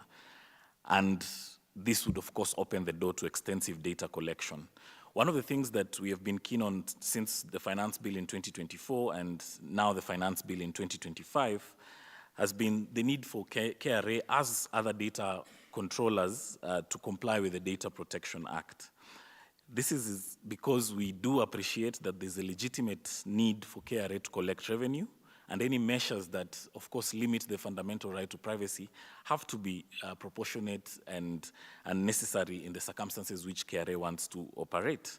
And then this then means that the blanket power to, of course, integrate all personal data would pose a massive risk to the privacy of Kenyans and could actually be a tool for mass surveillance. The Data Protection Act was actually enacted to, of course, give life to Article 31 of the Constitution, which promises us the right to privacy. And it goes to explain that data must be collected for specified, explicit, and legitimate purposes. Any collection outside those specified and legitimate purposes would run afoul of this law. And while tax administration is, of course, a legitimate purpose, The proposed amendment allows for collection of data that may actually be out of the scope of what the Kenya Revenue Authority actually needs for tax administration. Hence, we propose that Section 59A 1B of the Tax Procedures Act be retained as is and does not get deleted. I think Irungu will finalize on our final call. Once again, our gratitude, but also our respect as an institution. We live in very turbulent times, and maintaining the power and the representative capacity of the National Assembly for us as Amnesty is very important. Therefore, the more that you are open and listening, Parliament, the more I think you help to deflate or to release some of the tension that the society faces, which I think ultimately are not just political, but they are also economic and crafted around the distress that we are seeing many households going through. So I thank you once again, and look forward to seeing the final bill that is adopted by the House. Thank you. Thank you very much, Amnesty International, for that very good presentation on the two matters: the amendment on the VAT Act on the first and second schedule, and the issue of what do you call it? Data protection. Do that deletion of 3. We have heard you, and we'll do the best we can to accommodate the thoughts. However, on domestic borrowing, what do you think should be the solution? Because we understand the impact of crowding out that money being used on other priority areas and not debt financing. But then these were laws that were taken for particular purposes. So what do you propose should be the solution of handling that debt matter? So we've limited our focus in this memorandum primarily with regards to the 2 issues that are there. But I think in the Okoa Uchumi presentation, there were conversations around expenditure. We have been very concerned by the defunding of key independent and constitutional commissions. The Kenya National Commission is basically running on very limited resources. I think salaries, rent, and hardly any much more. Whereas we're seeing that, the investment that is in the Office of the President, for example, or in State House, or in international travel, that continues to balloon. And I think the other space that the committee can look to is how do we cut unnecessary expenditure. We have not concentrated on that in our memorandum, but that would be our broad response back. Thank you very much. But may I ask, would also to encourage you to also submit your views. I think public participation is ongoing on the budget estimates for 25-26, and you adding your voice on that particular matter will also really help. Thank you very much. So thank you very much. I think that is it from us. Thank you for your good presentation, and also for waiting until this to be the last person to present for the day. Thank you, honorable members, the last men standing. And thank you, members of Secretariat, for maintaining the strength throughout the day. A big clap for all of us. The meeting is adjourned until tomorrow at 9:30 a.m. at the same venue. Thank you very much. Good evening.